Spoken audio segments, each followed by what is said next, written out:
Hello, everybody. Phenomenal Sir here, back with another episode of VoltAge Genesis.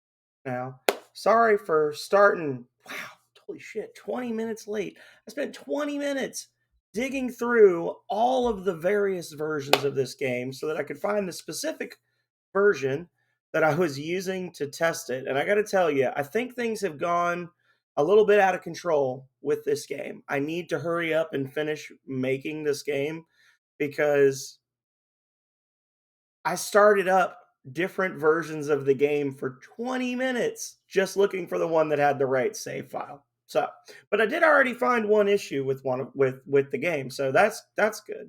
But anyway, back to it. We are going to be continuing along with the main storyline first thing tonight.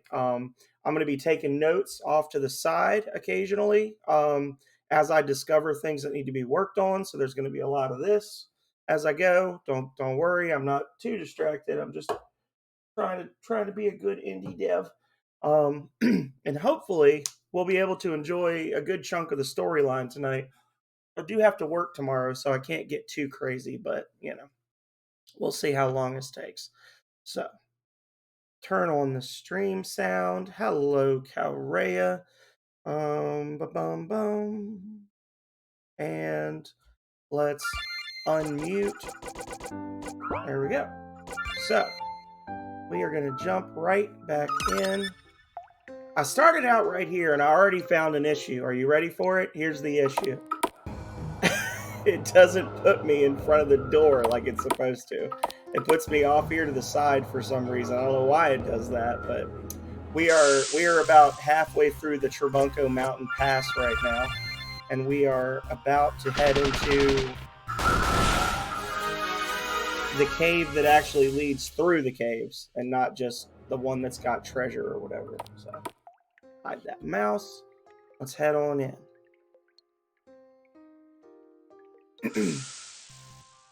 Ooh.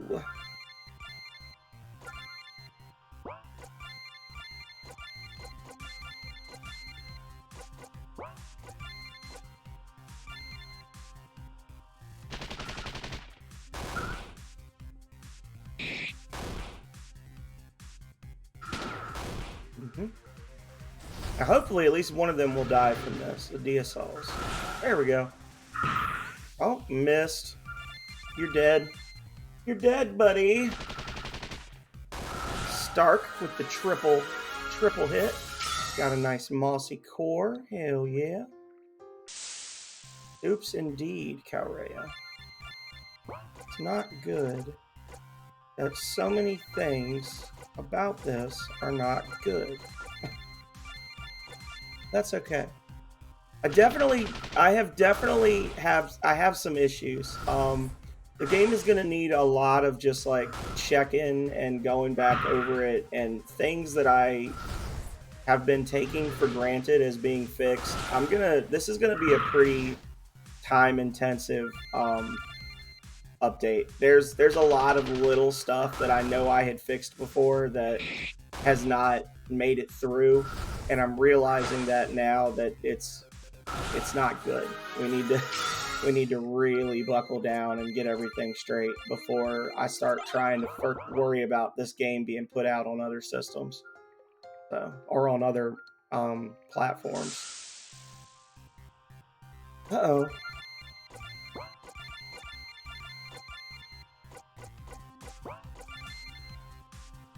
No. Okay.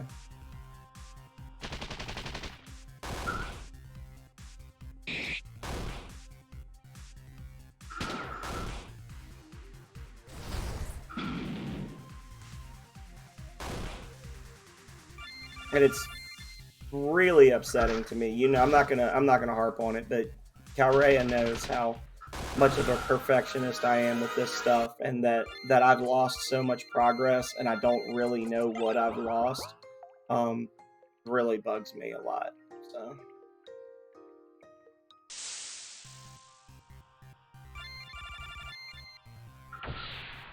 Uh-oh. Kill him! Nice.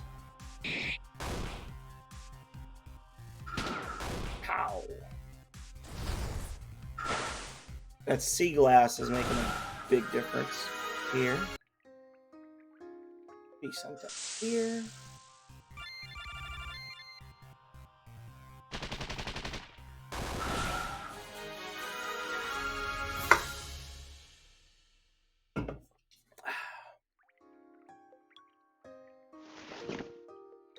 Nice.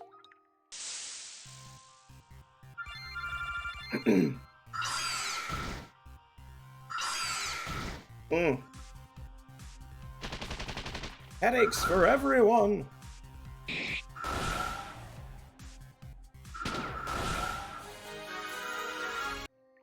Okay.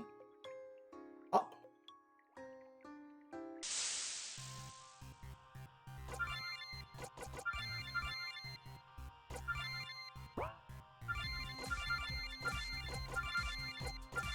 There we go.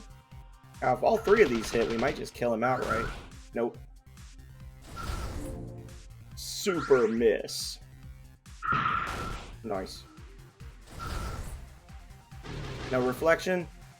Nice. And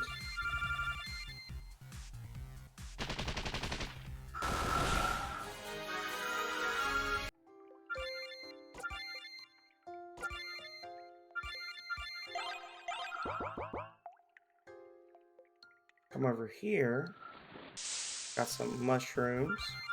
Honestly, the fact that we're getting so many DSL fights is good. I know I had updated the encounter rates for some of the areas, and it looks like this one at least has been fixed. The DSLs only pop up in this specific cave because reasons to be revealed later in the game. But this cave is special from the others. So I say to be revealed later, but we're about to see in just a second. And they drop a lot of really good stuff that we want to get. We want to get mossy cores, gravel dust. We want to get engraved stones. All of those things are needed for later quests. So, and all of those things are things that we can only get from the DSLs. So.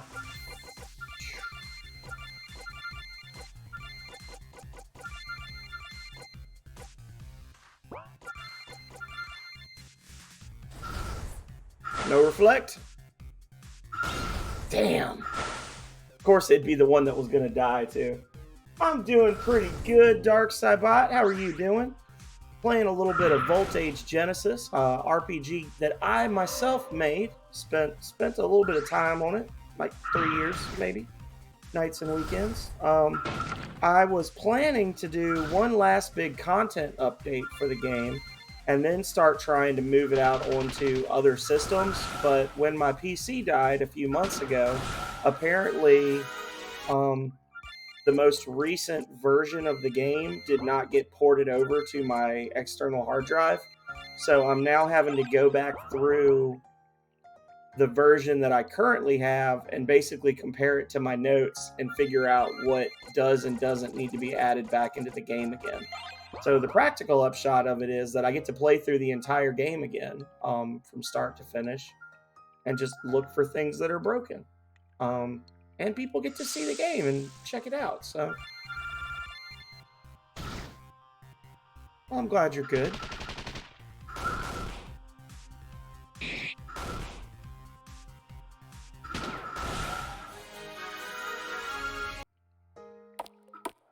There you go.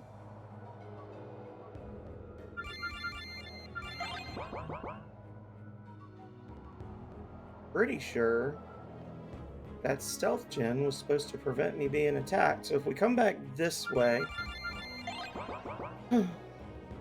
down here is the other side of the fort that was blocking us. But if we check this little side cave over here, there should be a guy, a dead guy, but a guy.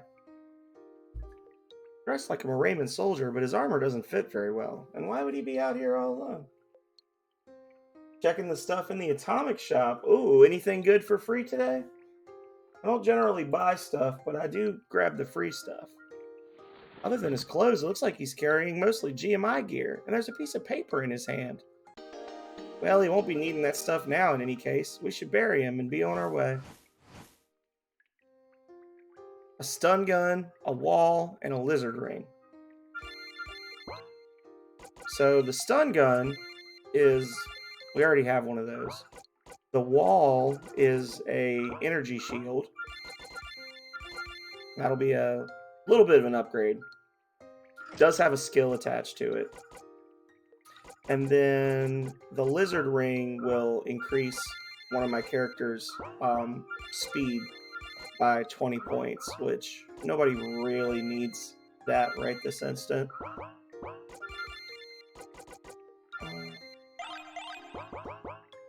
A free nuke code. Oh, okay. But no, I did not know you could get a Lego bonsai, Calrea. The real question is, how do you trim it?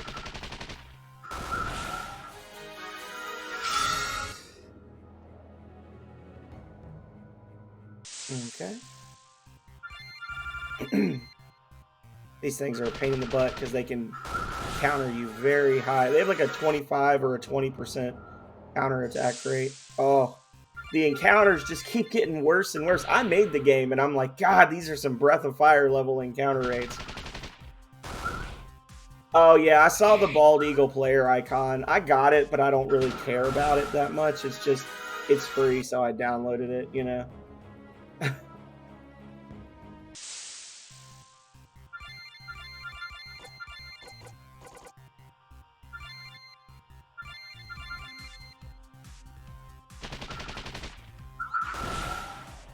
Countered but missed.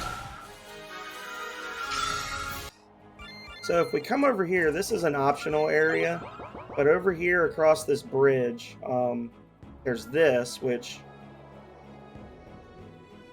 we can break open, but we can't really do anything with it yet. Just kind of here.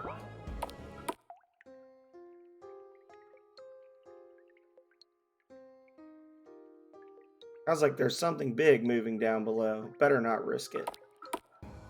Good choice, Nolan. I need to get rid of all those shadows. All those obnoxious shadows up there. So let me make a note for that. Shadows in Trebunco Mountain. Shadows in Trebunco Mountain. Okay.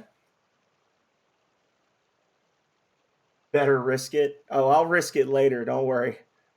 Much later. Be respectful to the master, or you'll answer to me. Okay. Hi, I'm Bartolomeo. I'm studying under the master so I can be a famous artist one day. When I grow up, the Argentino name will be known all over the world.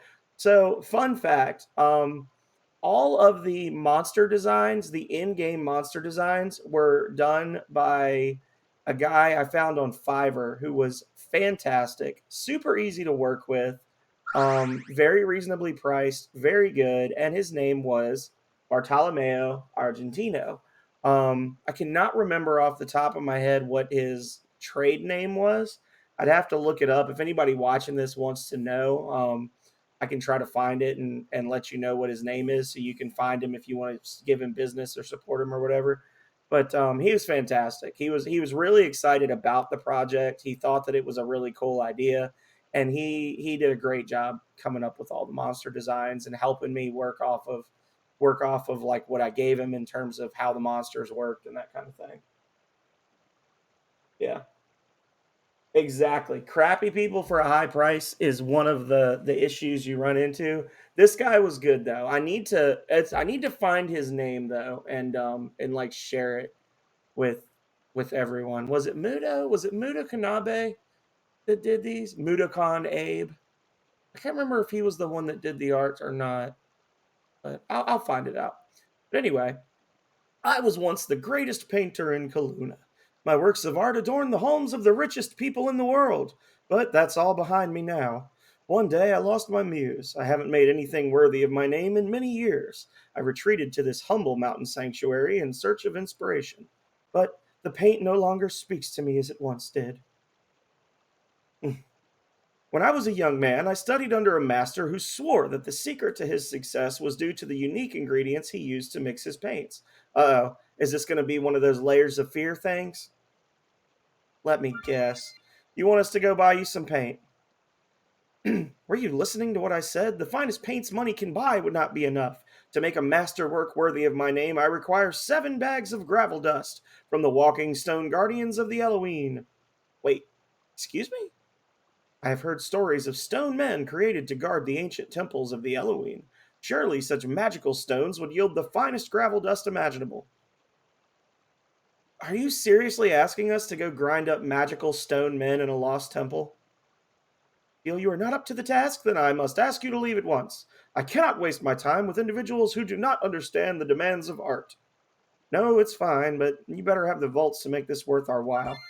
I think I might already have 7 bags of gravel dust. I have way more than 7 bags.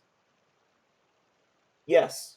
Yes, I would, but I'm nowhere near the end of the game, so I'd have to look it up separately. Which I could do. Let me see.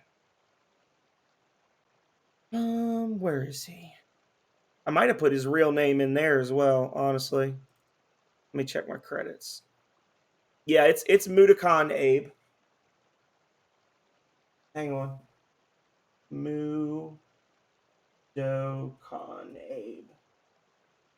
There he is. That's his name. That's his trade name.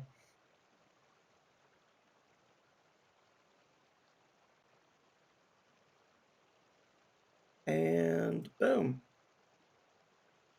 So we've got the gravel dust. Hell yeah. Well, were you able to find enough gravel dust for me? I'll need 7 portions to make enough paint. Yes, yes. This is just what I asked for. Oh, I need... Hang on. Master painter needs dialogue for finished quest. I know I fixed that one before, so there should always be something where Nolan or somebody in the party says, yes, I have the thing, or I don't have enough of it. So he just went straight in and said, yeah, this is great. So I need to fix that. And you get a shitload of XP for doing this quest. 10,133 experience points.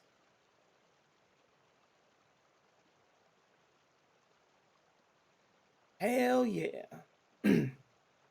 So, very good quest to do. Later on, he will have another quest where he wants huge petals, but you can't get the huge petals until after you've been to the island of Mateo. So there's no real danger in that, but that's another quest that gives you like thousands and thousands and thousands of XP. They're kind of hidden, but those are 2 of the most high yielding bounty quests in the game.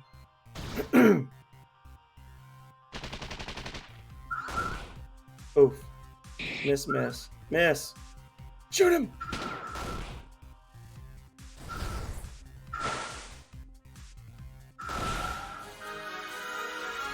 I think I might get rid of the great job screen and just go back to this traditional. I don't know.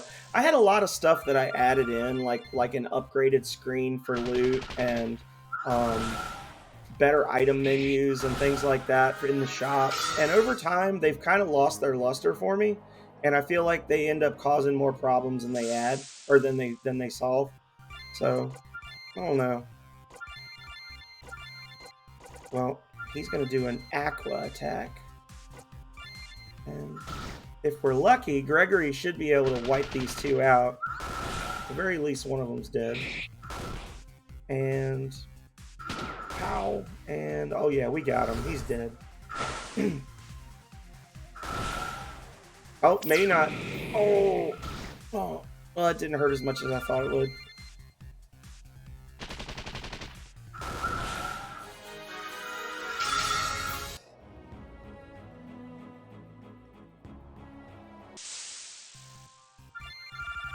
This is one of the worst areas in the game for random encounters. The whole, and I talked about this in my last run of this game, but my primary goal was basically like, if you can't handle this, then you're not ready what's coming next.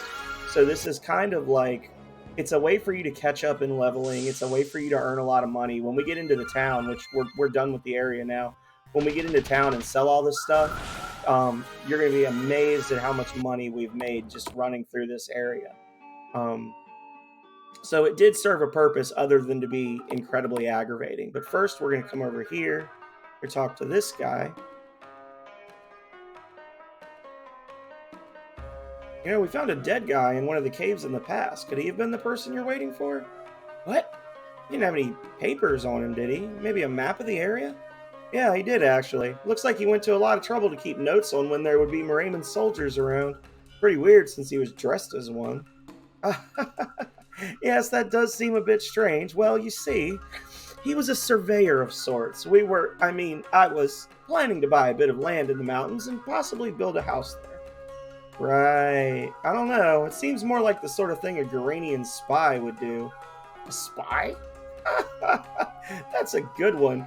But I would like to get that map from you. It would be a shame to let his sacrifice go to waste, wouldn't it?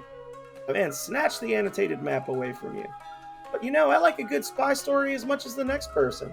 Tell me, have you learned anything about spies or maybe the Imperial Senate in your travels? Sure. I'd like to, but honestly, I don't think I have the info you're looking for. Okay, well, let me know if you change your mind. I'll be here just taking in the air. Hey, Plunbex, how are you? Hopefully you're having a great evening. We are playing some VoltAge. Just started up a little while ago. Been playing for about 20 minutes now, so you haven't missed much other than a whole lot of fights. Something here. If you swings from a machete would take care of this. Okay, so we can't get through here yet because we don't have our passport, but we're about to get it. So, first things first, let's head on down to the main city, Haluna, the royal city. I'm doing pretty good, Plunbex, doing pretty good. It's been a very relaxed day. I had a paid day off today, so I'm not looking forward to work, but who really is, right? But it's okay. We got a full day of work tomorrow. I'll be working from home though, and then Wednesday I got a half day again, so it'll be nice. Hi, are you new to the city? If you want, I can show you around. It's a big place, but I've lived here my whole life, so I know where everything is. Okay, let's go. Just in case we forgot while we were here, this kid's going to give us some reminders. Okay, be sure to pay attention. Over there is the hotel. I hear it's really fancy, but they won't let me play in there, so I'm not sure. Further down is the church. Almost nobody goes there. But you're dressed sort of like the preacher. Do you go to church a lot, mister? Gregory says nothing. That way is Stonewall Goods. They have all sorts of shops in there. My mom goes there almost every week. Did I ever talk to the Alton person back in Pedregal Springs, I wonder? That's the park. I play there a lot. Me and my friends even hit a treasure there. Oops. I wasn't supposed to talk about that. Anyway, that's the Hunters Guild. They're all super tough and cool looking, but Dad says they're just opportunists, and they should leave. At the end of the road is the Vital Records office. That's where my dad works. I don't know what he does there, but it sounds super important. The treasure! Calrea knows all about the treasure. Almost done.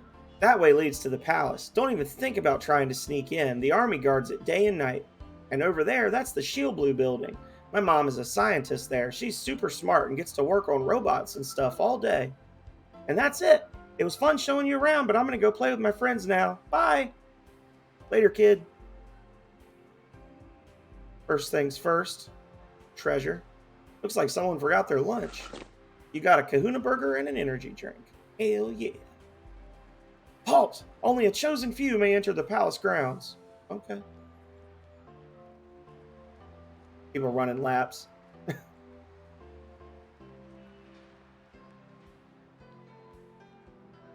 I know the Sword of Destiny is close, but if we head south to the town of Goldspire, I can learn the Astro Dragon's secret name. With it, I can make him help us fight the Demon King. Whee! I'm a space warrior. Check out my cool laser sword. I love these kids. I think these kids are Calrea's favorite characters in the game. Captain Barry, we should just hit the Astro Dragon with a nuclear missile from our space satellite. I can dial in the codes from Romerall Station. Okay, everyone, we need to make it around Meteor Lake. The Astro Dragon is guarding the Sword of Destiny, so we need to be ready for a fight. They are playing a very chaotic game of make-believe right now. Ever since that woman shared her recipes with me, I've had more customers than I can handle. I wish I could thank her.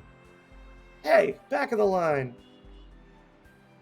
Shoot, I need to get back to work, but I just have to have some of those dumplings.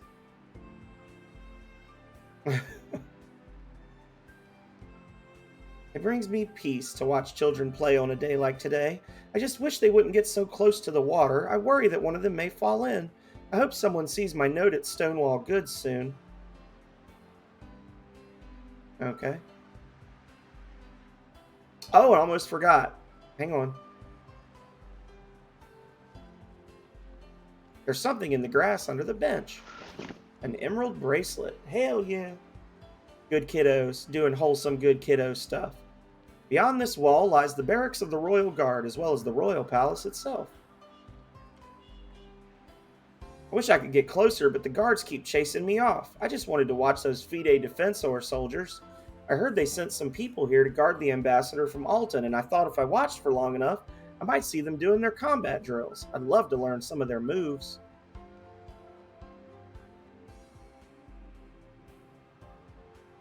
I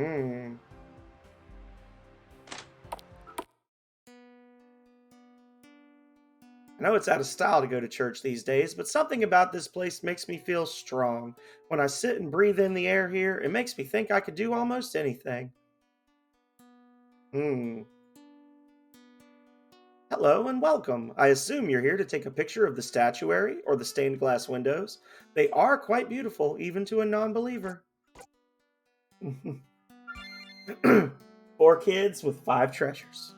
This church was built, so this is some lore for you guys. This church was built several thousand years ago, just after the period of time known as the Fall. During that period, worship of the primordial gods known as Elohim fell out of mainstream practice. Really? I never realized it was that old. If the Elohim weren't being worshipped anymore, why did people build this church? This church was originally dedicated to another god, one which was not referred to as an Elohim in the old stories. Accounts vary, but most experts agree that this god was simply a man who led a large cult. There are other stories, but... well, tell me about them. What kind of stories? Some of the legends claim that this god actually gained his power by killing Elohim. This is, of course, all myth. I may be a man of religion, but I don't believe every single story from the dark times. Well, what do you believe? If you don't believe those stories, then why are you here? Well, worship of that god soon fell out of favor as well. According to the scholars, his religion largely died out less than a century after it appeared. For the last several hundred years, this church has been used to hold services to the Watcher, patron deity of Marema, although as you can see, few people find themselves able to believe these days. Well, why do you think that is? Aren't you a member of his faith? You dress like one. The Watcher is a death god. When we die, he leads us to our final reward, whatever that may be. However, he also judges, and we are taught that if a good person, a truly good person, dies before their time, the Watcher will bring them back so they can have a second chance to finish what was left undone. The plot thickens, and where's Denaz? He's playing Legend of Zelda, missing the good stuff. In the months and years after the bombs fell, many of the faithful believed that Marema was dead. I think they believed that the Watcher would come to give us a second chance, and when he didn't, they stopped believing. In any case, all that is in the distant past now. My role is to offer guidance to those who require it, in both this world and the next. Even the non-believers still need funeral rites and burials, right? Thank you for listening to an old man talk about things long past. You may not be a believer, but if you take this, it would set my mind at ease. So for listening to all that lore, you get the Soothing Talisman, which is an amazing accessory. It's good for pretty much any character. I'm going to slap it on Stark because he kind of has low stats at this point. So the Soothing Talisman gives you a plus 20 to all of your base stats And if I'm not mistaken, I think it also gives you a little bit of HP AP regen, but let's see. So it just makes you a little better at everything. Yep, 2% HP regen, 2% MP regen. No, that's the hide helmet. Never mind. Aha! What happened? What happened, Greg Scroll? Ask about Gregory. Pardon me, sir, but have we met before? Oh, well, that's good. The party explains everything to the old preacher. I see, and you were hoping I might be able to tell you more about your past. I'm sorry, young man, but I'm afraid I have never met you before. It appears your journey was in vain. Although, when I was an acolyte, the head priest who served before me once told me that the people on the island of Mateo, southeast of Marema, still worship the Watcher. Did you hear that, Gregory? Maybe you came here from the tropical island of Mateo. Do you really think so? That could very well be the case, although if so, that may pose an even larger problem for you. Why do you say that? Because Mateo is far across the ocean, to the southeast of Marema. Exactly. There was a time when Zephyr Airways flew a Zeppelin from Aclapata Fortress, but I've heard that all their flights have been canceled. I'm sorry, all I can offer is bad news, it seems. Nonsense. You've been far more helpful than I could have hoped. I am extremely grateful to you, sir. That's right. We'll just have to head to Aclapata Fortress, north of Kaluna, and if they can't help us, we'll find some other way to reach Mateo. Bridget is right. This is the first solid lead we've had so far. We won't give up now, Gregory. Bridget, Nolan, thank you both. Alrighty. So we just got a great big old dump of lore dropped on us. How are we doing on money? Not a whole lot. So, you look like an adventurous sort. Here, take these. Midas Knuckles. What's that? You think it's odd to give these to a perfect stranger? Well, I found them many years ago, and with them I was able to become a very rich man, but now I no longer have need of them. It seems only right to pass them on to another like-minded individual. May they bring you fortune as they did me. So the Midas Knuckles are pitifully weak knuckles, which I don't think anybody can actually equip right now. Yeah, nobody can equip them yet. But the Midas Knuckles grant you the ability to steal vaults and items, and they massively increase your steal chance. So, yeah. Man, this place sure is fancy. I had a buddy who told me he spent a night here and woke up feeling stronger than ever. Guess all those massages and mineral baths are good for something after all, eh? Cosmic! The flex. This is right. Following the bombing of Marema by Garanian forces in the year 9153, refugees poured into Kaluna. Hard to believe it's been almost 50 years.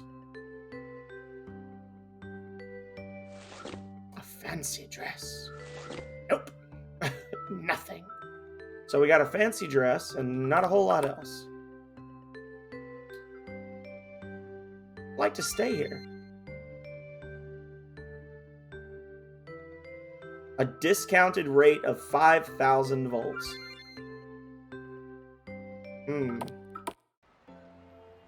Not much of a discount. This is Stonewall Goods, an outlet mall owned by Alton Defense Solutions. They have a wide selection, but to be honest, you can buy food cheaper in Brodospa. If you're willing to go there, that is true. There are different prices for different items depending on where you go in the town.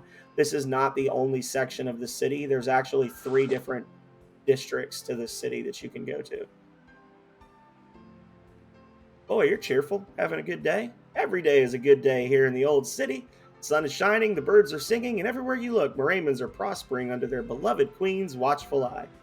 Right, well, we'll just be on our way.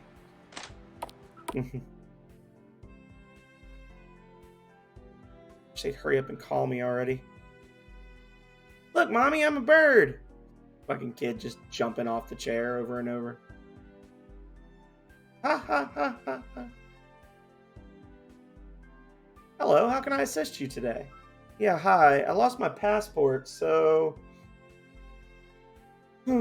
Not a problem, sir. Just fill out these forms and I can issue you a new one right away. Nolan filled out the stack of forms in triplicate. Wow, Nolan, what took so long?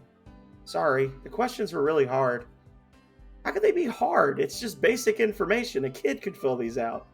It was just hard to remember some of the stuff they needed. I hadn't thought about it in a while is all.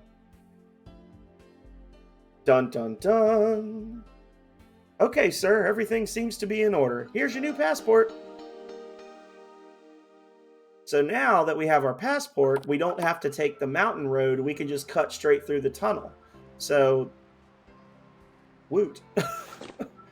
Some scrap metal in that trash can.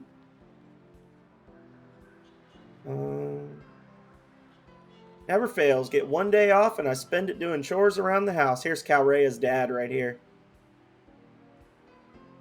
Always working on his day off.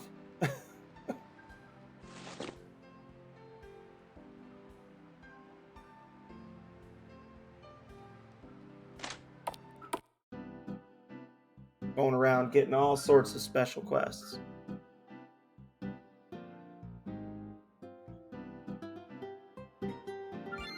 Okay, so they don't have much over here. Just some shield blue here. Can't sell anything here, unfortunately. This guy looks special. Oh, what will I do? What will I do if they find out that the prototypes were stolen? Excuse me, sir? Is everything all right? Oh, hello there. Welcome to Shield Blue Corporation. I'm terribly sorry, but if you need any assistance, I'll have to direct you to the service desk. I'm dealing with a bit of a crisis right now. Yes, we heard. Did you say something was stolen from you? Well, the prototypes, yes. I mean, technically they were stolen from SBC, but I was responsible for them at the time, so I suppose you could say they were stolen from me. Oh dear, I'm going to be fired. If you can slow down for a sec and give us something useful to go on, we might be able to help you find these prototypes. Oh, I couldn't ask you to do that. It's not like we'd be doing it for free. So how much are these prototypes worth anyway? Oh, so you're mercenaries. That changes things. If you'd be willing to help me find these prototypes, I could pay you a small sum of volts for each one you bring back. Just how small a sum? We gotta eat too. Oh, all right, I can pull from my research budget for each prototype you bring to me, and I may be willing to part with a few designs the executives weren't interested in as well. The prototypes in question were a series of weapons made using FG, so that's field generator technology. Instead of creating a flat plane of energy to deflect attacks, they could be used to simulate bladed weapons like a sword or a spear. You mean laser weapons? Oh, no. Lasers are a totally different technology. I used the shield generating technology and modified it to make a focused projected energy weapon that could... That sounds like a laser weapon to me. That's pretty awesome. Told you, it's a focused projection. So who exactly stole these laser weapons from you, sir? Man's pain is real. It all started when that pink-haired kid ran by and knocked me down, totally a laser, and knocked me down in the park. I dropped the prototypes all over the ground, and when I gathered them back up, I realized one of them was gone.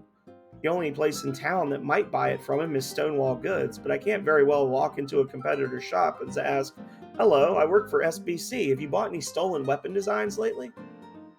Don't worry, sir. We'll go see if we can find anything out. Nolan, did you notice what he said? About the thief being a pink-haired kid? Yeah, it's got to be Neela's brother. What was his name again? It's Nathan.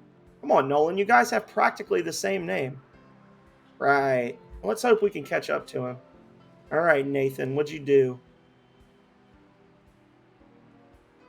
I wish I could play in the park with my friends. I came home covered in mud the other day, and now I have to stay in the yard. Why'd we have to pretend the Sword of Destiny was so close to the water? Blue.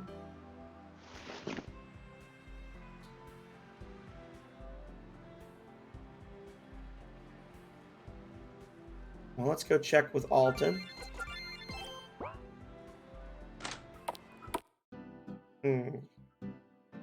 Hello, citizen. Tell me, are you enjoying the great prices and high-quality goods found here?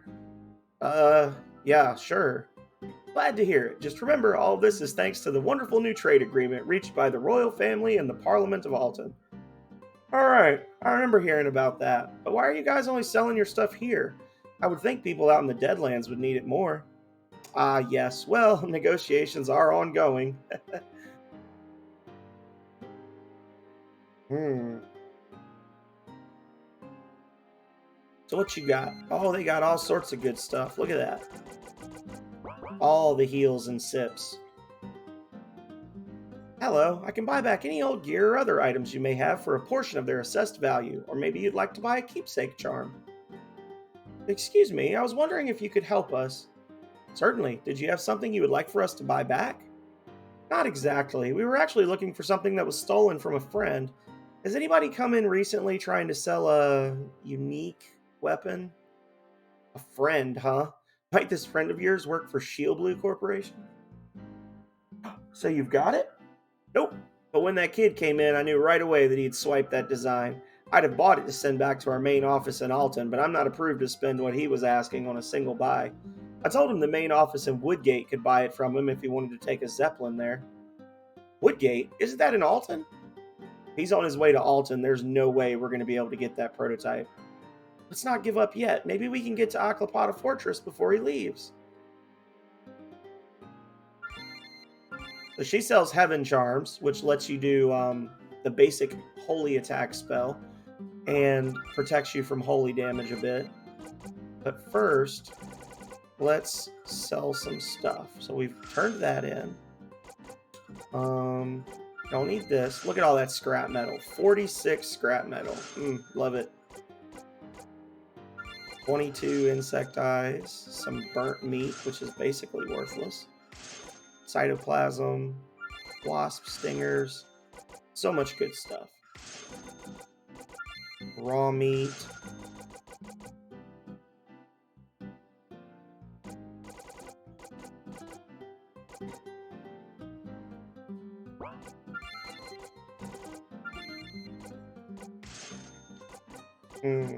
Oh, I'm not wearing the Malik. Why am I not wearing the Malik?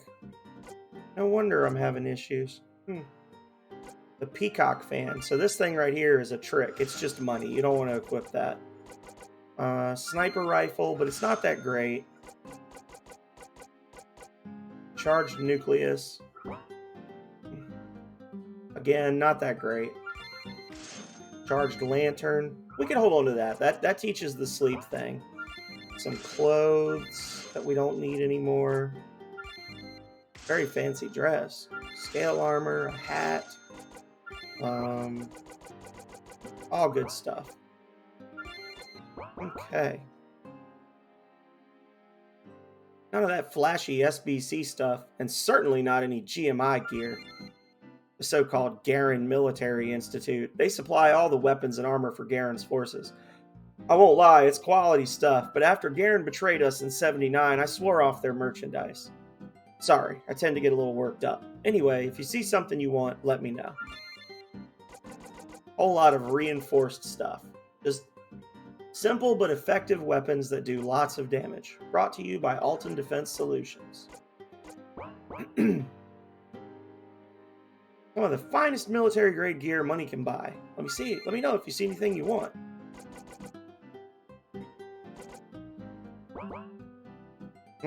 Oh, a note. Hoping someone can gather 6 tapered wings from those horrible bristle bees. I spend most of my days relaxing in the park near here. If you find them, please bring them to me there. Tapered wings. We've got 7. We are good. Let's go turn it in. Hell yeah. Everything's coming up Millhouse. Yes, that's all of them. Here, take these volts as payment for a job well done. And why don't you take this as well? Consider it an additional reward for being so sweet. You got a honeycomb collar. Thanks. Have a nice day, ma'am. Aw, see, Nolan, you are sweet. Tee-hee. Nolan's just like...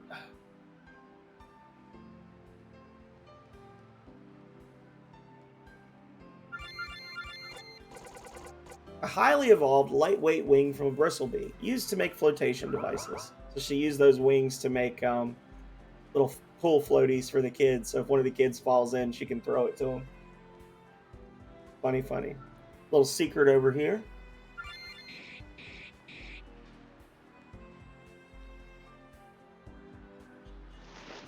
That's my Breath of Fire pedigree, showing all these secret items just sitting on the ground in little out of the way places. Alrighty. Nothing else posted right now. What you got going on, brother? Medicines. Portable AED.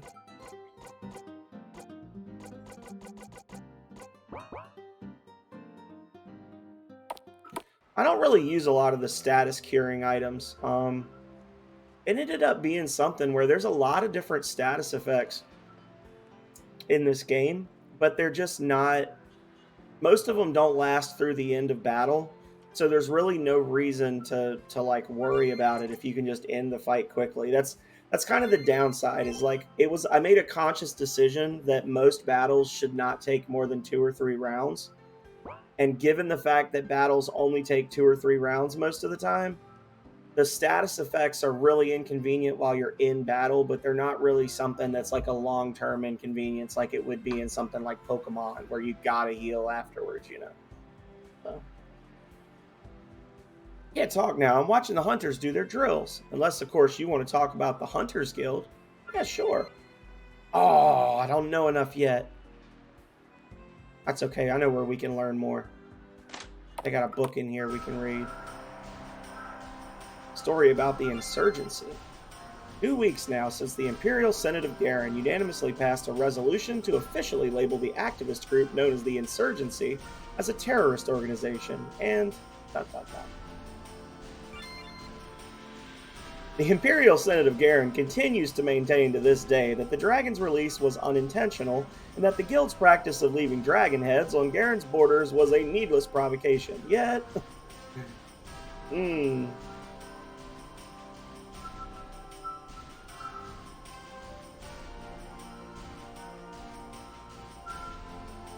What you got? Shield Blue Corporation. Something to help me sleep. We do allow mercenaries to train with us for a fee. Yeah, I'd like to train here. Offer 3 training programs. Read this pamphlet and let me know when you're ready to sign up. Well, what do we got here? Bronze package, 1,000 volts. Trainees will spar with trained members of the guild for 2 hours. Light refreshments provided. 5,000 volts. 4 hours of training.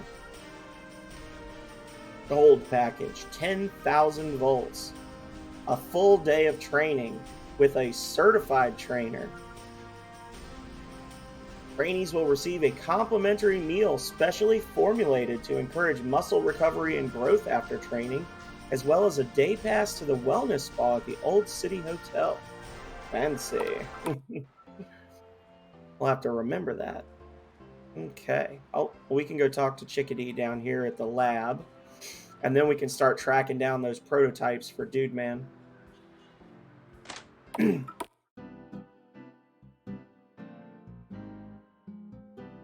bought some really advanced tech from a scaver who claimed he'd pulled it off some sort of robotic animal.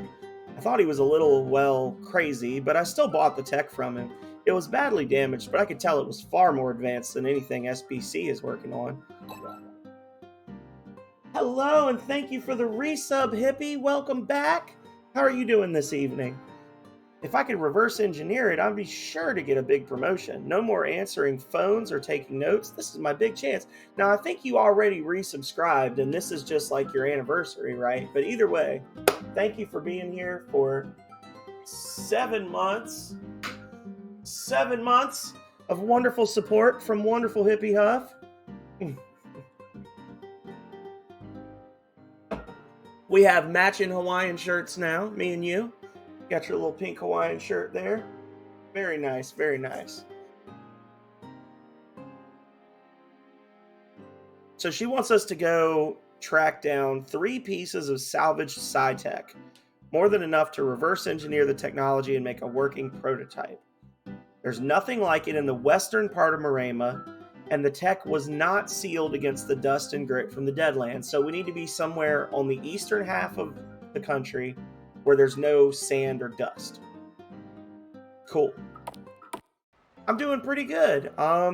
Just working my way through VoltAge, looking for stuff to fix. When I start working on updates, I've got this Friday, and then next week, Monday and Friday, I'm going to play the game. If I beat it, great. If not, I'll be starting something new at the start of February. I'll be starting Final Fantasy V.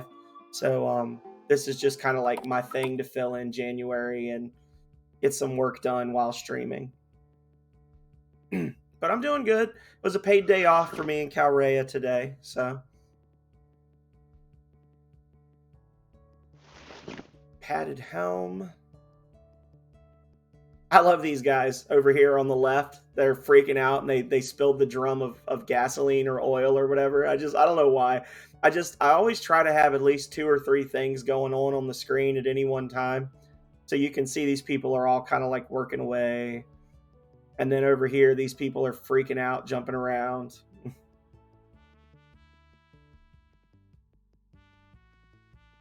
So this guy wants to talk about Alton. Damn it, I don't know enough about Alton either.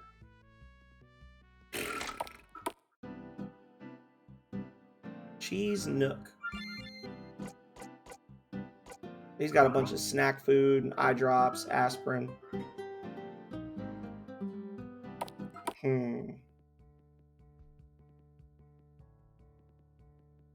Did a pink-haired kid try to buy a ticket to Alton recently? Oh, him. Yeah, he did. But when he found out all of our flights had been canceled, he went ballistic. Threw a huge tantrum in the office. What a punk. Okay. Paid holidays are indeed nice. Keep walking, shrimp. Can't believe this. We should have been back in Tecumlo a week ago. When are the flights going to start back up? I'm sorry. Please remain in the ticket area. Is everything all right? Yes, it's nothing to worry about. A pink-haired kid came in trying to buy a ticket to Alton, and when the clerk told him all the flights were canceled, he kind of lost it. He said he was going to get rich and shut us all down, the usual. On his way out, he dropped a bag and some weird gizmo fell out. We thought it looked like a bomb, so the VP is speaking to a guard from the checkpoint. Real smooth, Nathan. Would you happen to know where he went? Nope, sorry. Did you hear that? Maybe Nathan is still hiding out somewhere in the town. I'm sorry, but we don't have any scheduled flights in the near future. Can you tell us why the flights have been canceled or when they'll start back up? Yes, please. It's extremely urgent that we travel to Mateo as soon as possible. Great. Guess we're walking back to New Pontevinto after all. Oh, need to fix that. I knew that was coming. Yep. Amelia walks through you. Knew we needed to fix that. At start of Icarus.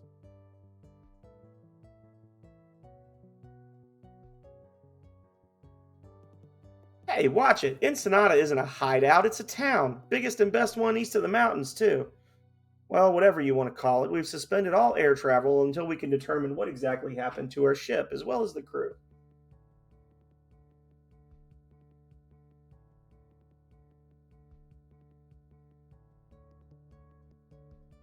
And then she like teleports back. So that I know I need to fix, and I actually want to check something else real quick. Because I think, let's see. What if I talk to her first? We're just going to speed through this. So basically, the reason that the flights have been canceled is because they only had one Zeppelin left right now, or one Zeppelin in service, and it crashed near the Dead Handers major settlement. So they're trying to figure out what happened before they let their other Zeppelin fly in the area. So now if I do this,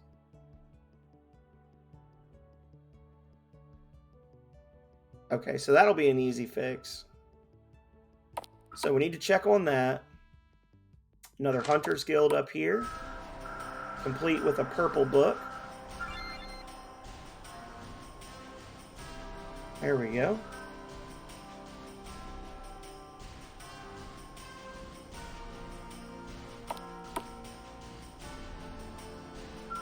Take this, and that, and this.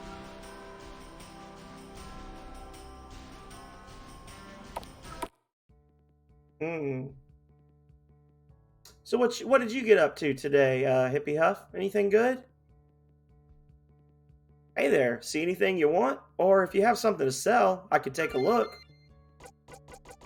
A cattle prod. Modified Dastana. Study Age, Shock Absorber, Cloud Charm. Lots of good stuff, but nothing that we really need right now. Oh, yeah.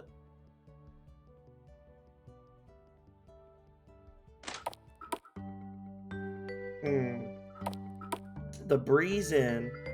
It's empty. A homemade tapper. Okay. You made Brenner. Very nice. Very, very nice. I wouldn't mind some Brenner. Or some Dunch.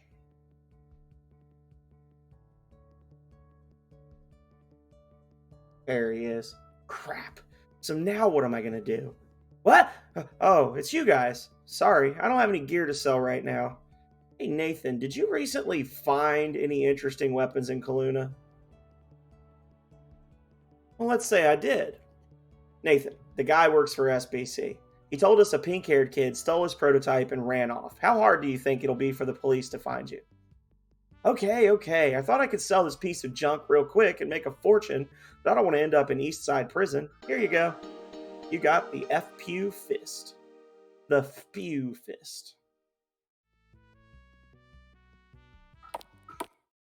Oh, well, I'm glad you're here, Hippie Huff. You can let me know what you think of this quest that I'm about to do. It's the first in a series. I think you'll enjoy it. A bunch of trash. Arlen Falk, private investigator.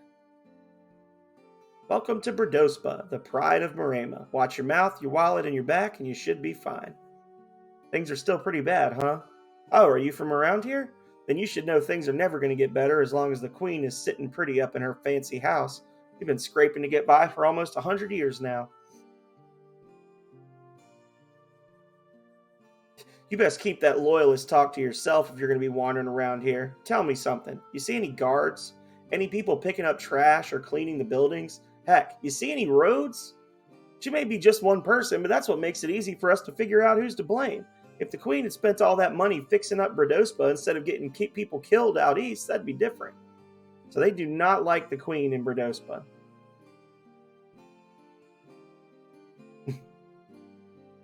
So these gravestones were meant for people that made donations to the channel, or people who were Patreon supporters while I was actively working on the game. I only have a handful on here, unfortunately, because I didn't really push the Patreon very much, but everybody has a little quote. So we got, indecision may or may not be my problem. Where is he? I think there's a couple more. I think it's just the big ones are the only other ones. Yeah, just the big ones. All these ones that didn't get used. Oof.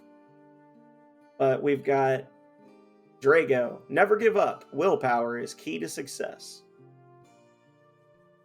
Joshua J.C. Brixton Curtis, a musician who spent his working hours fighting mooses. So this is one of the musicians for the game. And his band name was Fighting Mooses. So that's where that came from. In memory of Hinarashito, some people think I seem like a rear end and a top hat.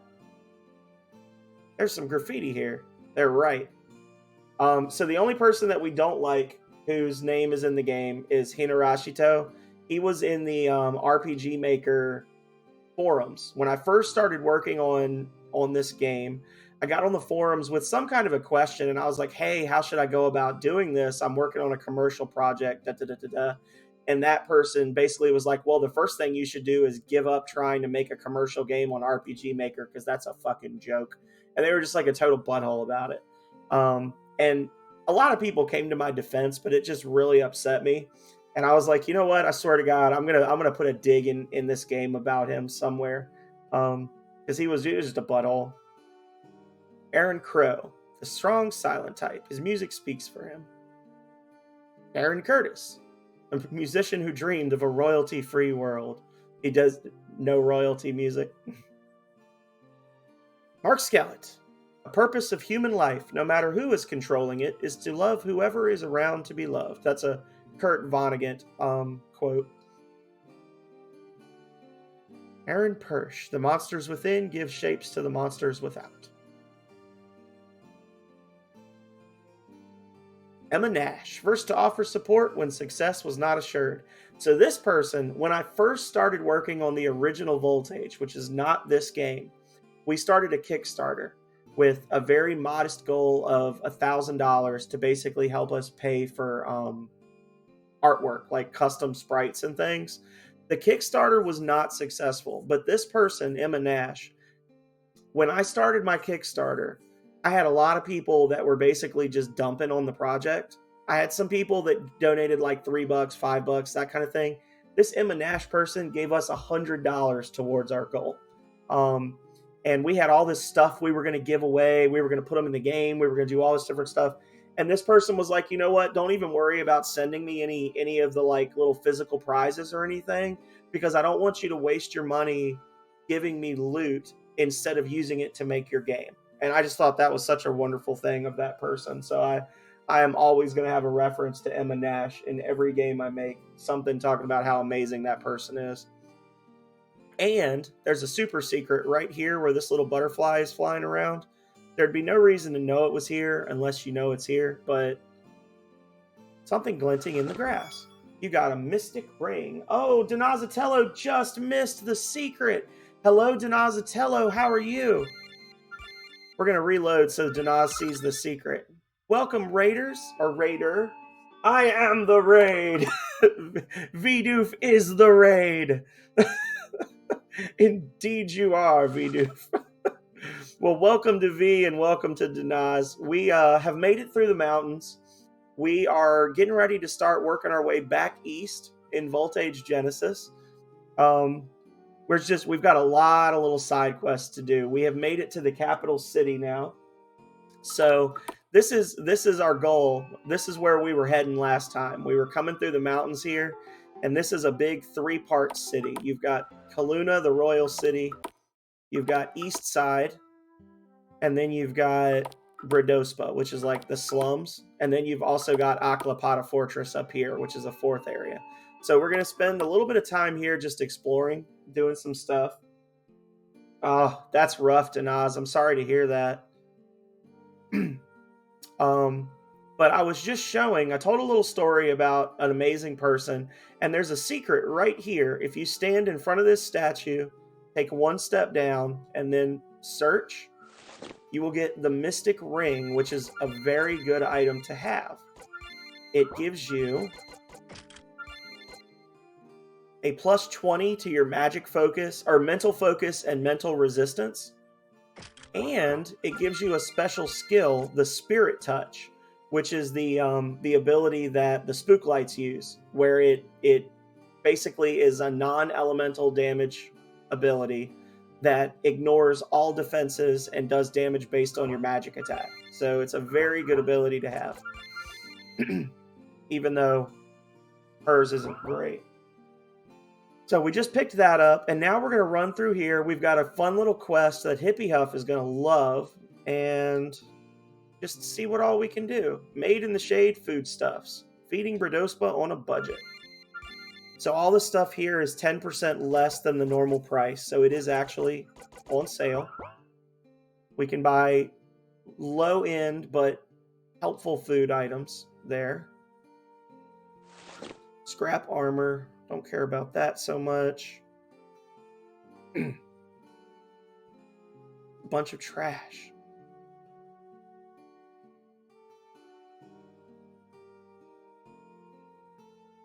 Bredospa was supposed to be a temporary refugee camp until the Moraman government found a better solution. 50 years later, and we're still living here. Most of us have never known anything else. Dun dun dun. Ben's Bar. Oh, what is it? I'm not trying to be rude, it's just I'm so tired. But I haven't been able to fall asleep in days. I sure hope someone comes to fill the bounty I posted in Kaluna soon. Have you ever seen a spook light? I don't know if they're real, but I heard they have magic lanterns that make you sleep. If you could bring me 4 soul lanterns, I'd give you my whole life savings. Anything to be able to sleep again. Poor guy. Sure, we'll keep a lookout. How many soul lanterns do we have? Not a 1. Well, he's going to be waiting a while.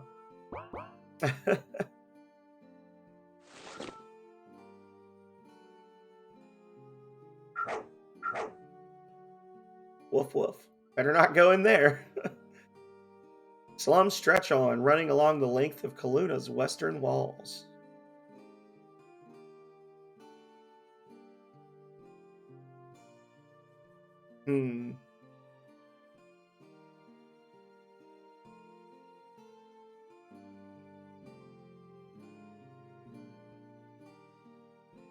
What's this guy got going on? My son wanted me to move east with him and his wife, but I told him I was happy living here as I have my entire life. The truth is, his mother-in-law has the personality of a pugil crab. I'd rather stay here than deal with her every single day. This is the techie couple. When we went to the town that was overrun by zombies and we found the man and the woman and the old lady, this is the man's dad that we ran into. So they're living in the garage in Pedregal Springs now.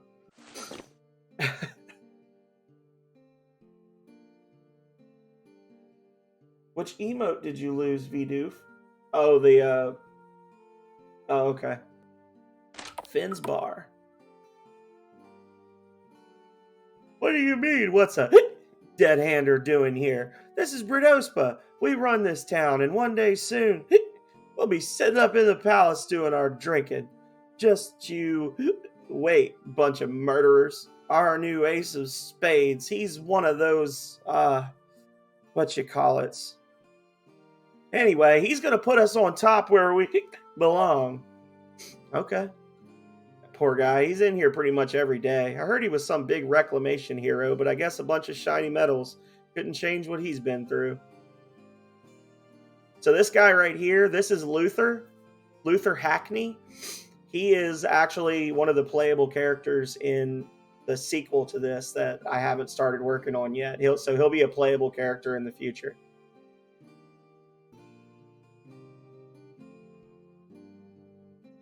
Hey, Zachy boy, how is it going? How are you? Hopefully you're having a great morning. All right, here we go, Hippie Huff. If you're still here, I'm going to go get a sip. I'm doing good. I'm playing VoltAge. I made this game. I don't know if you were here last time, but I made this RPG. Took me a long time.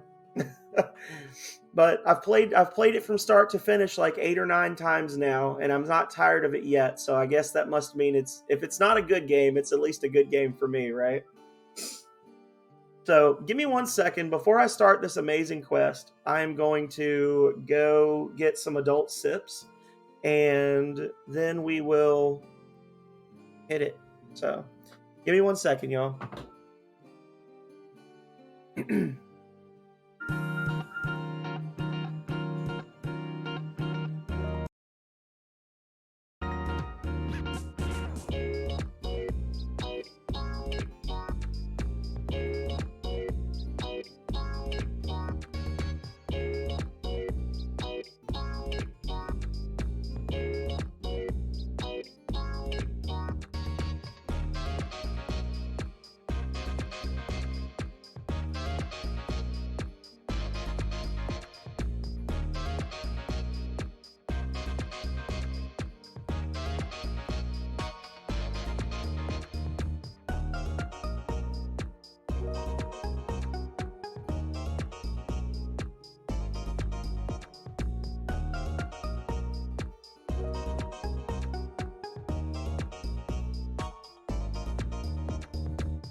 Woo!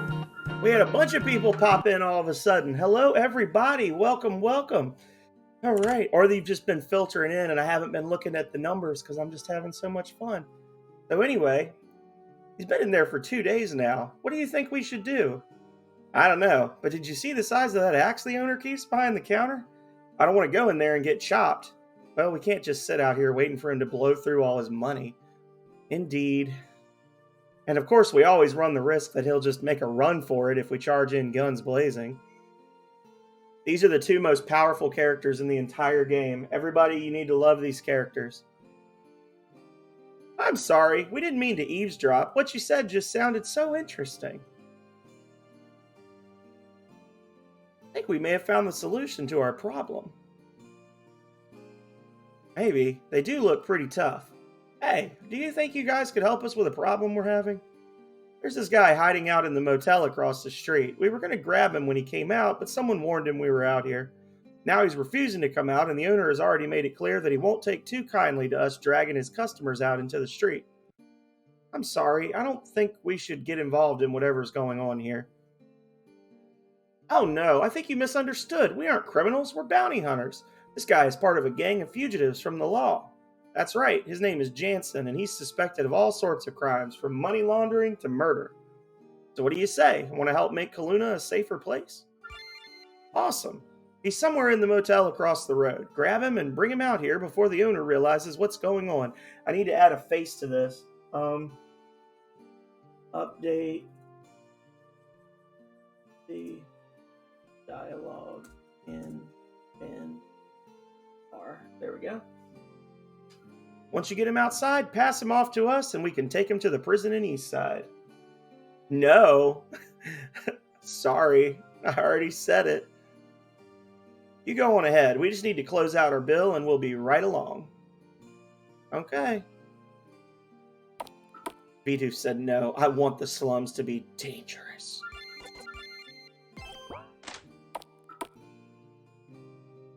Sorry, hon. I don't think you're quite ready for me. Anyway, I'm not working right now. I'm just checking in to make sure my girls are okay. So this is Novella Maraski. This is another playable character from VoltAge Apotheosis. So, whoa, there's an awful lot of you, huh? You want to stay the night? We don't do nightly raids. I already told you we don't do nightly raids. Try the old city or maybe East Side. Sorry, cutie, but Novella's here right now. Come back later and maybe we can talk. Yeah, I work here. You got a problem? He's fine. He just had a little too much fun. Excuse me, sir? Sir, we need you to come with us. You work for those bounty hunters, don't you? You think I'll come quietly? You've got another thought coming.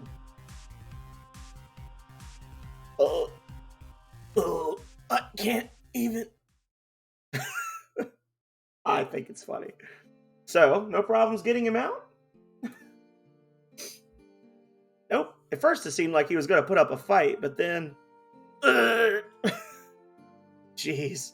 In any case, thanks a lot for your help. We're going to get this guy over to Eastside Prison now. Yeah, just after we ask him a few questions about his buddies. Here you go. It's your cut of the bounty. All right, buddy. Time to go.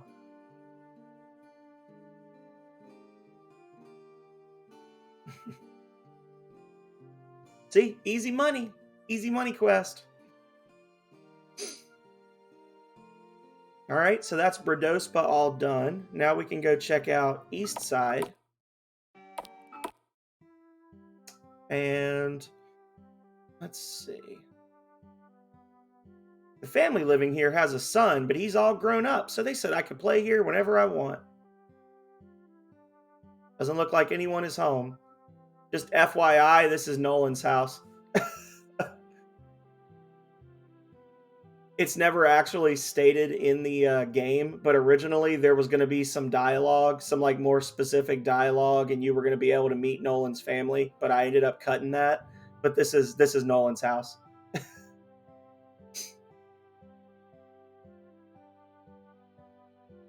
swear these kids look for ways to get dirty. Gardening is a way of life in Marema, though I'd prefer growing flowers to vegetables. Do y'all see it? Do y'all see it down there?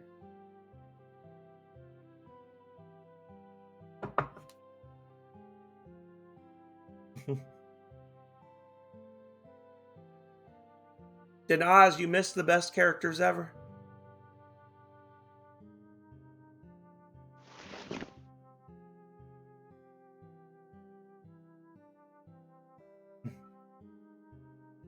I want an apple, but I'm too short. Hey you, could you help me please? Hey, is that an apple for me? Wow, thanks a lot. I found these playing with my friends the other day. Do you want them? 3 shell fragments. Thanks a lot. Yeah, there could be, Vidoof. What? Stark? It can't be. What the? Stark, it is you. Holy cow, did I luck out. Where have you been? I thought you'd been eaten by an antlion for sure. Nah, I got nabbed out by New Panavento and they dragged me back here to do hard time, but they didn't know who they were messing with. Busted out easy, but I need some new clothes so I can sneak back through the checkpoint. Do you think maybe you could grab me some clothes from a shop or something? I'll have to see what I can dig up. Is there anything you want in particular? Let's see. If you could find me some sort of a military uniform, I could probably sweet talk my way through the checkpoint pretty easily. Sure thing, buddy. Just hang tight. Who? You're gonna see him again in a minute, Denaz. It's a pair of bounty hunters that were drinking in the bar in the slums, and they asked us to go across the street to the motel and drag out a wanted fugitive. And when we went across the street, he was like super hungover, and when we tried to talk to him, battle music started playing, and then he got sick and threw up and passed out again. And then they gave us 2,500 volts and carried him away. Stark? Did you really just volunteer us to help an escaped convict sneak past a military checkpoint? Listen, I'm not saying let's do anything crazy, alright? But dead-handers have to stick together, no matter what. Probably won't matter anyway, unless we can find a military uniform lying around. Well, it turns out we know where a military uniform is.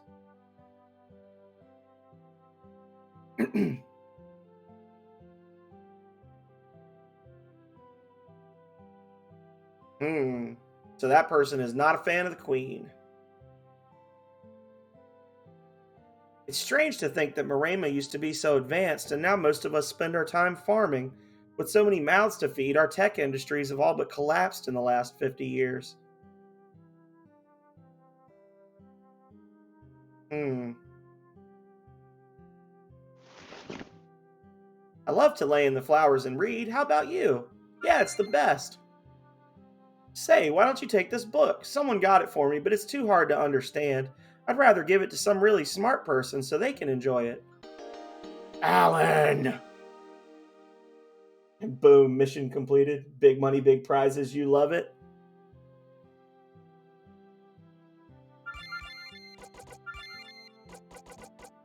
A book which claims to offer the layman an explanation of the unified theory of physics. Seems complex.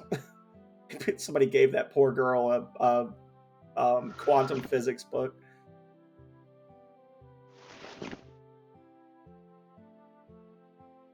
Hang on. Alan hype. When we get back to Pedregal Springs, I don't think we'll be a high enough level to get Alan yet, but I think we can get Carmen.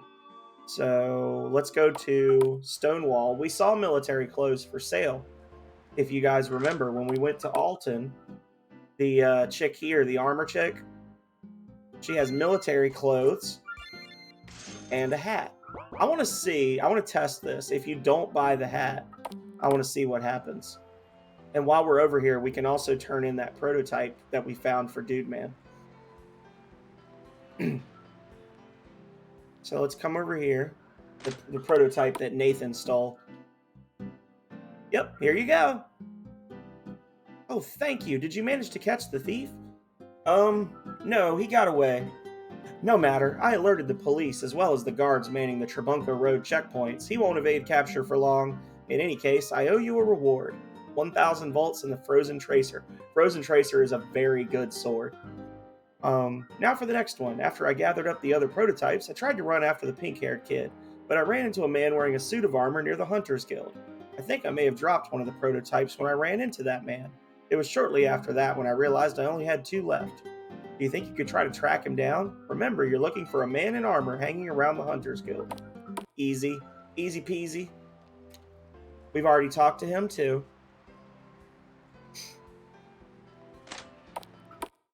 There he is. Hello, sir. I was wondering, did a man with glasses bump into you outside a while ago? Oh yeah, that guy. I was outside watching the hunters train and he ran right into me. Good thing I had my armor on. I barely felt it. Yes, that is lucky. I was just wondering, did you find any unusual weapons lying on the ground after he ran into you? Oh yeah, I did find something on the ground. I thought it was a toy. It looked like one of those laser swords from the old sci-fi movies I watched as a kid. I gave it to my daughter to play with. Crap. Is there a problem? That was a prototype weapon designed by SBC. It could be very dangerous. I gotta get to the park right now. Let's make sure he stays gone. Okay, he stays gone. Good.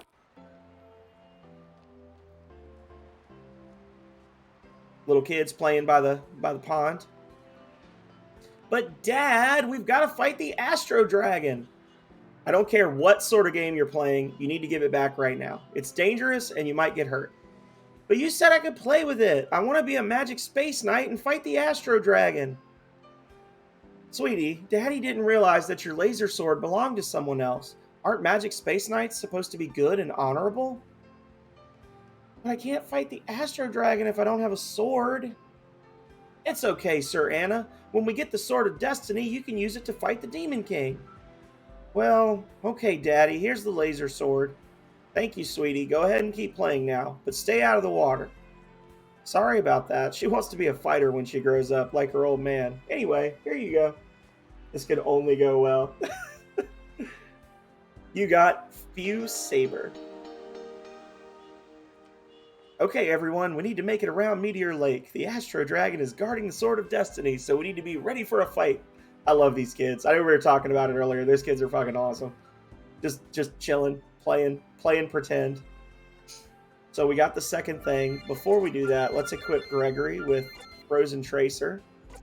And you can see how amazing this weapon is, because it not only is a nice attack bonus, but it also increases his defense because it's an SBC weapon, and it increases his focus and resist stats. So it's just a really good weapon for mages. I'm not going to use it on him right now. It also gives him the Cryo Blade ability, so he gets the Ice Slash ability. I want to keep this on him because it's just like ridiculously OP in terms of damage, but just know that it's there and it's a good weapon. There's a character we're going to get later on, if not in this run, then in the run after the updates, that it's like one of the better weapons for that character. Talk to the man in armor yet? Yep, here you go. Did the man in armor steal the prototype? No, not exactly. He gave it to his daughter to play with. I think he thought it was a kid's toy. A toy? In any case, I thank you for your continued assistance. Here, take this. The Bodyguard FG. So the Bodyguard field generator is used to increase your defense and mental defenses by 20 points each. Very nice item. We're going to give that to Neela. When we get back to Pedregal Springs, we should be a high enough level to get her in the party. And as a C-type, she has really low defenses, so that's a good item for her. Do we know about the Hunters Guild? Yes! We've gotten enough Hunters Guild lore to talk to this guy now. So when you're collecting the lore, once you get to this point in the game is when you're really going to start finding people that'll give you rewards for that lore. And for every one that you have enough points, you'll have one of these little dialogue moments, and then they'll give you a collectible coin that will increase your stats. And the stats that go up, like the bonuses are based on the faction the coin's associated with, but they're all really good, just for different characters. I I got a bunch of them when I vacationed in Jaeger last year. Consider it a sign of appreciation for listening to me talk for so long. I always dreamed of joining the Hunters Guild, but they don't allow C-types. Thanks to our brittle bones, they consider us to be too much of a liability. And if you collect enough of the coins, for every coin that you collect, you'll get a point of Nata lore, which is like the planet. The planet that this game takes place on is called Nata. And once you have enough Nata lore, you can get like the best coin in the game at the very end. Oh, hang on. My phone is ringing, but it's not showing me a number. That's probably work saying they're opening late. So the dragon coin would probably be best for him at this point, but see, we're kind of slacking on the characters in our party. So the dragon coin gives you plus 15 to attack, plus 15 to defense, plus 10 to magic defense, plus 5 to agility. That's pretty good overall. Let's give him that. Anytime we can boost Stark's defense is a good thing. Hit with a lightsaber. Oh, we gotta talk to Dude Man about the other prototype. Hang on. I might need to set it up so he automatically starts the next one. I don't know. As I was running after the thief, my asthma started to act up. I set the prototypes on the back of a truck to reach for my inhaler, and let me guess. The truck's license plate said it was for farm use, and there was some sort of logo on the side. I wasn't able to make out the name, but it looked like an apple. Do you know of a town that grows lots of apples? In any case, I can only hope the prototype stayed on the truck until it reached its destination. Well, we know where that is too. That's the little farming village. Once we get east of the mountains, it's like all the way north. It's got all those apple groves everywhere. That's going to be our next destination for that. So let's go do that military clothing thing. I want to see if the dialogue works for only having one of the pieces. Let's find out.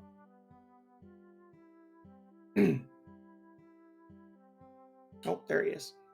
And by the way, you can only do this quest if you have Stark in your party. Helping this guy is one of the prerequisites to be able to get into the Dead Hander's hometown. Because if you help him out here, he will go back to Ensenada, and then he will tell everyone about you guys helping him out, and it helps boost your reputation with the Dead Handers. He said it on the back bumper while he was doing his inhaler. Nobody accused him of being smart, V-Dude. Hey, Stark, any luck finding me a military uniform so I can get through the checkpoint? Without it, I'm sure to get grabbed. Here, will these do? An old GMI uniform? You know, this would be perfect if I just had the hat to go with it. One look at my hair and they're going to know something is up. Sure thing, buddy. We'll grab you a hat to go with that military uniform. Just stay out of sight till then.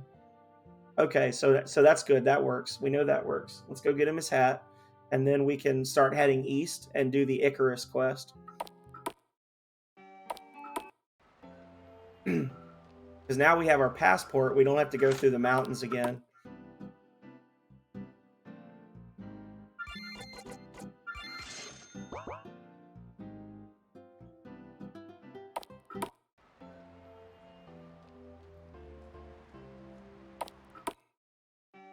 Oh. Okay. A lot of little side quests and things here. Here we go. This is perfect. Russell. Okay, I think I'm all set. Here, you take these. You got prison garb. I'm heading out. Listen, if I make it back, look for me in Ensenada. I have a feeling I'll be hanging out near the bar for a good long while. Peace out, bro.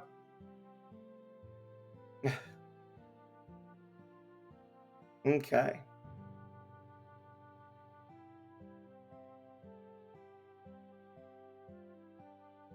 Oh. Seems like a strange place to leave a chained up box. Wonder what's inside. Ah, no crowbar. Unfortunate.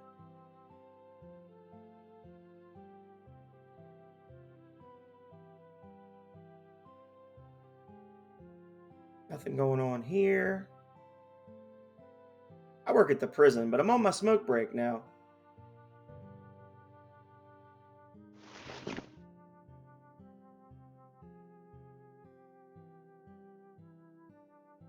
Okay.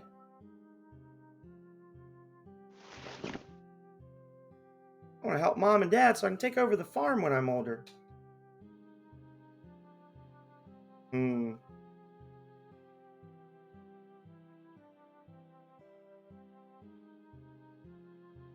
Is it okay if I hold your hand?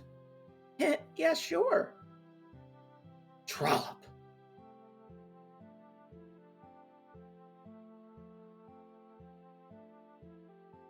I actually grew up near here, but I live out in the Deadlands now. What about you? Judging from your armor, I'd guess you're with the Fide Defensor. Wow, you got it. Not too many people from Marema can pick us out of a crowd that easily. I'm a Rand boy, born and bred. I'm here as part of the squad assigned to protect our ambassador to Marema. There's a town in Alton named Rand, by the way. He's not a Breath of Fire 2 fan. There's a town named after Rand from Breath of Fire 2. That's where you get your strongman character in the second VoltAge game. Richard. His name is Richard. I can't remember his last name, but he's your beefy boy. You say you live out in the Deadlands by choice? Huh. The Deadlands are a dangerous place, but it isn't all bad. Nolan and the Fide Defensor member chatted about life in the Deadlands for a while. Hey, thanks for the chat. I learned a lot more than the Deadlands than I ever thought was possible. Here, why don't you take this collectible coin? They give them out in Rand to people who attend the recruitment drive, but I've got quite a few of them. I didn't make the cut the first few years I tried out. Nice. Once I finish up my tour, who knows? Maybe I'll head out into the Deadlands to find my fortune too. With the way things are going in Alton these days, I might find it easier than settling down there. Oh, stuff.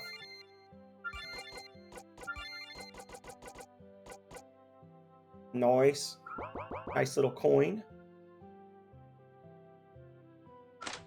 Strong. So this lady, if you talk to her, you can do an all-you-can-eat lunch special, which is basically like, this is the inn in Kaluna. But if you try to talk to her and you say, yes, we want to eat, but you don't have 300 volts, she'll feed you for free.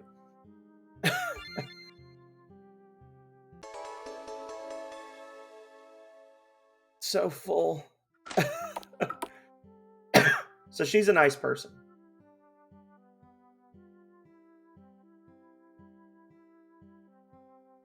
Check back here. Wait, what's this? Our stock of jointed legs for our signature dish is running extremely low.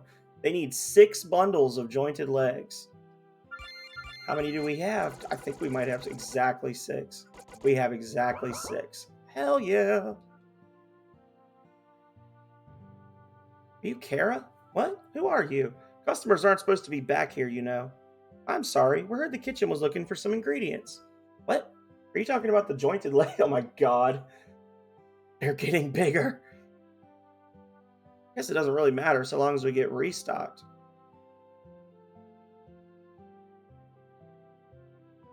We always have some extra food around, so if you're ever hungry, be sure to...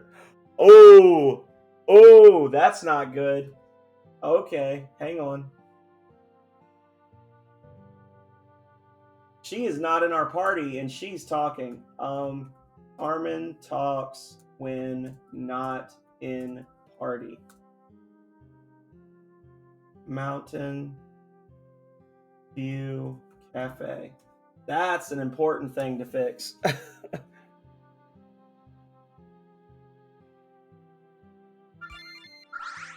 So now she'll heal us for free whenever we come through here. That's not a good thing.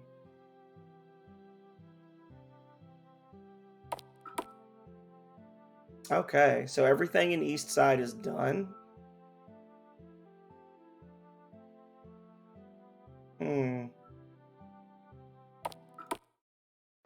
All right, so let's head back.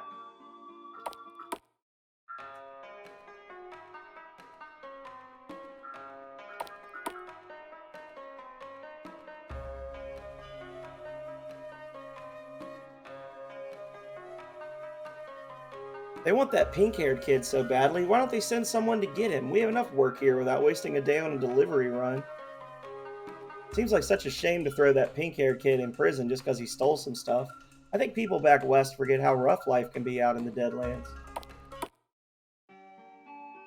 Oh, I know exactly where it is, Hippie Huff. I have a Word document open on my laptop, and when I'm finding stuff I need to fix, I'm like leaning over and making a note of it, and then I'm just continuing along.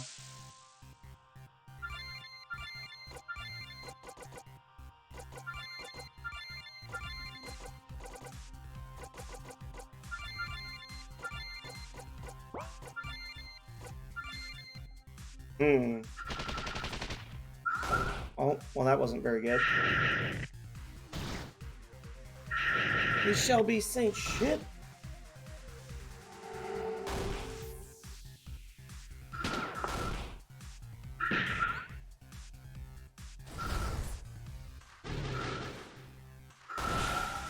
See, when we were finishing up last time, this fight would have been like a death sentence for us. But just getting across the mountains, everybody gained like 3 or 4 levels, and now we're gold. You just auto battle through this.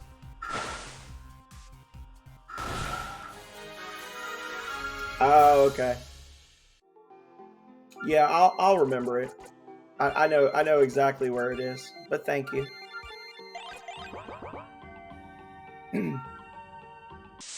Oof. Hit him. Hit him. Just one hit. Nice.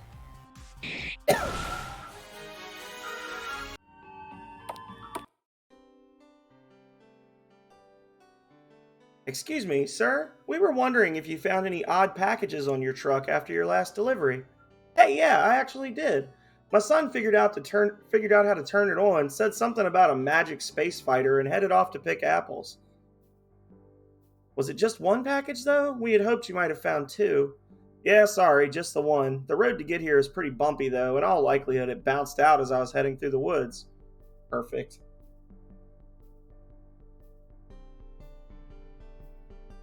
Oh, well, thank you for being here, Vidoof, and I hope to see you again on Wednesday when I do my next Skyrim stream. So, later, have a good sleep, all that jazz.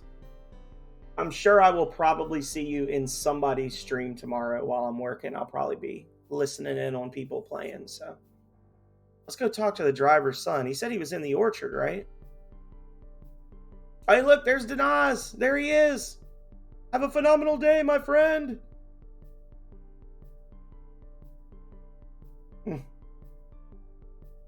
Crap. Stupid piece of junk. Excuse me, sir? Hey, can I help you? We were actually hoping to get that weapon prototype back from you. What, this laser spear? Sure, take it. It's a piece of junk anyway. I thought I could use it to prune the dead branches off the trees, but it doesn't even have an edge. Might as well be using a club. Wait, it's not even sharp? What kind of lame laser weapon can't even cut through stuff?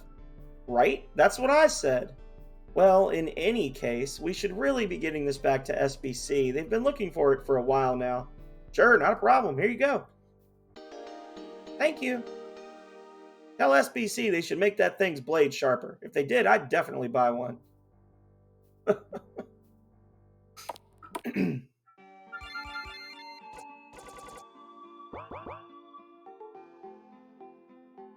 Well, let's just keep heading east, because we got to check out the crash site anyway. We can turn that in when we get back. But first, we're going to stop by Altuza's grave for a quasi-secret. So now that we helped that dead-hander, he said he was gonna sneak through the checkpoint, and he was gonna head to Ensenada, which is where we're going next anyway. But along the way, he made a pit stop. Ooh, Pugil Crab. Okay, well, I guess I'll kill you real quick.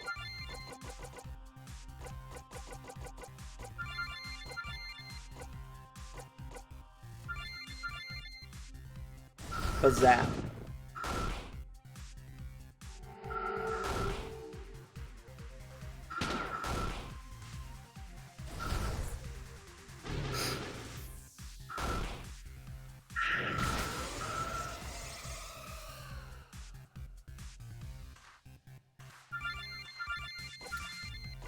By the way, did I ever mention that the Pugil Crabs have a very small chance to instantly KO you with a physical attack? Did I ever mention that? But they can just one-shot you? No! Ah, bastard.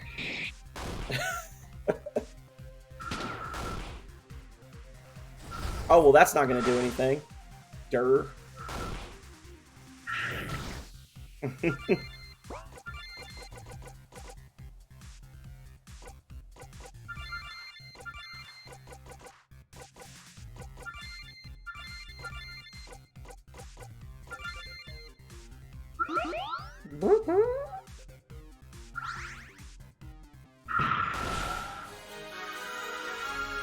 Stupid jerk.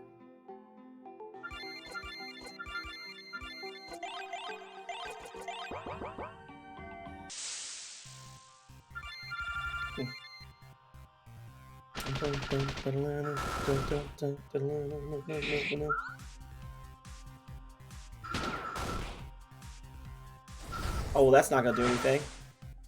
So barrel sludges are effectively immune to water damage. It's like their one thing that they're really strong against, which actually will play into the story much later in the game. But they take 99% less damage from water than they normally would.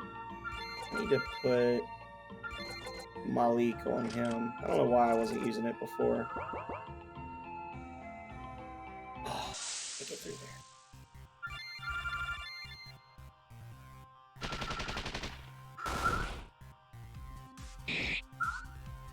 Oh my god. Oh my god. They're so powerful. I'm missing.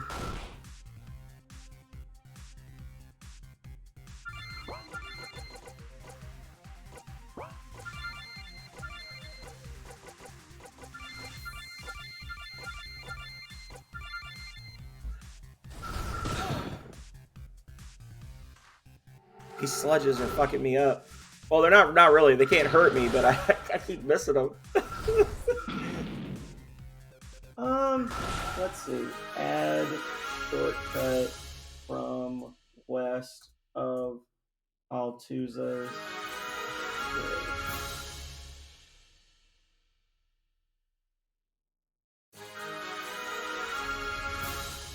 There we go. I need to add one little square that you can walk across right here so you don't have to go all the way around.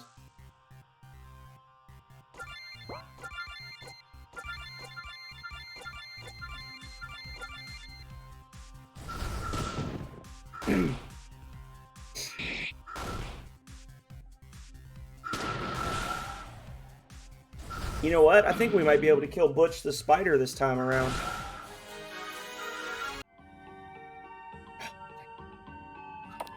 So anyway, now that we're finally back here,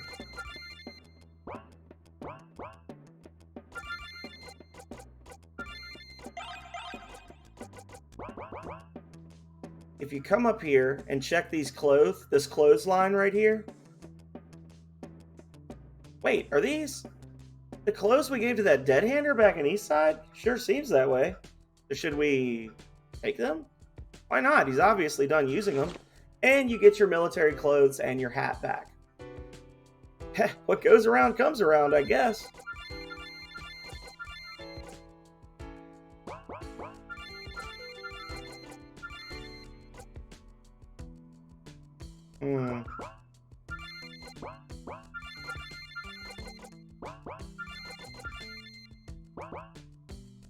Uh-oh. Nathan's not here.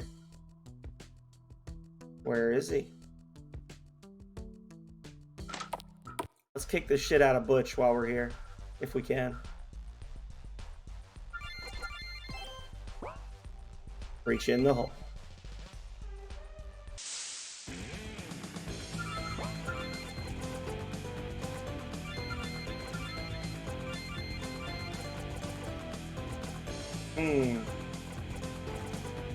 Pyro.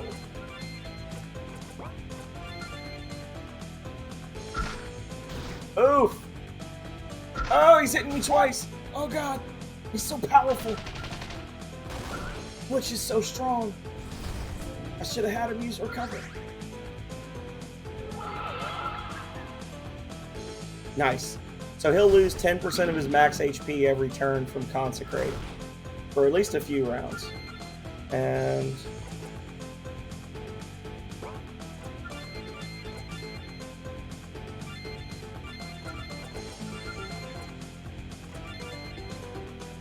she's dead. Oh my god. Please start, please.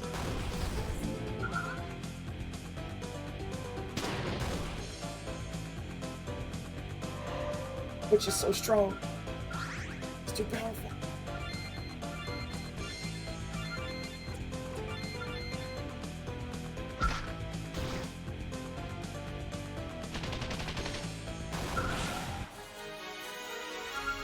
Eat shit and die, Butch. Woo! Okay, I now officially hate spiders. We killed Butch. Finally, we can all use the bathrooms without fear. I'm gonna be a hero. Hang on, there's something else in here. Oh, whoa. Why did that... Oh, well, it just, like, shot through the dialogue. Okay. Fix. Butch. Killed.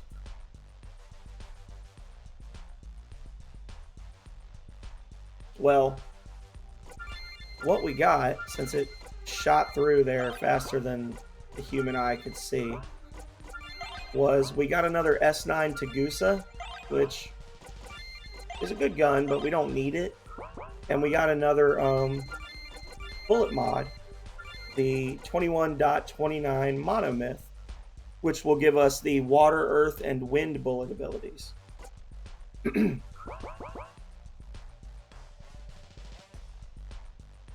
So, go us.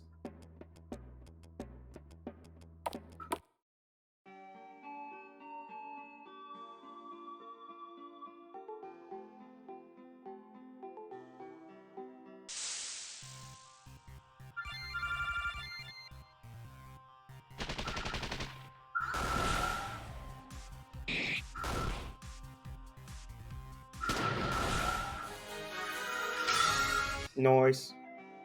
Check on the dead hander can. Not much to do until the Battler's Dungeon starts holding fights again. Yes, now we've got the money. We can actually like do this bet. Oh yeah, here we go. Hot Sauce, the Sir, 420, and Corroded. So these are the 4 super souped up scrap drones that are named after the Gank Academy members that when we used to play, when me, Megami Mori, Tapatio, and Bobby Mug used to play Dark Souls together. That's what this is.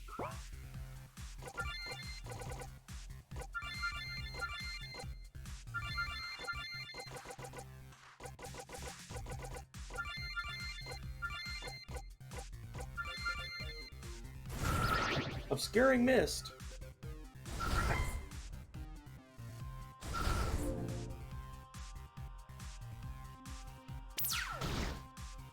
I think we'll be fine.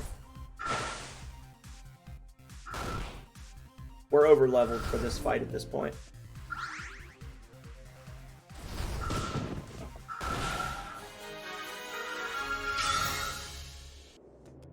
Crap. Our bots are all trashed. Take a while to repair our bots.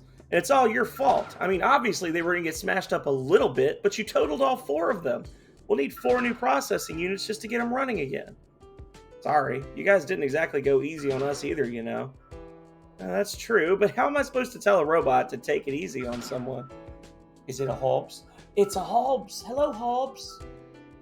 You've been put in lockdown with me? Hey, buddy. You guys go to Real Dara Valley, smash a bunch of those Model K bots, and fetch us 4 cracked processors. If you do, I'll make it worth your while. Sound good? Okay.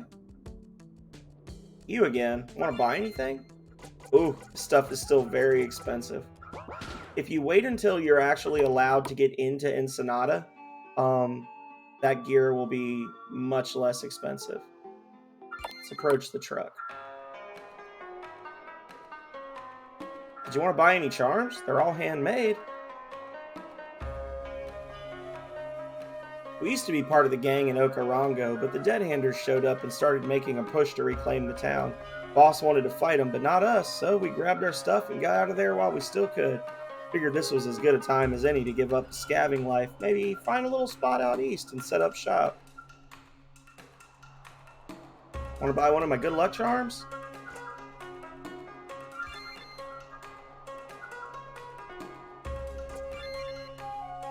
Okay, so this is an opportunity to purchase a Ember Charm for 2,000 volts instead of 3,000.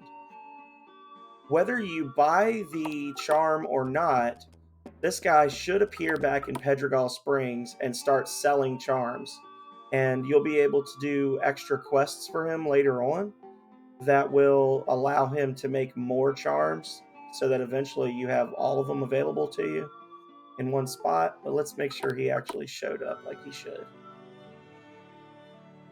Yep, there's the kid, and there he is. I can start selling more of my handmade charms. There are plenty of materials around here, so if you want to check them out, just let me know. Why is this fudge? Okay. So we've got Ember, Breeze, and Gear charms right now. Oh, hello, Raiders, Yelleth, and everybody else that came along. I am the Phenomenal Sir. I play a variety of games from yesteryear, and occasionally I do some co-op survival stuff with other awesome streamers. How are you all doing? How was your run today, Yelleth? Denaz told me that it was a little janky for him. Did you have an easier time with Link to the Past? Oh, hey, you're here. Gotta watch that Phenomenal Sir, fella. You finished first? Oh, okay. Well, we're playing VoltAge Genesis. We've been at it for about 2 hours now. I have found a few more things I need to fix, but nothing game-breaking.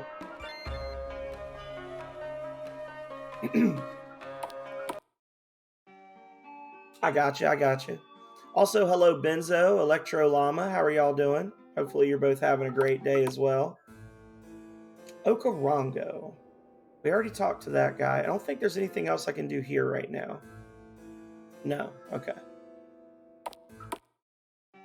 So let's just head on across the dried river.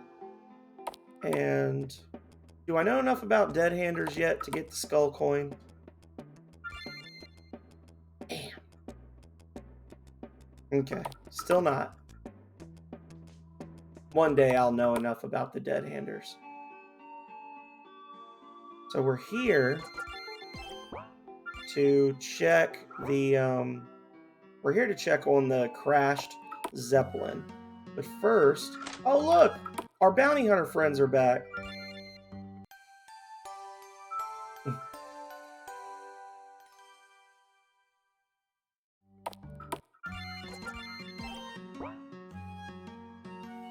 Oh, hey Nolan, how are you guys doing? Not too bad. What brings you all the way out here? Another bounty? Yeah. By the time we'd gotten anything out of Jansen, his buddies were long gone. One of our sources told us they were headed east, so here we are. We're pretty sure one of them is in town somewhere, a scummy dude named Ford. He used to run guns and other contraband for their little gang, and now he's been tied to some pretty heinous crimes in Brodospa. If we don't grab him now, he's sure to pop up making trouble somewhere else. Well, would you like for us to help you look for him? Would certainly be helpful. Are you sure? He'll probably put up a fight. No problem. We can handle one guy, and if it will help keep New Panavinto safe, all the better. Okay, well, in that case, we'll post up outside of town. If he tries to make a run for it, I'll take him out. You guys search inside the walls for him, and be careful. Do you think you volunteered a little too soon, Bridget? Those guys are pros. We have no idea how tough this Ford is. Come on, with a name like that, how tough can he really be? Besides, we're making the Deadlands a safer place by helping. Little fun fact. The first fugitive that we caught was named Jansen, and the second fugitive is Ford. Those are the last names of the two different actors that played the protagonist in The Fugitive. The more recent one was it Tommy Lee Jones in it and Harrison Ford, but that was actually a remake of an older TV series starring a guy by the name of Jansen. So they're both just named after the actors that played the titular fugitive. Kick their asses, Bridget. She's gonna do it. What the? I thought we had that lock fixed. You shouldn't have come here. We're gonna help you forget you ever did. Oh, level 40. Maybe we should not be here yet, guys. Pretty bad when the person that made the game forgets how strong the enemies are. Oh, I guess we're screwed. Oh, no.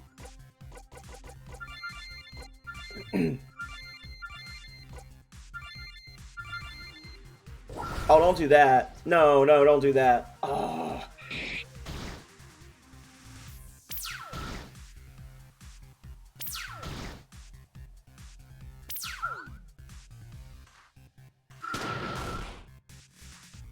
Well, hopefully Gregory's going to one-shot the drones, and that'll even it up. Yup, there we go.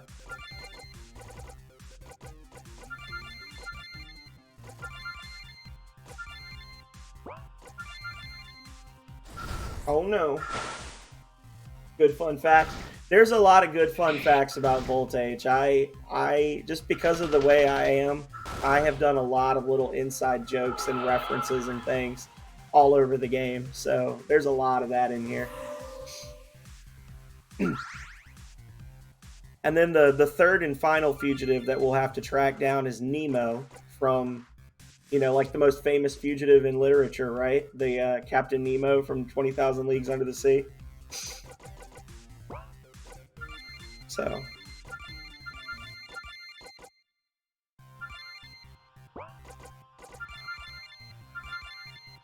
Oh, Lord.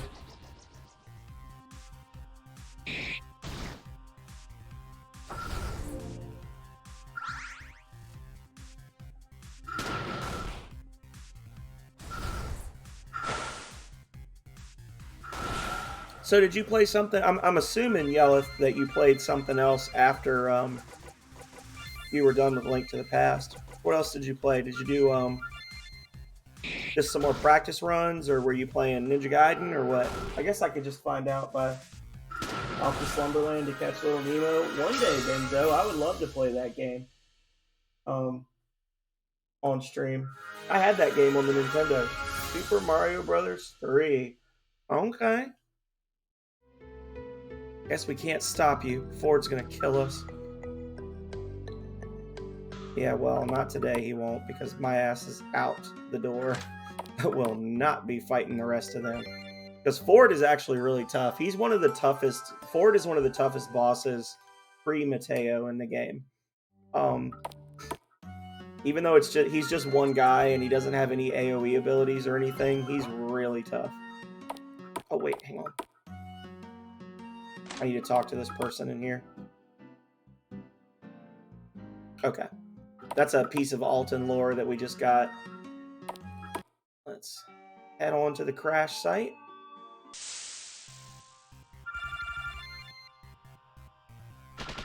Yeah. Super Mario All-Stars. I could probably... Well, I guess I can't because I don't have the capture card. I was going to say I could probably play that through my SNES mini system, but the capture card's broken, so... Well, not really broken. It's more destroyed because I broke it, but, same thing. It wasn't functioning properly before I snapped it in half. So this is the crash site we're going for, this little teeny crater here.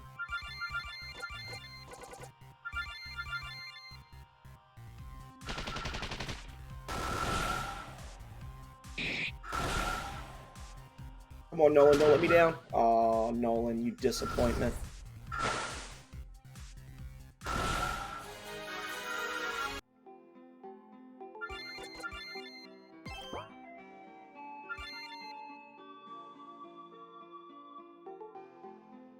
Looks like this was ripped open by some sort of animal.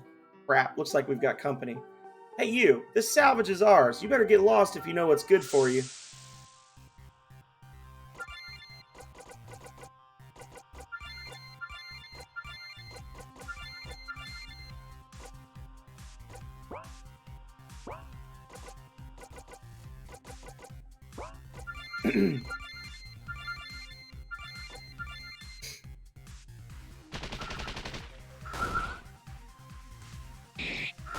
Noise.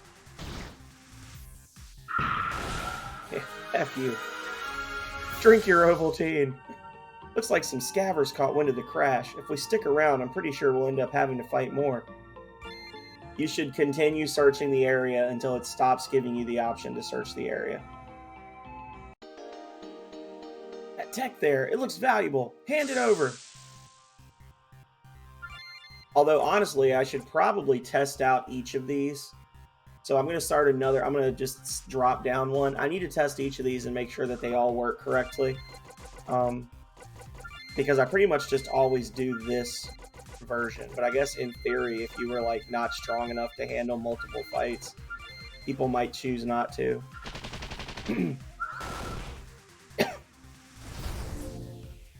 Bye, have a beautiful time. Bye, Hippie Huff. Or are you saying bye to the enemy, or are you saying bye to me because you got to go to bed? Bye, have a beautiful time. I had to get rid of the sound alerts because they were wildly inconsistent on which ones were audible and which ones were not. It was causing me some upset. Oh, okay. Well, bye to you too, Hippie Huff.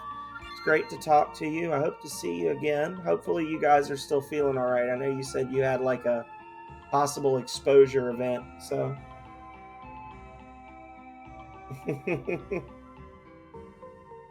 Rawr! Rawr! Rawr!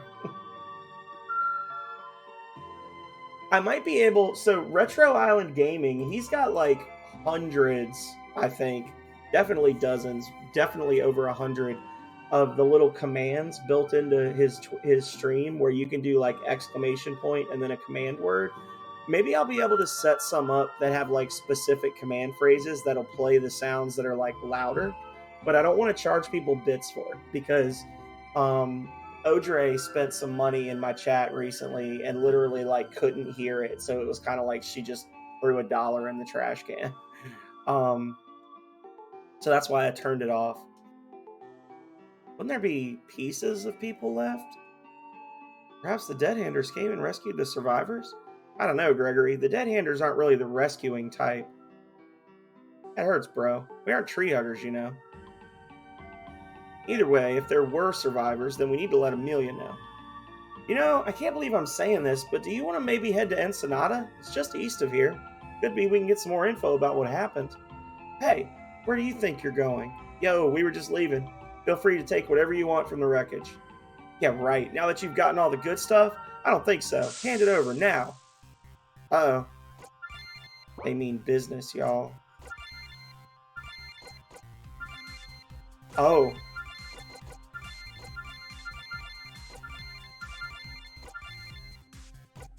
Here we go.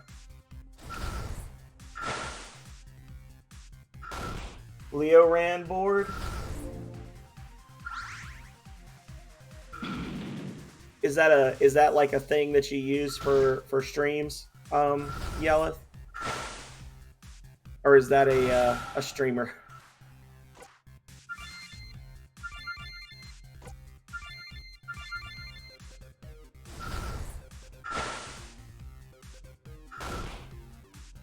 Uh-oh, this is gonna suck. I was gonna say, please don't let them both use don't let them both use unstable batteries back to back, or I will die. Nice.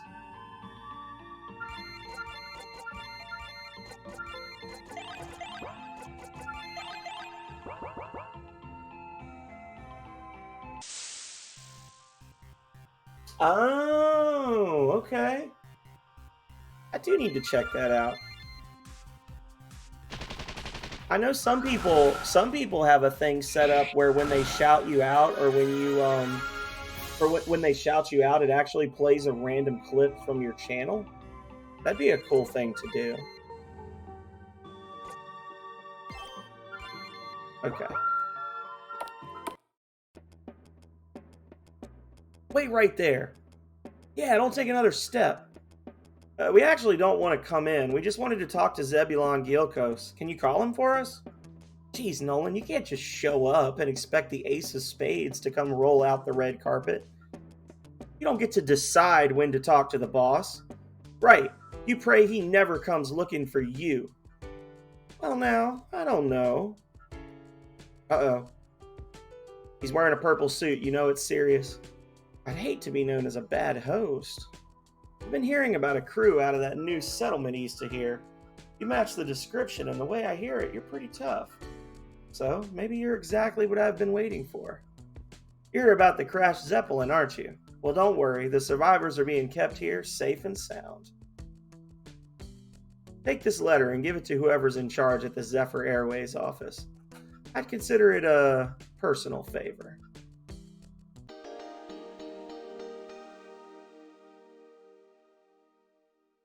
Oh, okay. Okay, Yellow. And feel free to look around Ensenada if you like. You've done more to help our people than most of my underlings lately. Just know that if you abuse my good nature, I will find a creative way to express my displeasure. That's a promise. Nebula. Sorry about that. Didn't realize you were tight with the boss. The boss says you're in, you're in. But that don't mean we won't be watching you. Okay. Oh no, don't end. So now we get full access to the Dead Handers town because we've been doing all the little Dead Handers side quests along the way.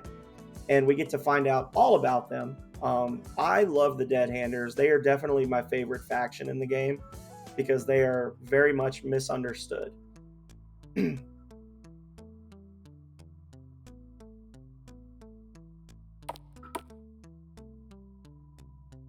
Most of the food here is pretty standard stuff, but you've got to try the Kahuna Burger. They're huge.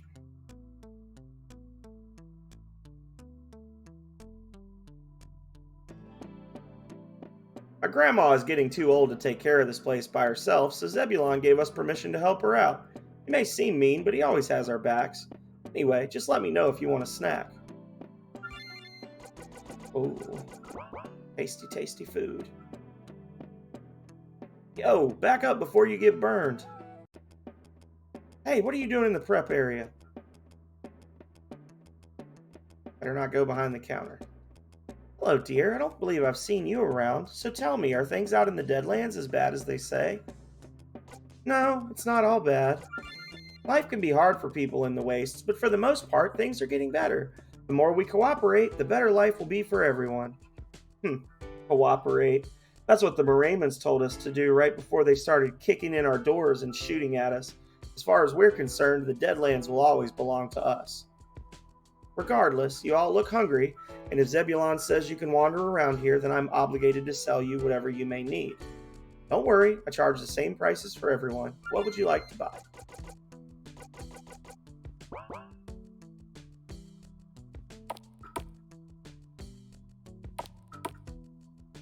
This right here is actually what I wanted to work on for my, like, what these people are going to say is actually what I wanted to work on as my my PhD project if I had stayed at university instead of working full time for the state. Pretty nice, huh? There's a layer of plasteel under the ground to prevent water from being lost, and we've rigged up solar panels to power the lights in here.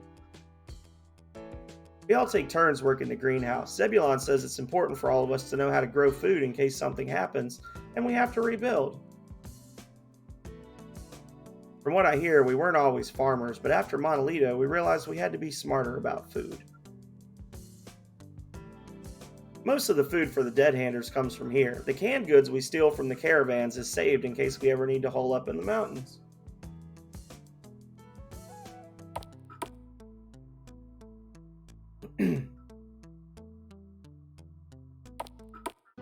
Aww, shit. I used to be a technician out at Monolito, but the Reclamation Forces put an end to all that. Now I spend my days tinkering with the junk those kids bring me. Let Let me know if you see anything you like, and I'm always looking out for new salvage as well. We can finally buy thermite, but it's incredibly expensive. This guy charges 50% over the normal price for everything in his shop. Later on, we will be able to get thermite for 4,000 volts each, but we really don't want to have to buy thermite because that gets expensive very quickly. But it's there. This is the doctor. It's basically the inn. We've got an armor shop. Oh, a Raymond Reclamation Type 1 armor designed by Shield Blue Corporation. Dead-hander masks. Armors. Oh. So that's actually a really nice upgrade for them. As is this. Look at that. Look at that insane defense boost. Slows you down quite a bit, but for pure defense, nothing's better than Shield Blue stuff.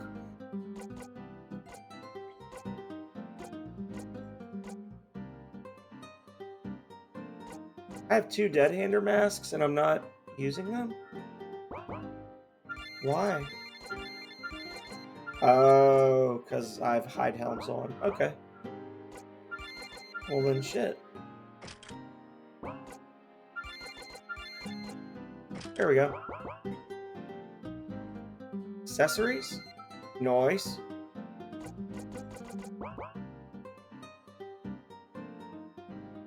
New weapons, a machete, very nice. The Obsidian Shard is nice. The Banded Tapper is nice. And the Dead-hander bat is very nice.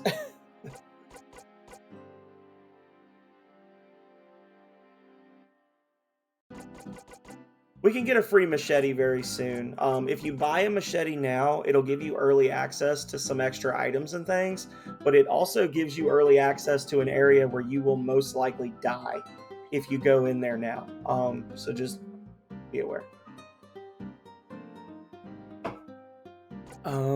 The Obsidian Shard, it's the same focus strength as the Sea Glass, but it's a huge jump to your physical attack and your luck. And it lets you cast an AoE spell that does wind and slash damage. This is good to have. And it's actually really good for Alan when Alan joins the party as well, because Alan's a B-type, so even though he's like considered to be kind of like a mage-type character, he's got good physical attack as well. His major negative is that he's slow as shit and has like half the AP that the other mages have. So we could buy one of these, or we could wait and get a discount when we help the dead-handers out more. Let's hold off. What's your poison?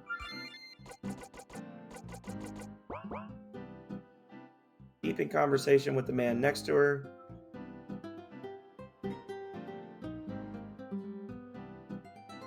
Nuddle and Man's Saloon, now under new management. No guns allowed. So, another fun little lore thing, the dead-handers actually get their name from the cards that make up the dead man's hand, which is how, was it Wild Bill that was killed in Nuddle and Man's Saloon out west, back in the Wild West days? Wild Bill, oh god. Yeah.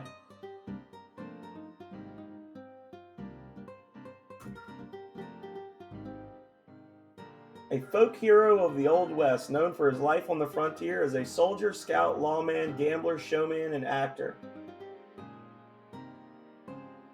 He was killed at age 29.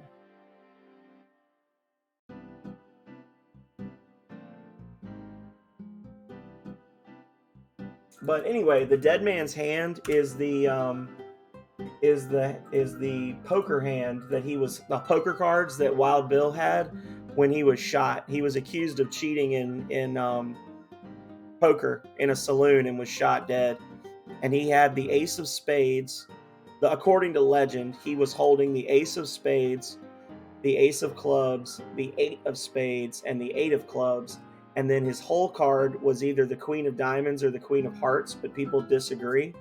So the leadership structure of the Dead Handers gang actually mimics that. You've got the ace of clubs, the ace of spades, and then they each have a lieutenant, which we've met the eight of spades. And then there's an eight of clubs out there somewhere. And then there's the queen of hearts, which is Novella, the lady in the purple dress that we met in the motel back in Brodospa. So just a fun little bit of lore. Glad to see you made it back safely. Did the guards give you any trouble? This is the guy that we helped sneak out of town when we gave him the military stuff. Are you kidding? The military clothing. I had them eating out of my hand. They even gave me this gun. Said one of my colleagues left it there a while back. You got the Black Arnold. It's a pretty sweet revolver. Imperial Senate issue, if I'm not mistaken. But you guys got me out of a bad jam, so it's yours.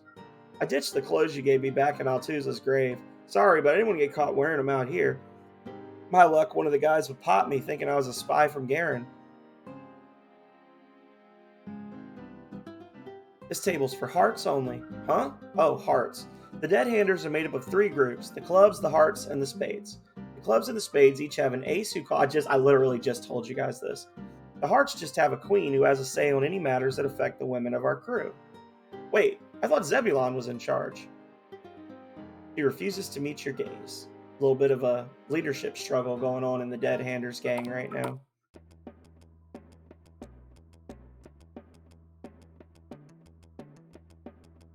People chilling up on the roof up there.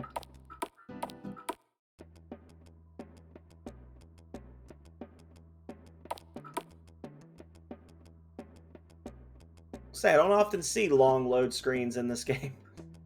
Check the rest of the ropes before nightfall. If you don't mind me asking, why do the Dead Handers hang those ropes everywhere? You seriously don't know? Wow. There's an evil spirit lurking in the forest to the east. I heard it used to be some sort of forest god, but when the bombs fell, it went crazy. Okay. It hates mankind with a burning passion, and it sends its minions to steal away children and drag them back into the woods, never to be seen again.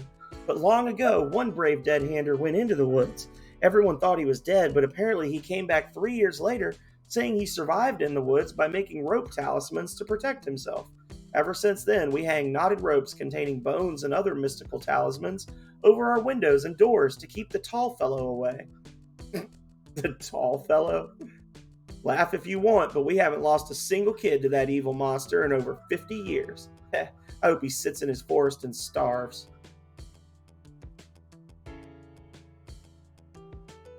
A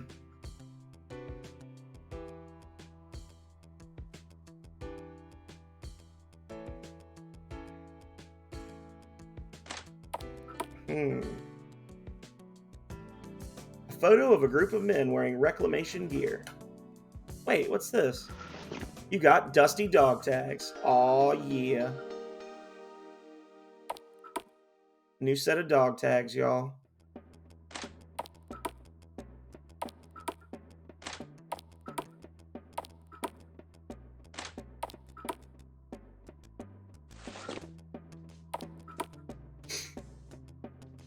Oh, wait, let me make sure I fix this. Hang on. Okay.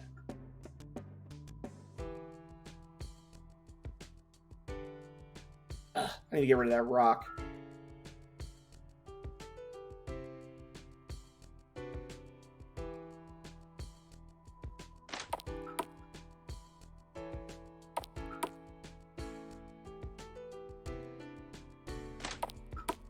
I actually let Calrea design a couple of these little trailers just because she wanted to try it out. I had her design those 2 trailers that you can get into. Just she wanted to like see how the map making worked. The other 2 guards, or the other guards give you a hard time? Listen, don't let all the cloak and dagger stuff fool you. Back before the war, the military built a whole city into the mountains. Inside these caves is a pre-war hospital, school, even a gymnasium. Ever since we lost most of the folks living at Monolito, people have been leery of letting outsiders near our kids or our elderly. Why is that? Why? What happened at Monolito? You really don't know? Guess they leave that part out, huh? All I'm gonna say is there's a reason you don't see too many old folks repping Dead Hander colors. Anyway, rules are rules. Can't let you in. Sorry.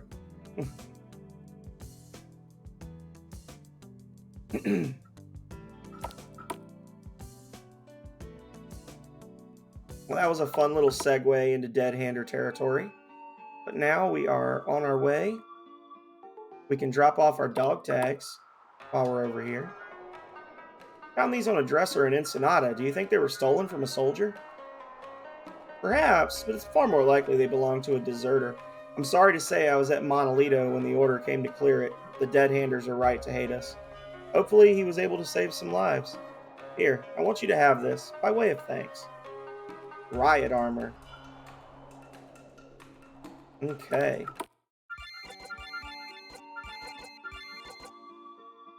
Oh.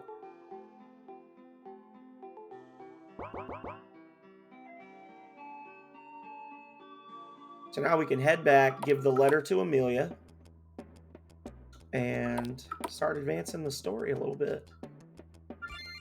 I mean, I'm not a dead hander myself, but I've spent a lot of time with them lately. I was even at Ensenada not too long ago. Really? That's amazing. What can you tell me about their new ace of spades? Like, what do the dead handers think of him? How has he convinced them to give him a leadership position at his age? Tell me everything. Nolan and the Dead Hander fanatic talked about Zebulon Gailkos and the Dead Handers for a while. Huh, so they're still worried that the Moravans are going to come wipe them out even after 20 years? Sounds like Zebulon is a forward-thinking man if he's got them avoiding fights and growing food. Question is, what's his endgame? Is he trying to integrate into mainstream Morema, or get them to lower their guard? Either way, the Senate will want to know about this. Just forget I said that, okay? As a little thank you gift, why don't you take this coin? I don't know where they came from, but I find them on... I mean, a lot of dead handers seem to have them. You got a skull coin. Yeah. Well, the only person we could possibly give this to is our resident dead hander, right? Build that luck up just a little more. Squeeze every point of luck we can out of Stark. I want to check one thing real quick. Let's head back to Pedregal Springs. I want to check and see if Neela gives the proper dialogue now that Nathan's gone missing.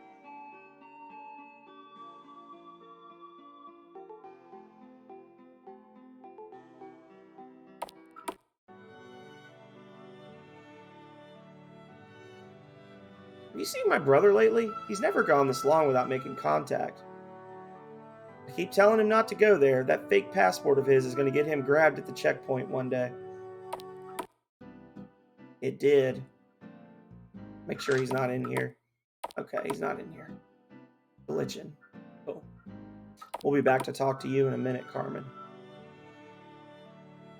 Do you have anything else to say? Okay. Alrighty, and back to Kaluna we go. See, one of the things I kind of aimed for with this little quest, I know people don't like back and forth quests, but the first big chunk of the game, like the first 5 hours that I streamed this, was us basically getting ready to head west across the mountains. And then we spent an hour getting west across the mountains, got our passport, and we had to walk all the way back. But because we have the passport, it took us 10 minutes. Because we were strong enough to make the journey. We had the passport for the quick access. So you gain an appreciation, I think, for that. And now we're about to unlock even quicker travel. So that was the whole reason why I have this back and forth, is not to be a douche to players, but because I want them to like feel that sense of accomplishment from, wow, I spent hours trying to get here, and now that I've gotten here and I've gotten stronger and I've advanced my characters, I can go back and forth, pretty much whenever I want to. So it feels like you've unlocked something in the game. Is my theory. Oh, wait. So Nathan has been locked up at the Trabunco Road East checkpoint. So let's go check things out here. Hey, let me out. You hear me? Let me out. Sounds like Nathan. Guess he got grabbed after all. So there's actually multiple ways you can get Nathan out. You have to advance your friendship with either the hunters or with the dead handers. Now, generally, I do the dead hander version because I always get Stark, and it's the quicker way if you do all the side quests. If you don't get Stark, or for whatever reason you don't want to do the dead hander stuff, this is not the only way to get Nathan out. Once you get Isaiah in your party, Isaiah will use his status as a Hunters Guild member to get Nathan out of prison as well. Really messed up this time. Can't you talk to the guards and work something out? Got that boy in the cell. Is there any way you could maybe let him go? Very funny. Wait, you're serious? No way. What if we paid you? Not a chance. And if you ask me again, I'll lock you up with him. Although I will admit it seems a shame to lock him up in Eastside over something like this. But there's nothing I can do. Unless someone really important takes an interest in his case, there's no way the military will let him go after what he did. You know, now that I think about it, his hair kind of looks more red than pink. What are you trying to say? Oh, nothing. Just wondering how my buddy Zebulon Gailkos would feel if he knew the Moraman military had grabbed this kid off the street and threw him in prison. Zebulon? Listen, I don't want any trouble, okay? Just wait right here. Whee!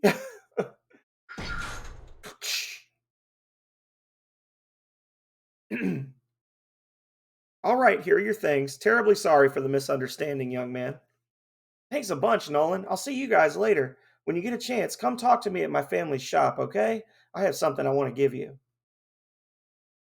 Thanks, I really appreciate it. You may want to do something about any records you may have of him being here. You know, just to be safe. Nolan, I cannot believe you just did that. All right, so now that we've busted Nathan out of prison, we can continue buying stuff from him. He will have an updated inventory in the back room at his parents' shop in Pedregal Springs, and we can get Neela in our party. We finally get our 5th party member. Alrighty. You're back. What did you find? Well, we checked out the wreckage, and the Zeppelin definitely wasn't shot down. Part of the cabin looked like it'd been ripped open by some sort of animal. An animal, you say? But what animal could have brought down a Zeppelin before they could even call for help? Here, take this. We found it while we were searching the wreckage. It might tell you more about what happened. The flight recorder. That was a lucky find indeed. With this, we should be able to figure out exactly what happened. More. We searched the entire area, but were unable to find any survivors or even any bodies. But we found tracks leading east from the crash site. East. To Ensenada. What was the role of the Dead Handers in all of this, I wonder? Yeah, about that. We talked to Zebulon Gailkos. He said to give you this letter. Letter from Zebulon Gailkos?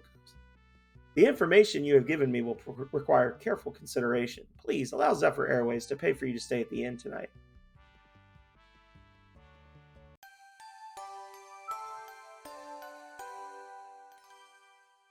We did it. Welcome back. A review of the flight recorder's data revealed troubling information. It appears that the captain diverted north from his planned course. As they passed over the Senecia Plains, they became aware that a man with wings was pursuing the Zeppelin. They opened fire, but their weapons were ineffective. This quote-unquote man quickly closed the distance between them and made short work of the Zeppelin. After reviewing the tapes, I decided not to share this information with HQ. To do so would only cause them to brand the crew as drunkards or crazy people. I mean, really, a winged man. It sounds like something out of the old stories about Elohim and all that nonsense. There is a silver lining, however. The letter you brought me from Mr. Gailkos indicated that a number of crew members were rescued and are being tended to. Apparently, the crew had been making deals with the Dead Handers for quite some time, quote-unquote, losing supplies as they flew low over Ensenada in exchange for compensation. Mr. Gailkos has requested that we consider establishing an official relationship with his people and will be returning our crew as a sign of good faith. So, not only have you solved the mystery of the downed vessel, you've helped us tap into a very lucrative new market as well. Please take this with our thanks. A corporate pass. You can receive free passage on any trips which take place entirely within Moraman airspace. Additionally, I was told to give you this as thanks for helping us to establish an official presence in Ensenada. We got a long shot talk, which we already have one of, but now we have another one, so 2 characters can equip sniper rifles. We got a truth lens, which increases your accuracy, and we got 5,000 volts. So, go us. All right, everyone, who's ready to fly? Oh, wait, no. First, we need to turn in the last laser weapon. Almost forgot about the last laser weapon.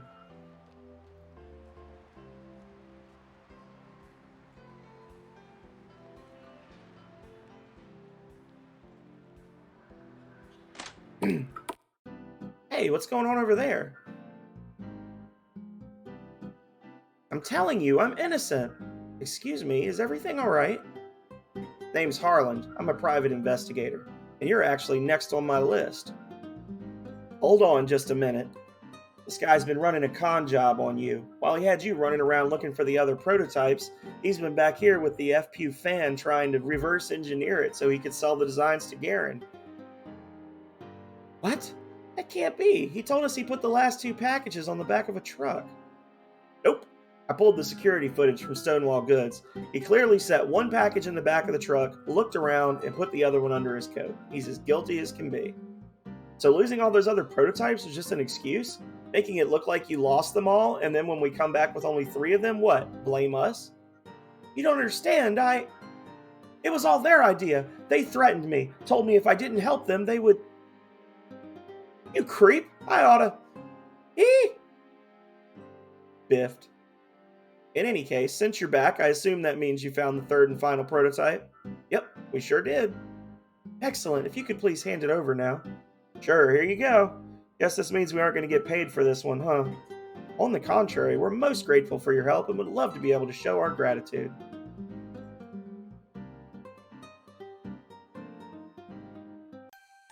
The party spends a night in a lap of luxury. You got 5,000 XP.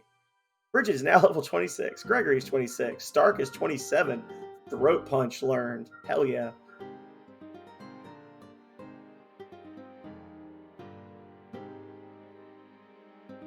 While the designs are not yet available... Oh, it's time for sippies. Well...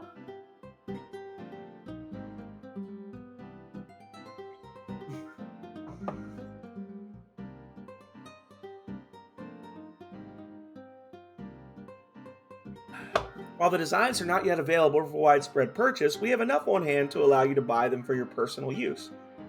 And I would like to give you 1 free FPU weapon as a gift. Wait, really? If you had them on hand, why did we need to track down the prototypes to begin with?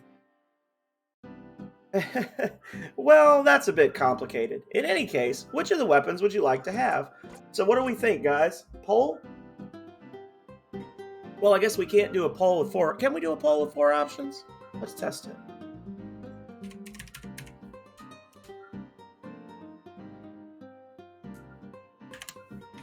Which laser weapon do we want? We can do sword, spear, fist, or fan. And while you figure that out, I'm going to go get a refill because Drag Scroll went insane and gave me a whole shitload of sippies.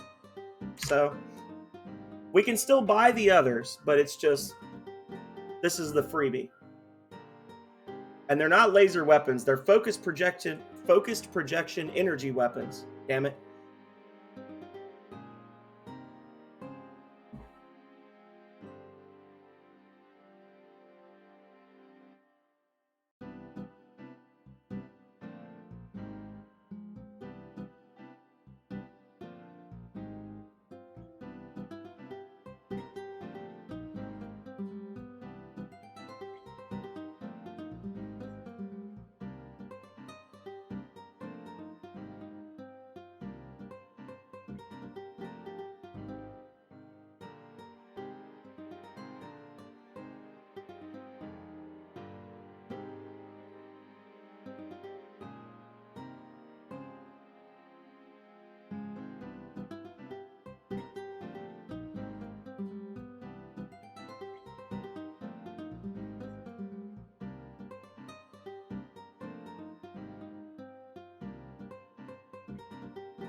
All right, what did y'all choose for me? Hopefully someone voted.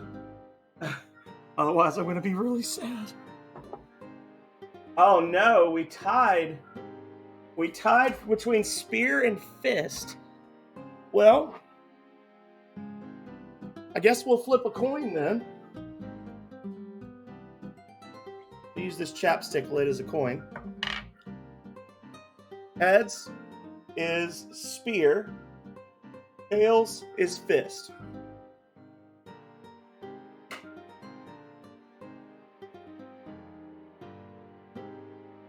It's tails.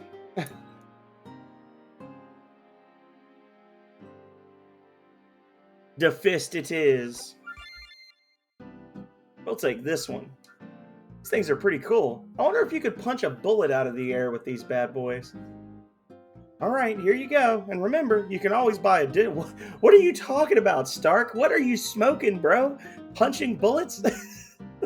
You can always buy additional FP weapons from our company store.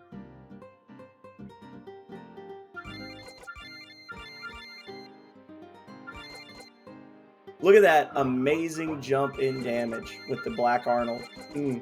There's Dinaz's spear.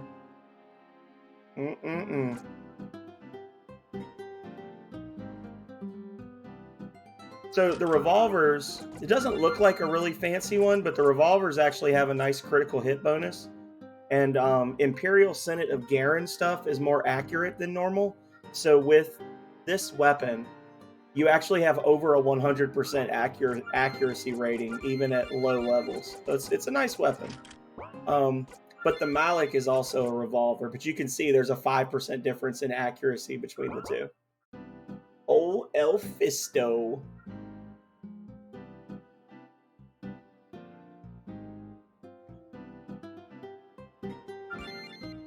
So now they've got these, and you can kind of see the stats. They all give you a plus 15 to defense and mental defense.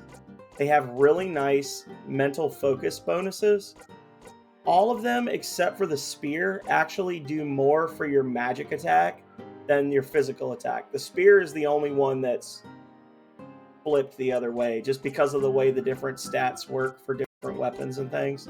But they're really good. They all do machine type damage. They do not do normal piercing, slashing, or crushing. They're just pure machine damage. Like punching someone with an energy shield. Cool yourself on a hot day using an energy shield. The weapon of choice for Magic Space Knights everywhere. Not recommended for farm use. Have a great day, and think of us the next time you evaluate your personal security needs. Okay, so that's done. What's our money looking like?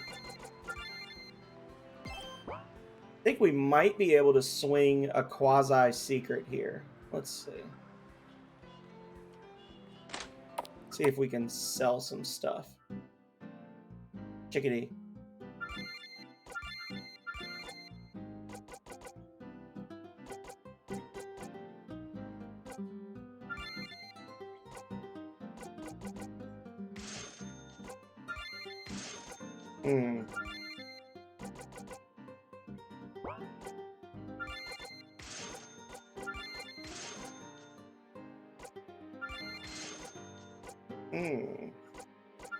More scrap metal, some raw meat, junk drive, tapered wing, insect eyes, cytoplasm, insect wings, wasp stingers, weak batteries.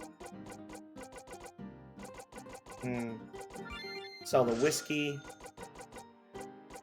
Sell the box of bandages. Definitely sell the MREs. Okay. And what can we sell? We can sell a couple of these hooked axes. We can sell our S9 Tagusas. We can sell these. Oh my lord, we are loaded with money now. Sell that. That. We're going to save the scaver clothes and mask because we'll need those later as a quest item. We can sell the military clothes. That's junk. That's junk. That's junk. That's junk.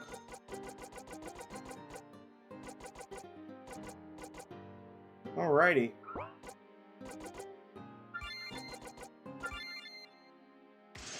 I'll try to get up to 35k.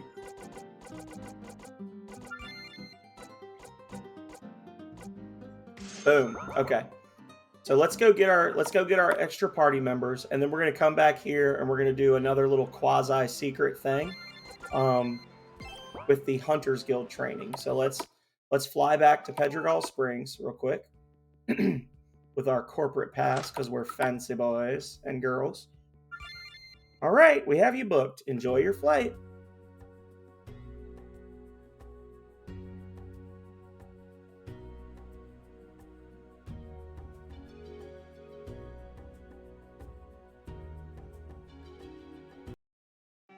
Nice. And just like that, we're back. Well, we're back in New Panavento. It's been a crazy few days. I'll say. Now we just need to ask about getting to Mateo. I heard a member of the crew say they were building a field office near the Hunters Guild.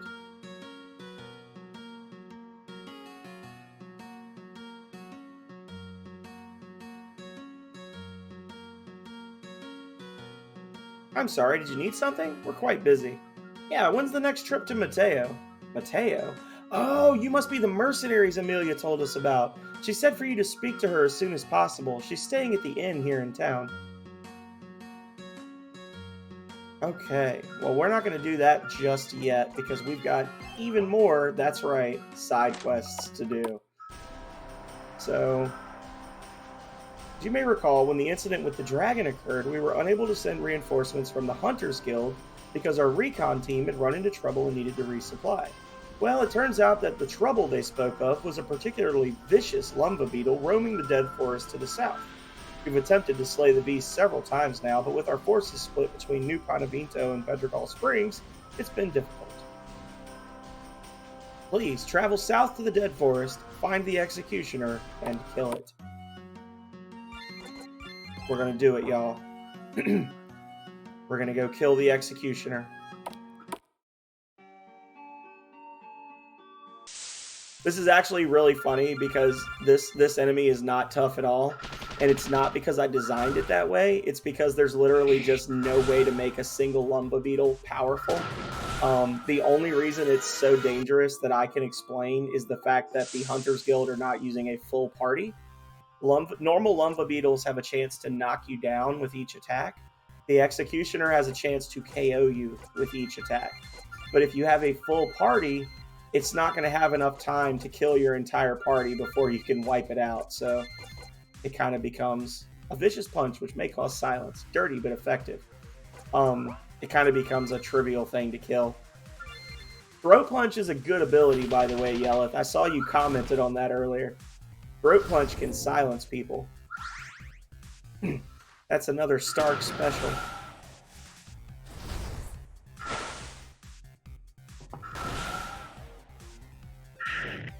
See, knockdown. They don't do a lot of damage, but they knock you down. So if there's a lot of them and they all get to attack you first, then they can just keep you in this like never-ending loop of being knocked down, getting up, etc. There we go. The old executioner.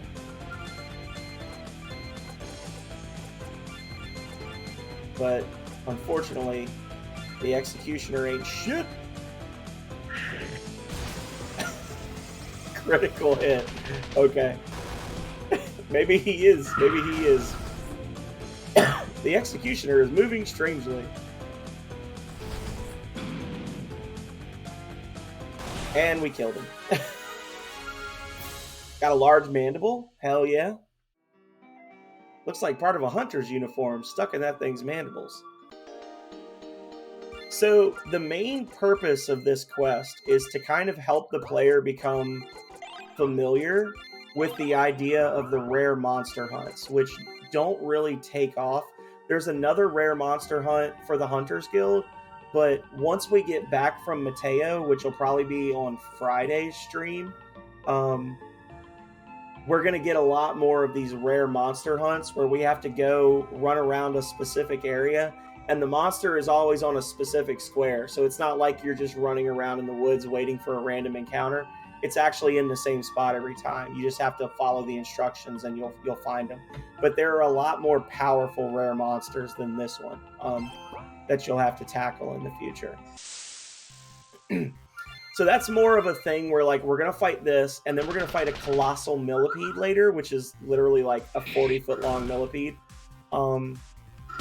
which also is not super tough. But when we get back, we're gonna have to fight more deadly things that are giant.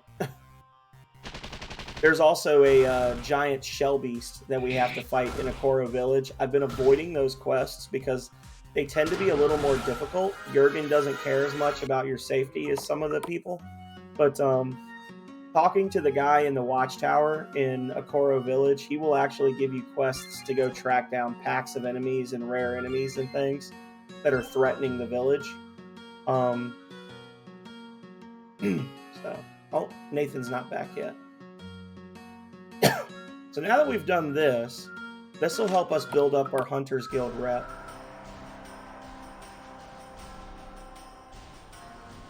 Excellent. With this, I think the Hunters Guild is finally on sound footing here in New Panavito. 7,500 volts. Hunters Guild quests are always way more money than they feel like they should be because the Hunters, and that was intentional, because the Hunters Guild is just basically, the Hunters Guild is way more effective and influential in the other two countries than they are in Marema because they are working with one arm tied behind their back in Marema. So they're trying really hard to do the right thing, but they're just not able to really be successful in their mission because the Maremans don't trust them for whatever reason. So, hey, I was hoping you'd come by. You remember Virgil, right? Skeevy looking guy from the checkpoint? Yeah, I remember you giving him a bunch of money right before he took off. You never did pay me back for that, by the way. Right. Anyway, he just contacted me a little while ago. It looks like he dug up some more info about something, and he wanted me to meet him in Brodospa. So whenever we get a chance, can we head out there? I'd like to go soon. How do you need us to go with you? I mean, I just figured I'd have you come along too. Like you said, I owe you, right? If this pans out, I'll be able to pay you back double what you lent me. Okay, but this better not be some sort of scam, Stark. Great, we can head to Brodospa whenever you guys are ready. In his note, Virgil said for me to meet him at Finn's bar. He shouldn't be too hard to find.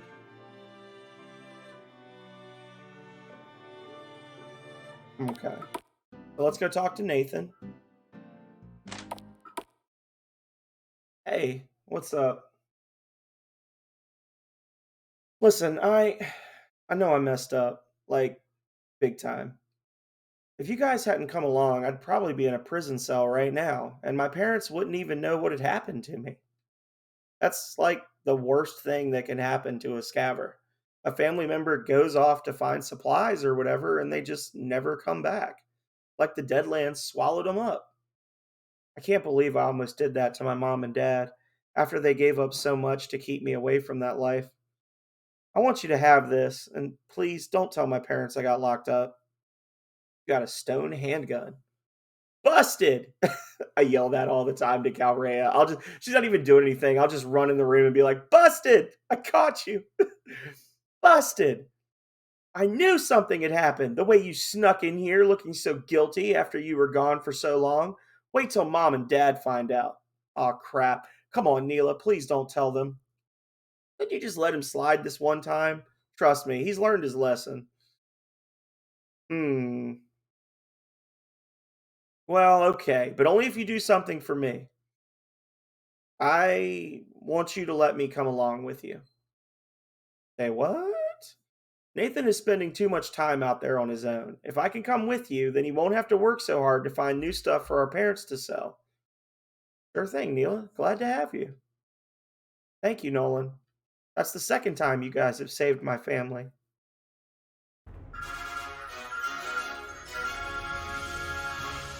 Boom. Well, I guess that about says it all, huh? I'm sure I'll see you on the road, but from now on, I'm going to stay in the Deadlands where it's safe. Only person in the entire game that refers to the Deadlands as a safe place. Oh, and before I forget, while I was back west, I managed to score a big stash of GMI gear. You know, the Garen Military Institute. Anyway, if you want to take a look at anything, just let me know. Oh, yeah. Look at that, y'all. Military handgun, military shotgun, combat knife, riot armor. We don't need any of it because we've got better stuff that we've been picking up, but it's good to know that he gets this stuff. Remember, you didn't get this from me. So there's Neela, our level 25 scaver. She's still got the toy gun we gave her before, so let's fix that. We can give her the riot armor for now. And we'll give her the Bodyguard FG we picked up. What else? Dragon coin.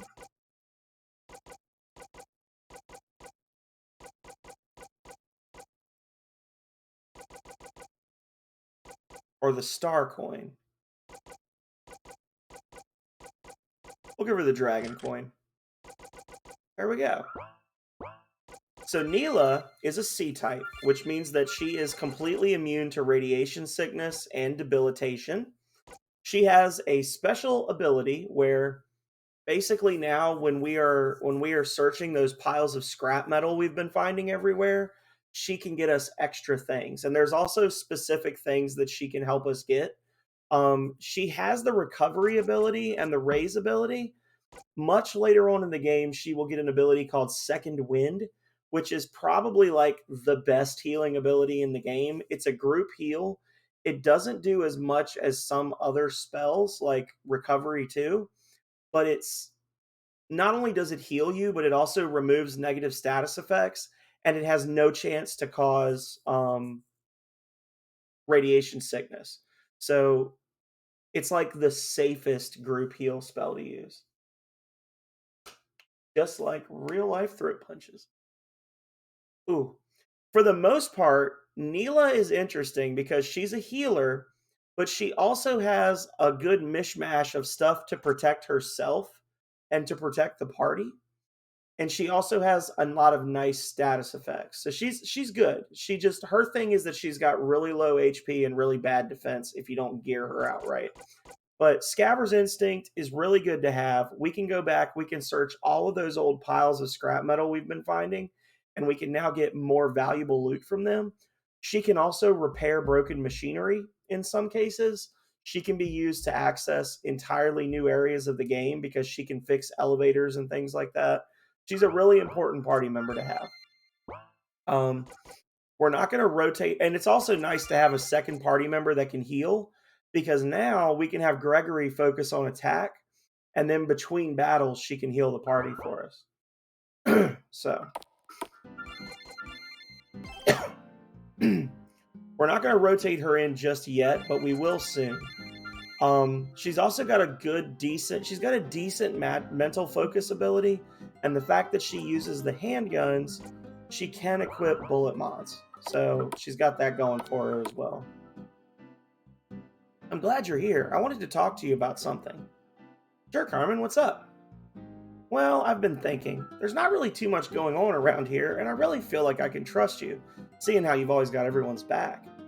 What I mean to say is, do you want to maybe head someplace new? With me, I mean. What, like another treasure run? She does not mean like another treasure run. Well, duh. What else could I have meant? So, yeah, treasure. I actually scored the key to an old pawn shop in Estancia a while back. The guy swore the place was still locked up tight. What do you say? So this guy just sold you the key to a shop that hasn't been raided in all these years? Are you sure you can trust him? Yeah, totally. Virgil has never let me down yet. He's more of an info broker than an actual get your hands dirty type. Virgil. That's the guy that Stark's been dealing with. So we're learning a little more about him. And it's in Estancia? Yeah, you know, the ruined town northeast of here. There's some pretty tough monsters out there, but I'm sure we can handle them. Yeah, sure. Why not? Who knows? Maybe we'll find something really cool. Awesome. Let's head out right away. So once we've started that quest, just leaving the town, we begin the quest. Are we ready to go? Where's Bridget? She didn't want to come. I think she had some stuff to do around the house. Really? Well, okay. Everyone grab a seat. We're heading out. Got that empty chair stream music playing.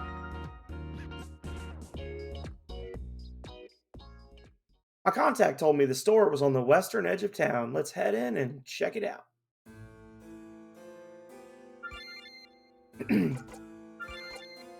Make sure we give Carmen some better stuff. So Carmen can use shotguns, machine guns, magic guns. She can use a lot of cool stuff. Her gear sucks right now, but she does have 3 accessory slots. So she's another good one to consider giving bullet mods to. For now, let's just kind of deck her out with whatever we can.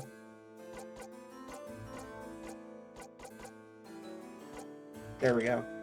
Carmen's got a good mix of attack spells that also do status effects. Her downside is that, again, her focus is kind of low, so she doesn't do a ton of damage. And they're not really powerful attacks. It's all low damage stuff. Light fire damage, light fire and dark damage. But they all have a chance to either reduce a core stat, cause a status effect, something like that. Having her in your active party, you get more free turns at the start of battle, which is nice. And she is 50% resistant to stun and headaches. So it's good to have her. She's our second D-type after Stark, but she plays very different from the way Stark does. She's another one that benefits from a high luck, which is unfortunate because her starting luck ability is very low, as you can tell. She's got, starting out with just like whatever gear we had on our hands, she's got the lowest luck of any character in the game. And she is also, I mean, like literally like 1/4 of Stark's. But she's good.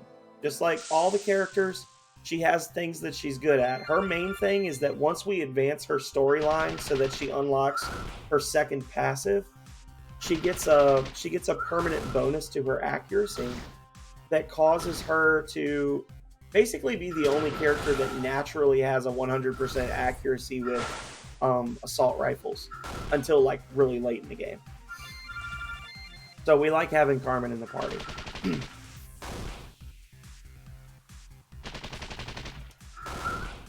It's just unfortunate that she's got a bad luck stat, because the luck would help with her accuracy as well.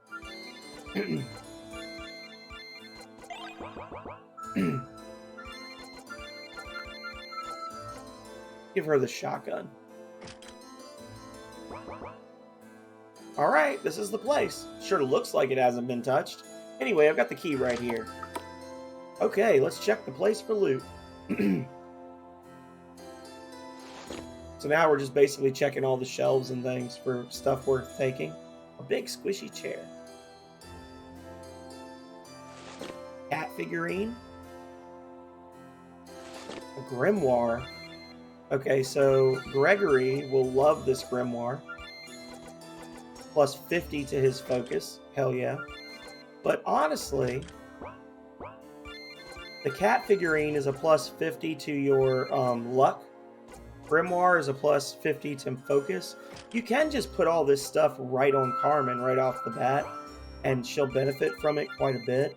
I prefer to give Stark the luck boost, of course. So with this equipped, Stark's got a plus 2% to everything he does. 2.1%. So you can see all of his stats are starting to get just a little better. Evasions, counters, things like that. This safe is bolted to the floor, and it looks pretty sturdy, too. Why don't we save it for last? 3 bottles of firewater. Hell yeah. Pretty cool poster. So once we've found everything... Oh, that's weird. Once we've found everything...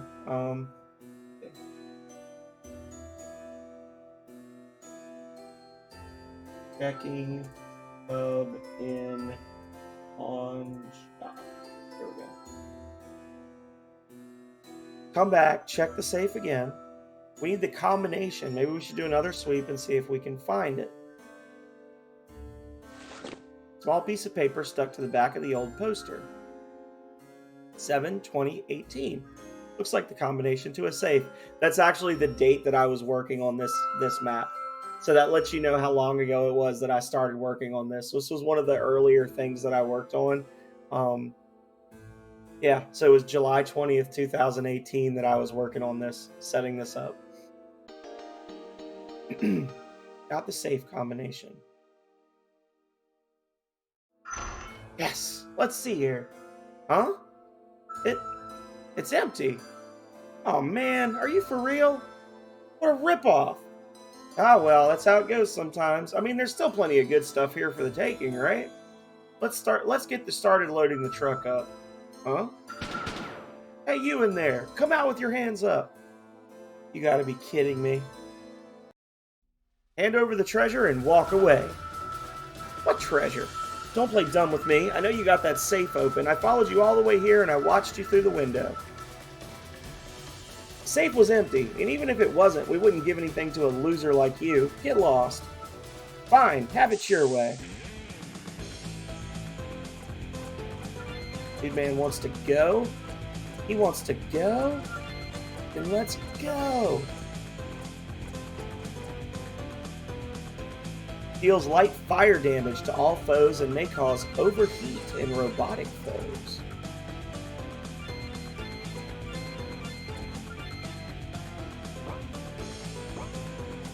Let's throat punch him. Oh no! That sucked.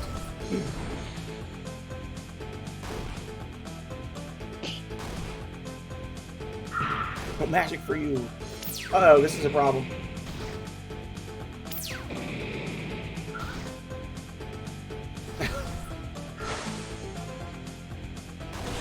Woo! That was scary.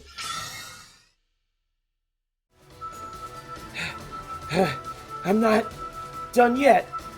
Nolan, look out! Thanks, Carmen. What a shame. He died, and for what? Trying to make a quick profit. Let's go. We still need to load the car. Listen, Nolan, I've been thinking, why don't you just hang on to everything you found today? Let's see. Carmen, join, aid.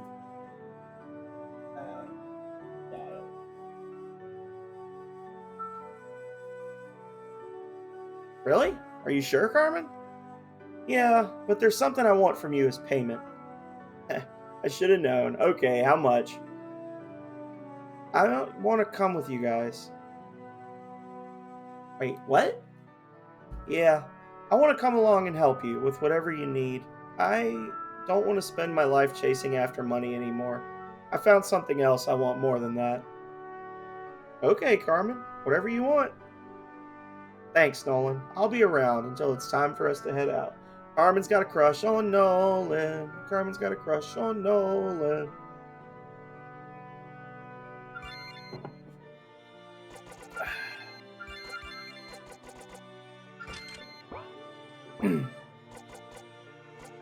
Immediately puts Bridget back in the party.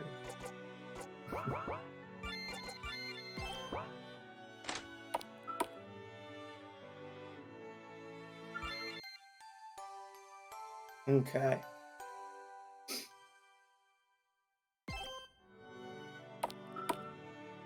So we can go back to Brodospa. What you got going on?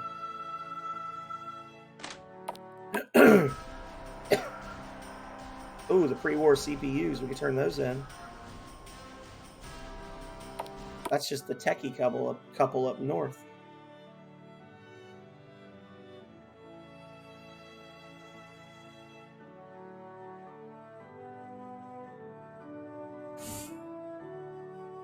Hey, brother. 8,000 XP. Hell yeah. So that's another quest done. As always, we got to make sure we take down the flyers. Taking down those flyers is important for something later on. It basically gives you credit for completing the quest in the game. And it helps uncover new things like this. According to the posting, it was put up by the captain. Greetings from your new neighbors, the Hunters. We're happy to be here and have already received our first request, but unfortunately we're unable to fill it right now given our current staffing challenges. The request was for 3 mossy cores. If you have any questions, speak to the Hunters Guild associate patrolling near the old bus stop in the center of Pedregal Springs. He should be able to answer any questions you may have regarding the bounty, and will deliver your pay upon delivery. Thank you and stay safe. Captain Pimburu. So we have a name for the captain in our town. Pimburu. Hey, buddy. Wow, you actually got 3 of those mossy core things? Well, let's see them. This should be interesting. I've read about them before, but never seen one.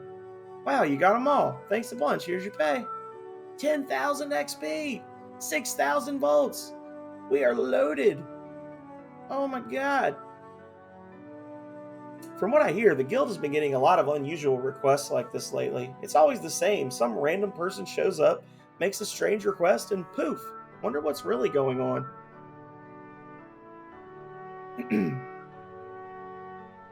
Seems sus.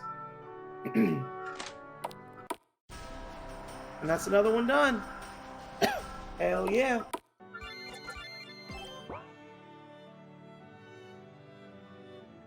Virgil's Bar.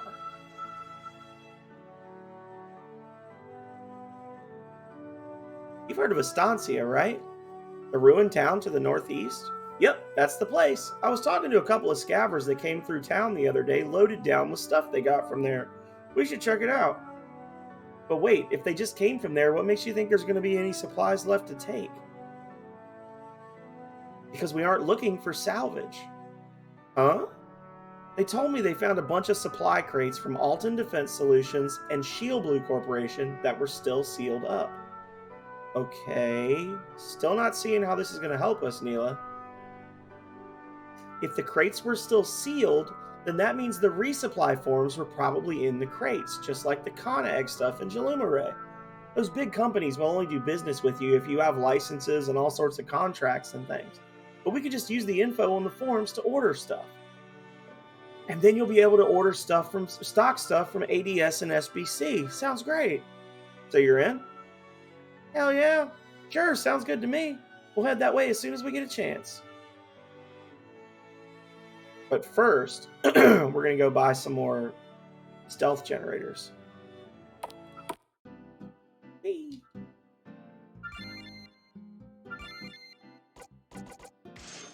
We have almost 50,000 volts right now. We are rolling in the dough.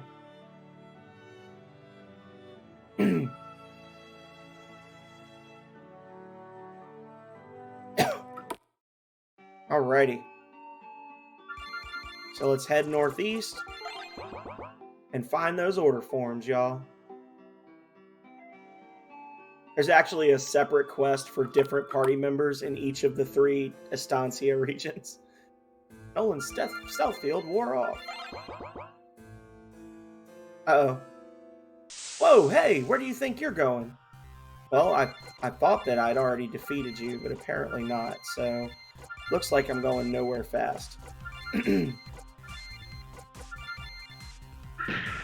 Oof. Just like real life. I just love that. Just like real life throw punches.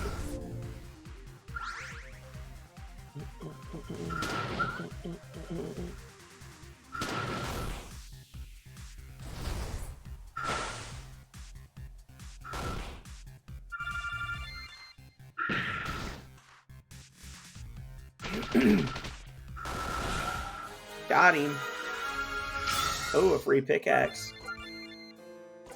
That's worth some money.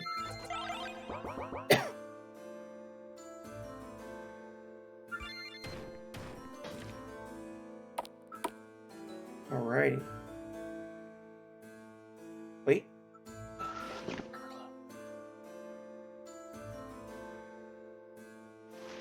Macho clothes. We'll have to come back when we can open the safe later.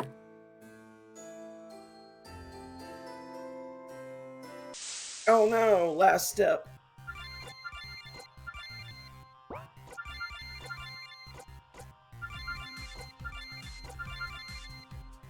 Ow.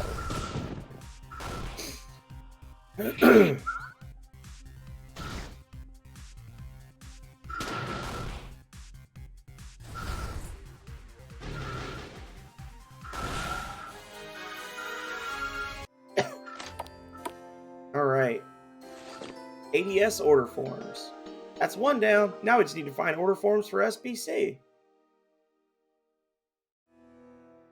Alright, while we're here, we can snag that fire water.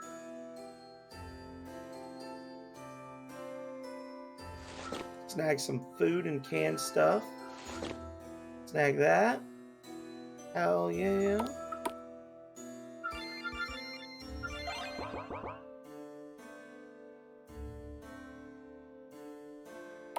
And now we gotta go around. No. Sorry. We gotta go here. And then we can sneak into the front of the building here.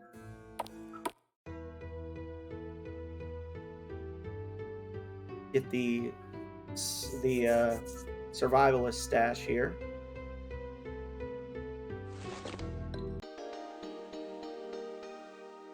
That's okay. We got both of the forms we came for. Let's head home.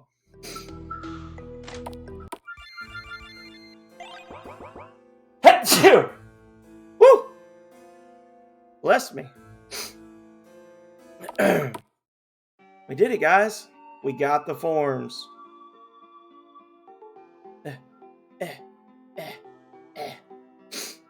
Okay. Let's go talk to Neela again. All right, here you go. Great, thanks. My mom and dad will fill these out right away. I can't wait to get some new inventory. A few days go by. Hey, Neela, how's it going? I heard your dad went out to New Panavito to pick up that shipment yesterday. That's right. We were up all night getting the shelves set up. Go on, check it out. Now in stock, great deals on Alton Defense Solutions and SBC gear, and expanded stock on all other brands. Heard from a friend in New Panavito this place had some good gear. At first I didn't believe him, but man am I glad I came out here. It's a hike, sure, but this is some of the best gear in Marema. Huh? Oh, it's you. I was wondering, do you know if the owner's daughter has a boyfriend? I see her hanging out with you a lot. Ah, so he was going to hang out and try to steal stuff. Machete, some reinforced stuff. What you got for armor? Reinforced stuff. Okay. Mama's got some upgraded food items, food options.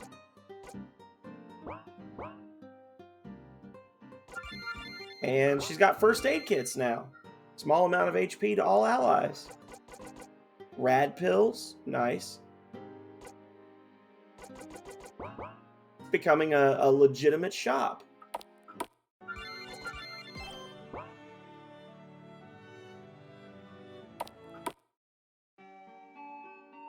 Alright, let's head west. Nolan's level 28. We need him to be level 30 so we can get Alan in the party. I think we can do it. I don't think we'll have an issue with that. Oh, wait. Why are we walking? We can fly.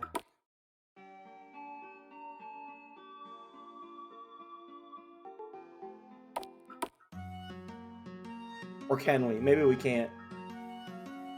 Oh, okay, yeah, we can't quick travel back with the Zeppelin yet. Once we get back from Mateo, we'll be able to fly back and forth between the two areas. Right now, we can only fly from Aclapata to New Panavito.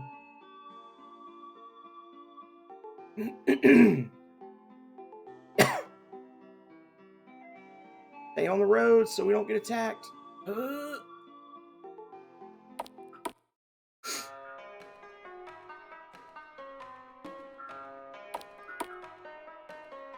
Several hours later. Oh, wait. Can we talk to you yet? Too bad. But we can definitely talk to the Alton guy now, I think. The newspaper vendor.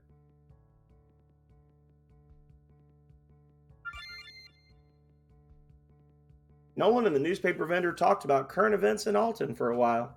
Hey, thanks for letting me bend your ear. It's not every day I meet a Marayman who cares about something other than the Deadlands or the latest Bola game. Here, why don't you take this collectible coin? It's not worth anything, but if you ever find yourself in Alton, I heard some shops will give you a discount if you show it to them. I don't know if it's true or not.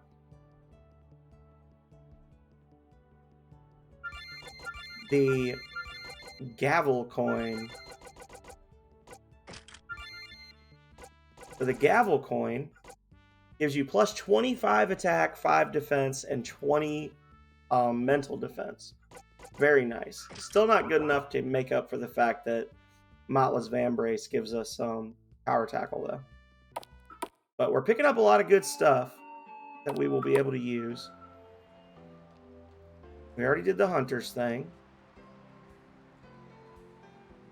We're making great progress on our coins. Hunter's Guild, Hunter's Guild, Hunter's Guild. Where are you? Here it is. So this is the other little secret thing. We talked about this briefly before. But so when you go to the Hunter's Guild, you can pay money for training, and it's exactly what it sounds like. You're basically buying experience points, okay? Nolan and his friends spent most of the day sparring with the hunters and discussing tactics, then went to the day spa to unwind. You got 30,000 experience points. Nolan is now level 29, Bridget's level 29, Gregory's level 29, Stark is level 30. So everybody leveled up. And we're just going to do this a couple more times. Nolan's level 31. We learned Dread. That's awesome. Gregory learned Umbra 2, which is good. And then 1 silver, I think, will do us. 15,000 XP. You know, the combat practice is nice, but a lot of what we're paying for here is just people taking notes and shouting advice at us during matches. Yeah, that's true. You'd be a pretty good coach, too, if that's all it takes. Wow, Nolan. Tell us how you really feel. What? Oh, crap. You know that's not what I meant. I was trying to say you're really good at being organized and helping people get the best out of themselves. Thanks, Nolan. Maybe I'll start keeping a notebook or something so I can look for ways we can be more effective as a team. Bridget gained the coaching active skill. So if you spend 25, you're falling asleep, well, good night, Yelleth. Hopefully you're still listening, but probably not. I hope to see you again tomorrow or Wednesday for my next stream or your next stream or whatever. And I don't think I did this before, but for anybody who's in here that didn't come to the Yelleth stream and doesn't know him, there's a nice little shout out for him again. So Bridget has learned the coaching skill, which costs 24 AP, but doubles your earned XP for 1 encounter, which is an amazing ability that you can only get for her by spending 25,000 bolts with the Hunter's Guild here in Kaluna. So nice little secret bonus thing that she can get. And we're going to be using that in all the boss fights from now on.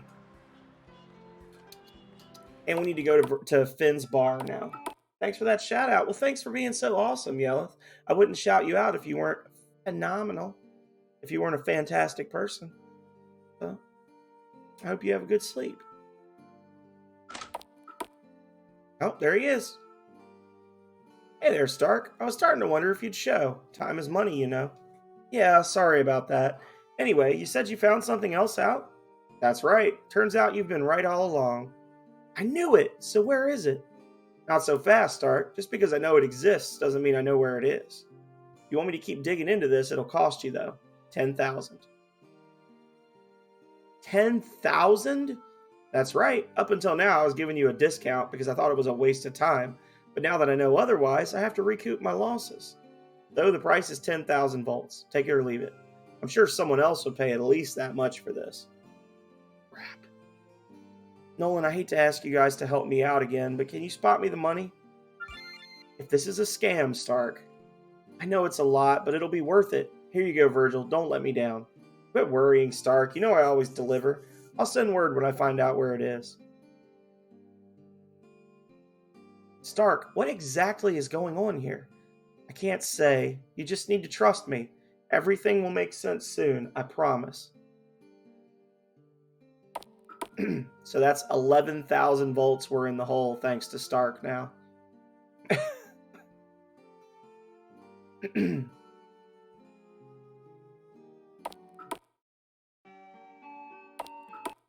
Just like that, most of our money's gone.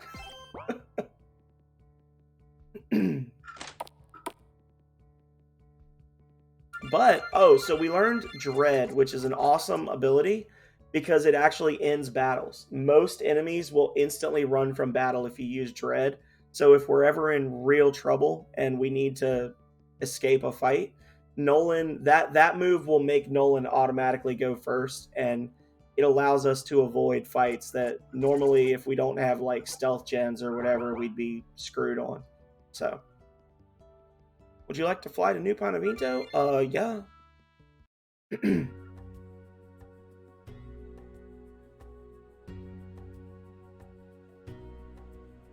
You know what else we haven't done? We haven't saved Butler yet. We were supposed to go looking for Butler, the Trailblazer that went missing, looking for Shell Beast and Millipede parts, and we literally like never went to find him. But now we're super leveled up, and we should be able to have no trouble helping him. So, let's go buy some better stealth gens, because now that we've upgraded the shop, Neela's family's shop, they will have better stuff too. So now we've got standard stealth gens. They cost twice as much. They last twice as long. Buy some Molotovs, nitrogen canisters. Those. Boom. Okay. Down to 5,000 volts. I keep wanting to say caps. 5,000 volts.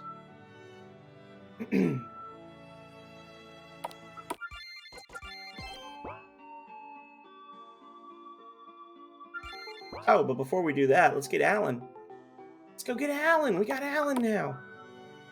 See, we're unlocking all the characters today. Is it Alan or Isaiah that I get next? One of them's level 30 and one's level 35. I think it might be Isaiah that I get next, but I'm not sure. Let's see. Hey, buddy. I got a book for you.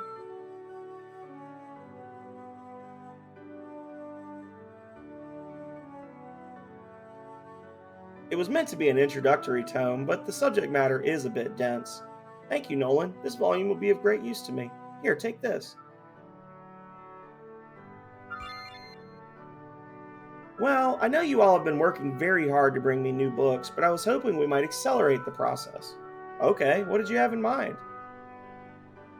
Well, as you may recall, when we first met, I told you I intended to head further east to the town of Estancia. We know all about Estancia. Right, I remember. Well, I've been hearing stories of your deeds out in the Deadlands, and I hoped I might be able to persuade you to come with me to the ruins. Are you sure? It's true we've taken on some pretty tough jobs lately, but the Reclamation Army never made it that far. There's no telling what we'll find.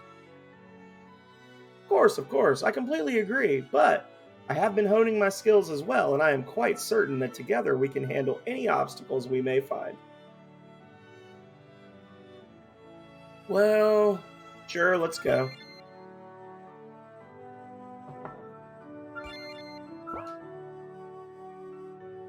Alan Hype.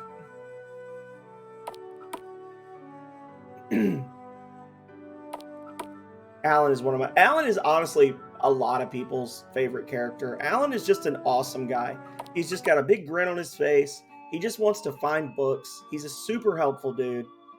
It would be a shame to find out that he's a villain in a later game. I'm not saying that'll happen. I tease. She's asleep right now. I tease Calrea constantly that the big reveal in VoltAge Apotheosis is going to be that Alan's actually the villain. He's not. But I just fuck with her all the time about it.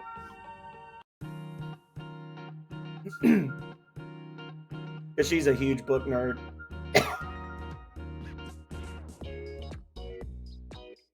Okay, so what are we looking for exactly? Well, according to my resources, there's a large bookstore on the east side of town. A bookstore? That's it? Not just any bookstore. Apparently, the owner of this particular shop was known to be an avid collector of rare and valuable books on many topics. Took a great deal of searching, but I managed to track down the descendants of the shopkeeper, and as luck would have it, they found the shop keys in an old trunk. Wow, that was lucky. So we take the keys, get into the store, and find the rare book somewhere in the shop. Right. Treasures. Ah, well. Maybe we can check out some more of the area, too. I'm willing to bet there's plenty of other good loot waiting to be found. Roadblock. Well, this won't do. We'll have to look for an alternate route. As I'm sure you know, many ruins can be entered from different directions. As is often the case, I believe tackling this problem from a different angle is the key. Shall we look around a bit? Alan has joined the party at level 30. Now, he does not have any gear, because we took it all from him last time. But he does have an upgraded focus, the Desert Rose, which is awesome for him. Not as good as the Obsidian thing, but it's good. Let's give Alan. So you can see what I'm talking about. His AP. Alan is a kineticist. Alan is an attack mage. These are his abilities: Pyro, Thermo, Arrow. He's got all the Earth abilities right off the bat. Geo, Geo2, Terra, Terra2. He's got a Holy Attack. He's got Sand Curtain because of his Desert Rose weapon. But he has 68 AP. He can only cast his most powerful spell twice. He cannot afford to cast it a third time. That is Alan's big negative, is he is a boss who has amazing attack spells that he can only use a few times. Unlike Gregory, who can just spam magic every turn if he wants to. But what Alan does have in his advantage is Savage Focus, which is an amazing passive ability, where whenever he deals physical damage to an enemy, he gets 2% of the damage he deals back as AP. So with Alan, you want him to basically alternate between magic attacks and physical attacks. He can use focus crystals, which do magic damage. So the focus crystals will increase his magic abilities a lot. It'll make him do a lot more damage with his spells. These are his core stats. You can see what his core stats are at level 30. Not super fantastic. But he can also use Knuckles. He can use one-handed spears. And what else can he use? I think that's it. Focus crystals, Knuckles, one-handed spears. So in this case, we're going to give him the fist we found before, the FPU fist. And that'll give him not quite as much magic attack power, but it will allow him to use his regular attack option to deal physical damage, which will heal his AP between turns. So this is where the strategery kind of starts to come in, because you're like, okay, how can I build this character to really take advantage of that ability? Because he can't use shields, he can equip 3 accessories instead of just 2. So let's see. Let's give her the cinnamon oil, and we're going to give Alan the grimoire. Boom. Now he's almost, well, he's not almost. He's getting competitive with Gregory. And an Ember Charm, he already knows that. Skull Coin. Yeah. There you go. Now, we're not going to use him yet, because he's actually a terrible option for this quest. This is one of those ones where, like, he would not have been able to handle this by himself. If he had not had the party along, he would not be able to handle the enemies coming up. So we're going to just stick with it as is, but it's good to know that he's waiting in the background if we need him.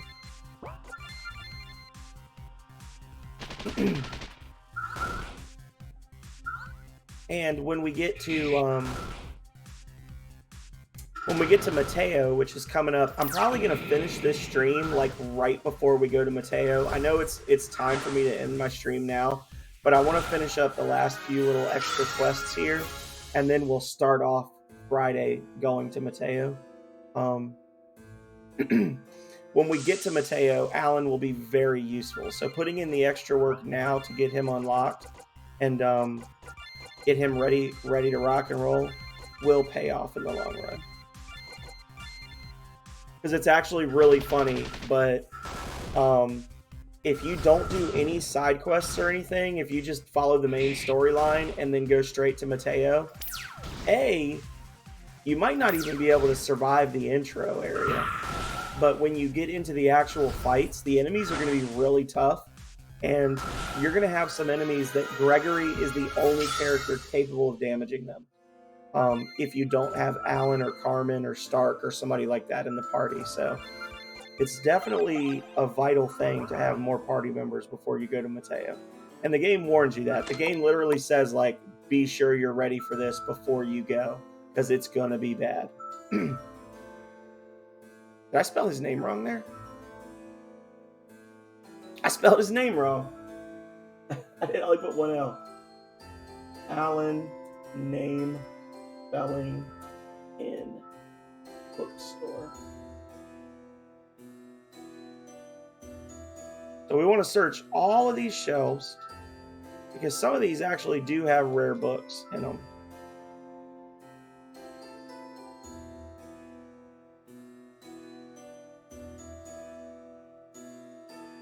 As I recall, there's 3 rare books here. An odd book.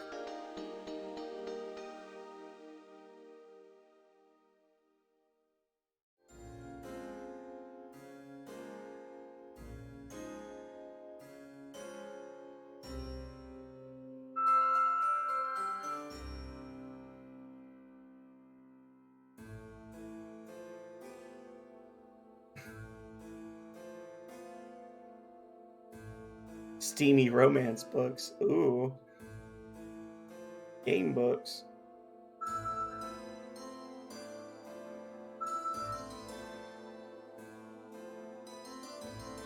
Self-help books.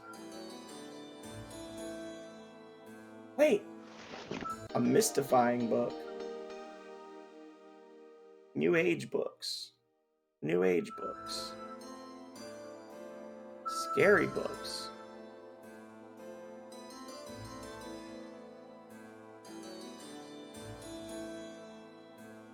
Sci-fi books. So we got 2 rare books. What did we get? A book focused on the acquisition of learning and the development of memory. Something about it seems off. A book written by a soldier long ago contains detailed instructions for making magical talismans. So there are actually 2 types of books that Alan's interested in. Some of them are books about the occult, and some of them are books about quantum physics. Alan has very interesting things that he likes to study. And each of the books is actually inspired by, like, a real book. So if anybody cares to know that, it's just a fun little factoid. Here we go. Roar! The Virulent Shambler.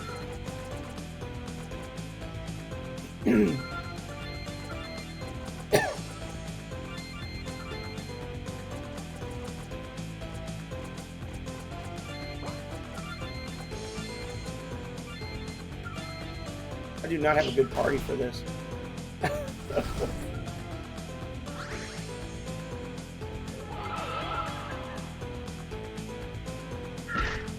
Oof! Oof! That big dark power energy.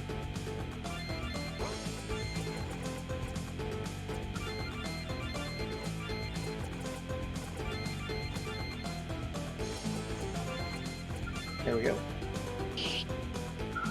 Oh, missed.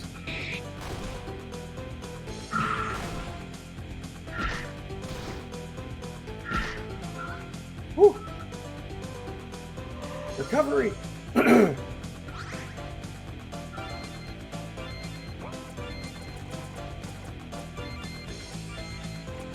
Coaching.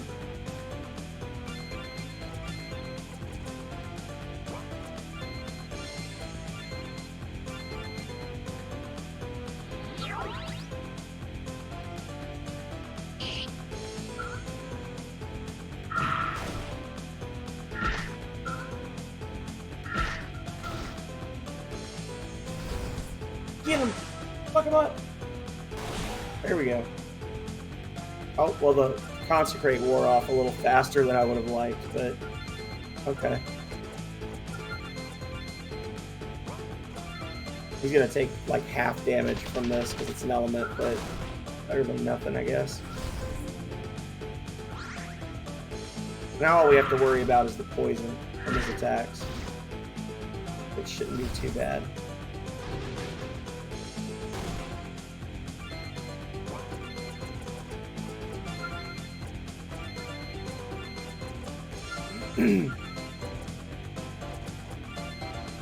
Lower his defense, please. I don't think it'll matter. Got him! So it doesn't show, and this is just a failing of the engine, it doesn't actually show the doubled XP. That's how much XP I should have earned from that fight, but I promise it does apply the doubled XP. So everybody got like 13,000 experience points from that fight. I'm unharmed as well. Now, shall we see what sort of rare volumes we can find? I wasn't even aware that some of these books could still be found. I will have more than enough material to keep me busy for some time. I don't believe I've ever asked, why are you so eager to collect these old books? Oh my, have I never explained my mission to all of you? Not really. Bridget and I always assumed you were a seeker. Yes, how very astute of you. What is a seeker? The Seekers of the Ancient are a group of academics who seek to preserve the wealth of knowledge which existed before the war. Marema was home to many of the world's foremost universities, libraries, and labs. We hope to locate and preserve what we can before the Deadlands claim it forever. As for myself, I've always been keen to collect and codify the knowledge found in ancient texts. It was my passion even prior to being accepted into the Seekers' ranks.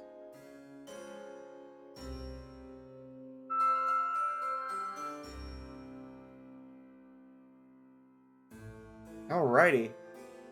Alan has permanently joined our party. Nice. We are doing good, y'all. So we have just, in like the last 90 minutes, added Carmen, Neela, and Alan to our party. We are set up for success. Alan has moved around a little bit. He's rearranged. Uh-oh, what's this? Glad to hear your trip is going so well. I can't wait to see you again. In the meantime, the Seekers wanted me to send you these. Stay safe, babe. You got Magician's Robes, Magician's Hood.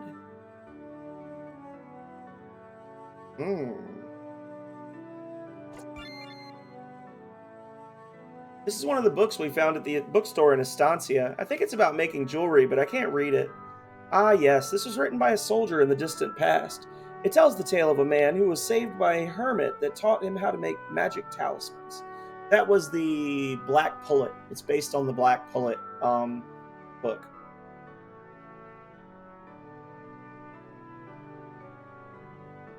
Here's another one from the bookstore in Estancia. It was labeled as a self-help book, but I don't know. Ah, one of the lesser keys. I suppose it could be construed as a self-help book after a fashion, but I'm fairly certain a rare book like this was misshelved. Lesser Key of Solomon.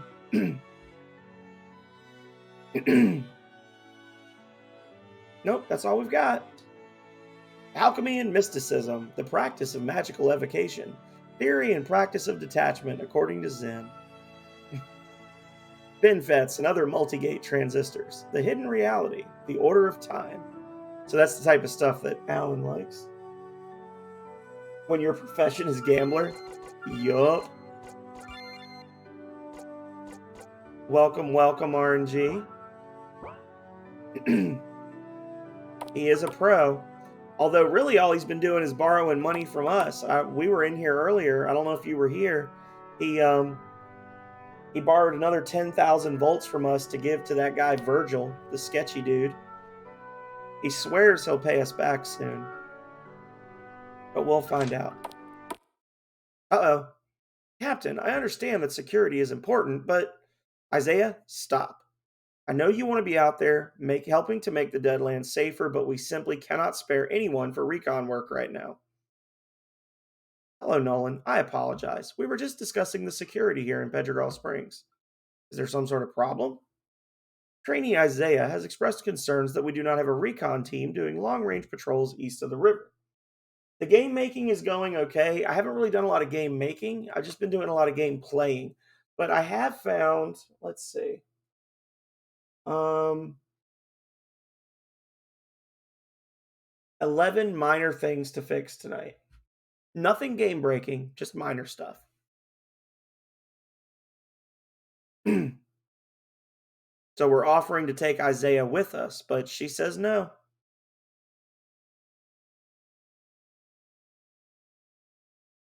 He storms out.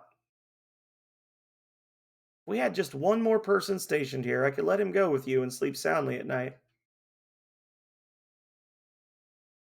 All right.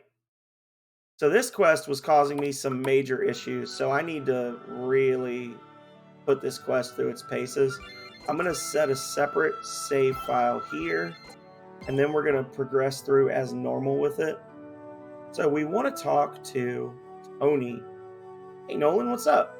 Tony, I was just wondering, what do you think about the Hunters Guild? The Hunters? I guess they're okay. They aren't really the best fighters in the world, but they do have cool uniforms. And I guess the fact that they're here to help should count for something, right? Why do you ask? I was talking to the captain earlier, and she was telling me they could use an extra person to help out around here.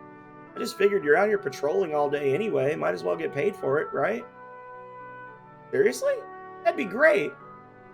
Okay, cool. The captain said there are some killer bats or something in the woods north of town. So I help you kill these bats, and you guys will help me sign up with the hunters? And I get a uniform and everything?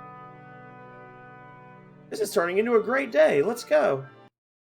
Okay, remember, we're looking for some giant bats in a cave. No problemo. I guess you'll want me to stick close so you can see me fight, huh? Yes, Tony. I need you to stick close. Hey, we can't leave yet.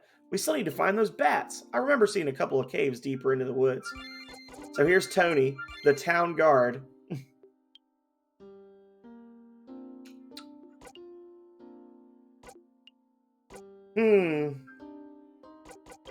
Tony seems like he's been doing a little bit of level grinding.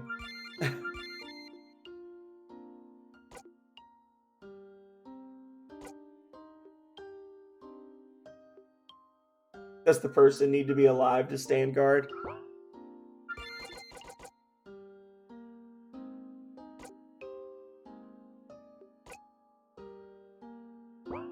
Well, in Tony's case, I don't think that there's any alternative to him being alive because Tony is a beast.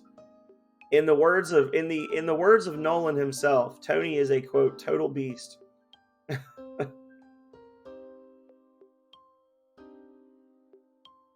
Later on, you're looking for a criminal hiding out in Pedregal Springs, and you're going around like checking the different houses and things. And Nolan makes a comment to the effect of like, I kind of wish that the thief had tried to hide in Tony's house because I saw him punch a hole in a millipede one time, and it would have been pretty funny to see what he would do to that guy.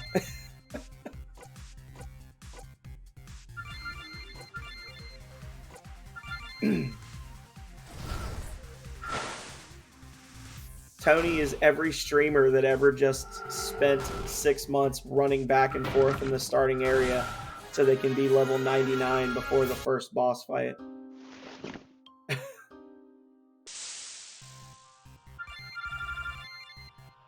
Sad thing is he's level 99 and he's still slower than Stark and Bridget.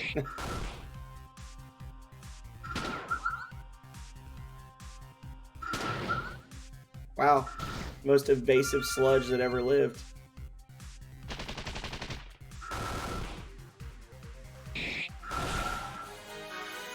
Okay, we need to give Stark. Hang on.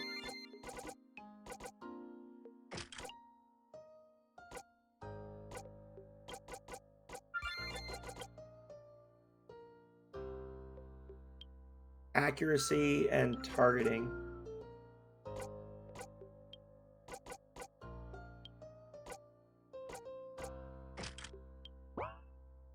Of Poor sludge. It's doing its best. It is.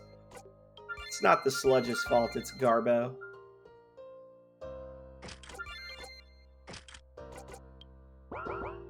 So what you been up to, RNG? Were you streaming earlier, or were you just been doing other stuff? Or maybe you've been lurking a while and I just didn't know it. Okami.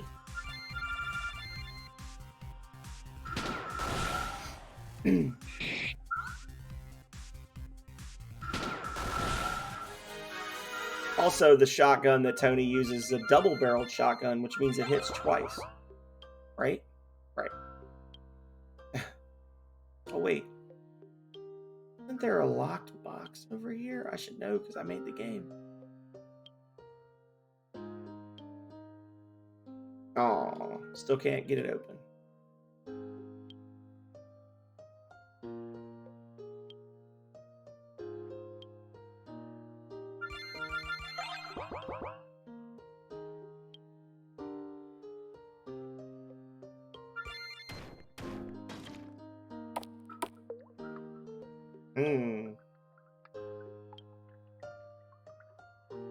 Too bad we don't have a sledgehammer.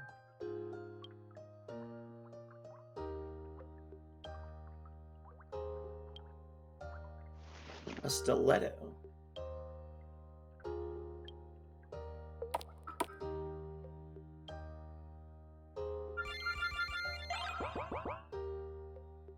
Alrighty. The stiletto is a dagger. Not a super amazing dagger, but a dagger. Sneak up here and around here, and here we go. Oh, absolutely. Of course I'm going to shout you out, man. You're awesome. Why would I not?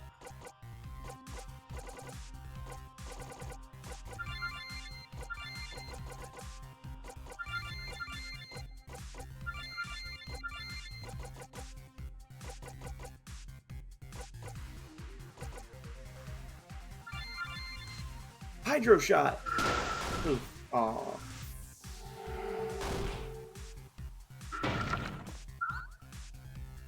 You missed. How could you miss? He was 3 feet in front of you. Well, this is becoming problematic.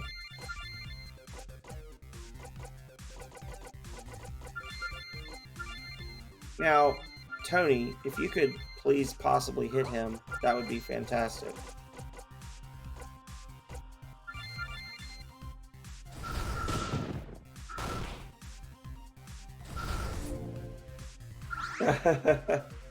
I bet it's a short list. Nice. The Berserker Ring. So we can put that bad boy right on Alan. And that will increase his attack power by 25. And it'll give him some elemental skills. Cryo Strike, Arrow Strike, and Mech Strike. So now he can do some nice elemental physical damage.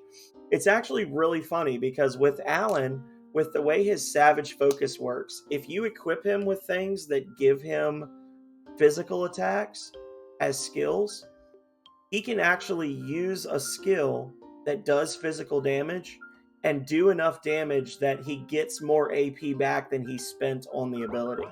Which is actually why I'm about to give him Motless Vambrace right now. And Nolan is going to take over another bullet mod here. So Nolan can now do 6 different types of elemental damage. And Ya Boy here can do that. So you can see, just with a couple of minor changes to his gear, you can make Alan a really good physical attacker or a really good magic attacker, but you can't make him both, unfortunately. Okay.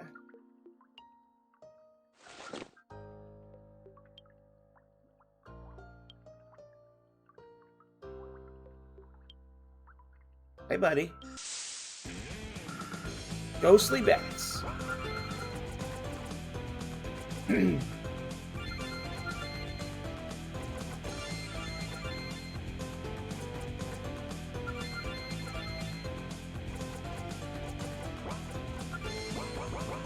You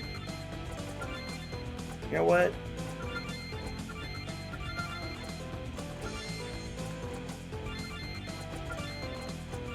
There we go.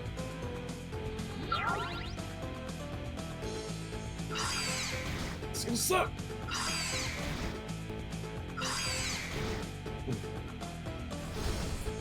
Ching. They have a lot of weaknesses. That's not one of them.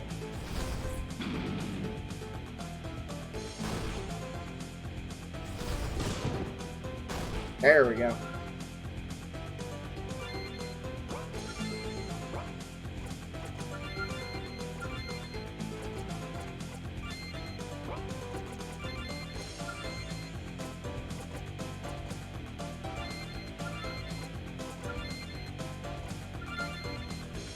Uh-oh.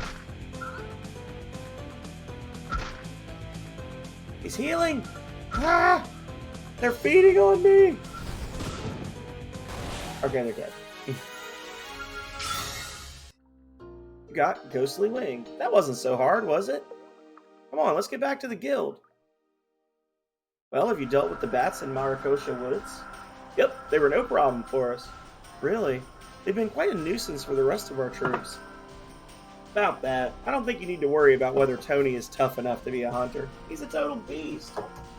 Such high praise from Nolan. You must be quite strong. Here, take this gear. If you're going to be a soldier of the Hunters Guild, you'll need to look like one. Thanks. I'll get changed and head out to work right now. Tony has left the party. Does that mean Isaiah can come with us? Indeed. However, should some emergency arise, we will expect you to make yourself available, Isaiah. Absolutely, Captain. My only wish is to further the goals of the Hunters Guild. Isaiah's a butt kiss. Thank you, Nolan. I will be happy to come with you all whenever you are ready to go.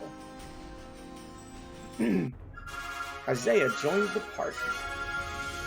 Now that Tony's settled into his new job, Isaiah is free to come with us. Hell yeah! And now, one more thing. Hey Nolan, just another day for me, but I do have this cool outfit now. Only thing is, the captain said I have to use their gear when I'm on duty. So here, take my old shotgun. Thanks again for everything you've done. You guys really are something special. Okay, so that amazing steel hurricane is going to go straight onto our girl here. Okay. Isaiah, we can give him the stone gear we got a while ago. And we can give him the gavel coin, the skull coin, and that's it. Yeah. He's tanky boy. Isaiah's big thing is the defend ability. So basically, he draws attacks towards himself. This is the same ability that the Millipedes and the Dwarians use.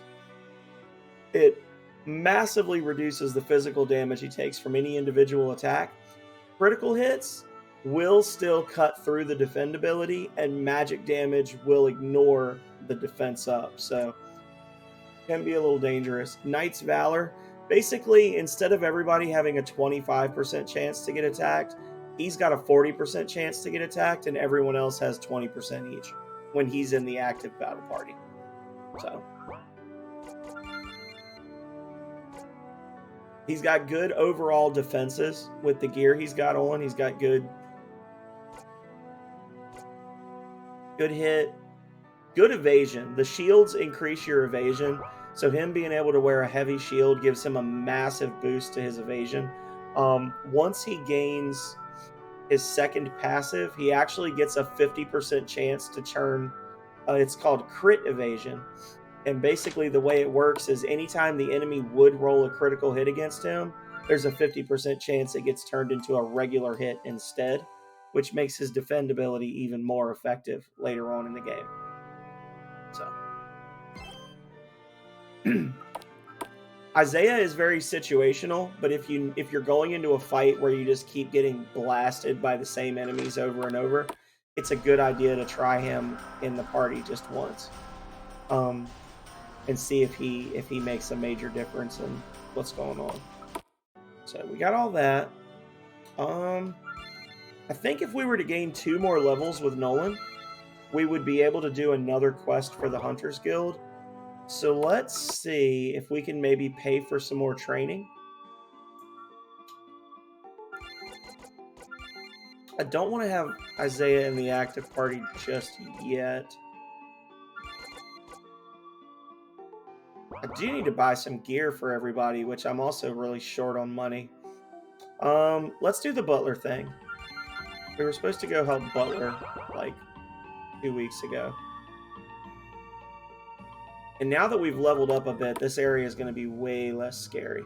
And really all we need to do is come right up here. Take this first path to the left. Let's grab this item first.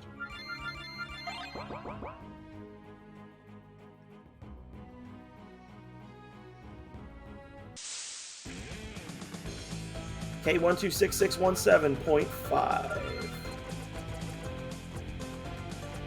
So normal bots are weak against electricity. This is a special one that's healed by electric damage. So instead, we're gonna do other stuff. We can hit him with Umbra 2, and that'll hurt. Hydro Shot should also be pretty effective, I think. He's got one weakness. What is his one weakness?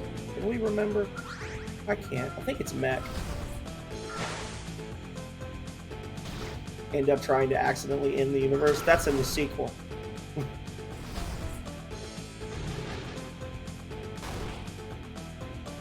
So if we had tried this quest right when we first got it, we would definitely have gotten our shit kicked in. But it's been so long since we got this quest unlocked. At this point, it's pretty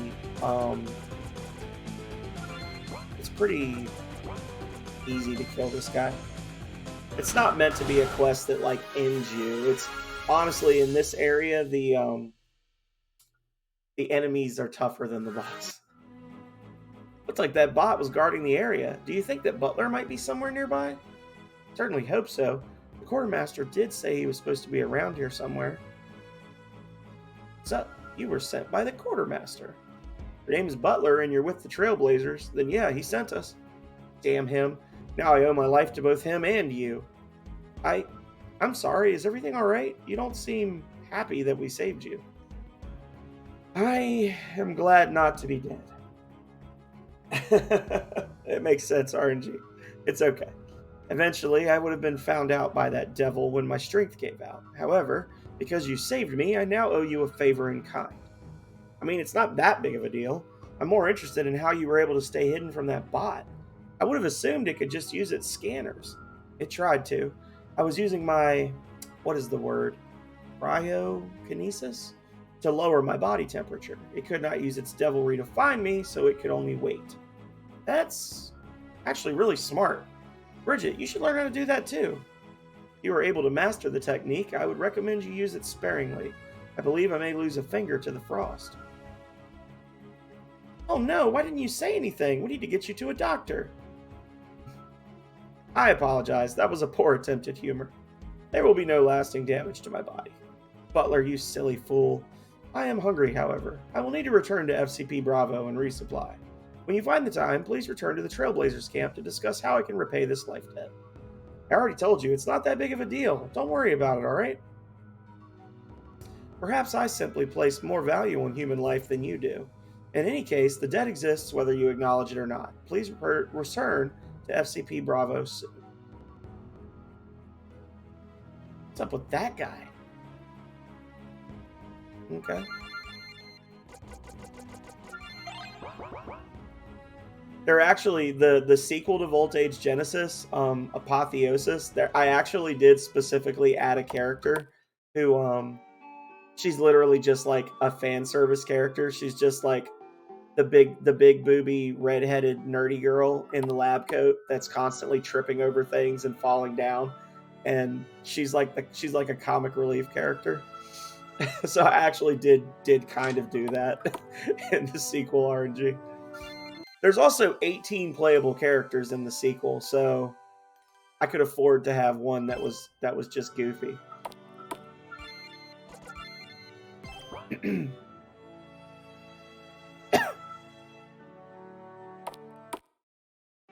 All right, let's go check out this Trailblazers camp and see what they're up to. Now that we've saved Butler, I think he's going to ask us to help him with his quest before he'll join us. Poopy. That's a lot. Yeah, there's the way the game is scripted out, there's half a dozen optional characters to unlock. The game is split into 5 sub-chapters, and depending on whether or not you do the optional stuff in each of the first 3 chapters, it's actually possible to lose all but 5 of the party members or never unlock them. So you could end up with a party of either 5 people or 20 people, depending on what you do. So most players are not going to have all the characters the first playthrough, because the game takes place on multiple continents. It's a lot more devious with how to unlock the secret characters. Like, there's going to be times where it's like chapter 1 takes place on this continent, but you need to specifically like save up your money, buy a boat, go to another place, do quests here, and then go here to unlock a guy. Like, it'll be a lot more involved.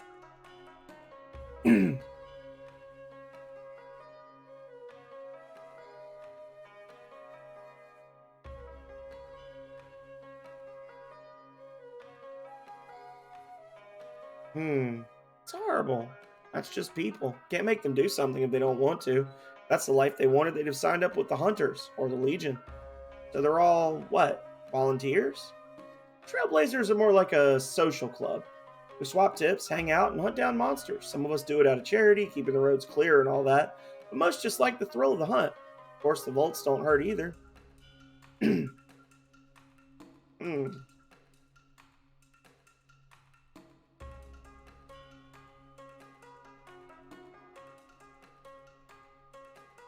So we need 6 black carapace, which is going to be a pain in the ass because that means millipedes.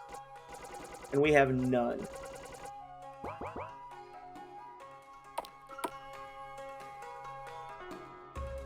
We have none black carapace.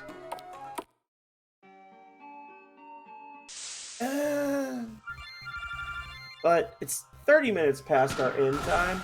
So I think what I'll do is I'll leave Butler for next time. Oh no. Let's get into position to start for next time.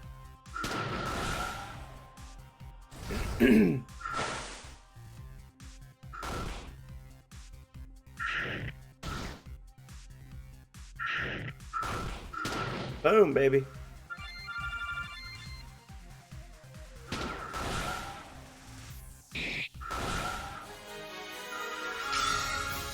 Nice. Okay. I head back to Pedregal Springs. I think the best place to hunt for millipedes would probably be Rio Dara Valley, because then we can hunt for the shell beast parts as well, right? That's literally what Butler was trying to do. So let's rest. See who's live and who we can go raid.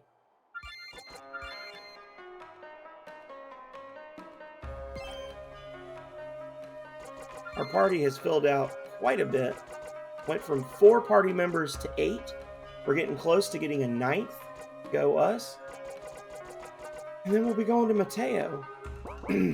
Okay, so let's see who all is online that we can go check out.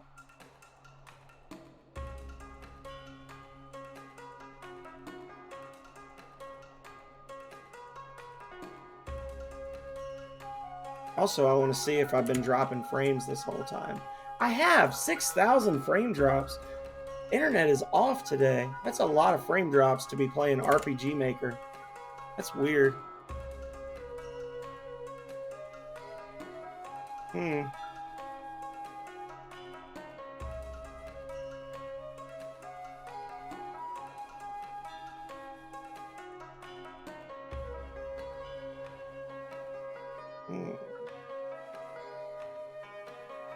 let's go see Panda Hitman.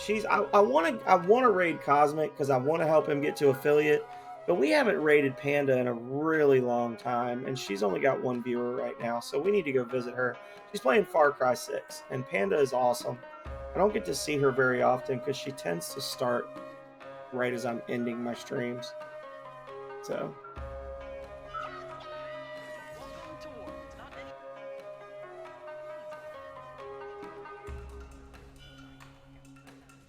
Hang on.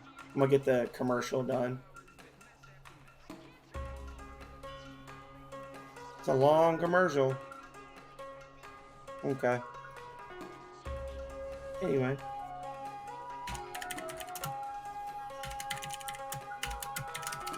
She's kind of quiet, but she's a very chill person. Very, very cool. So I would say when we pop in, even if you don't stick around, just, consider giving her a follow. Say hi. I think it'll make her feel good. Like I said, she's a really nice person. She just streams at a weird time, so I don't get to raid her very often. But anyway, we're going to be ending soon. I'm going to start the raid up now. I will be back Wednesday at around noon, starting another session of probably Skyrim. So if not Skyrim, something else in that kind of adventure-y, first-person-y vein. So I'm watching my frames drop as I speak, so I'm going to jump out of here now. I hope to see you all next time, but if I don't, then hey, stay healthy, stay safe out there, y'all. Later.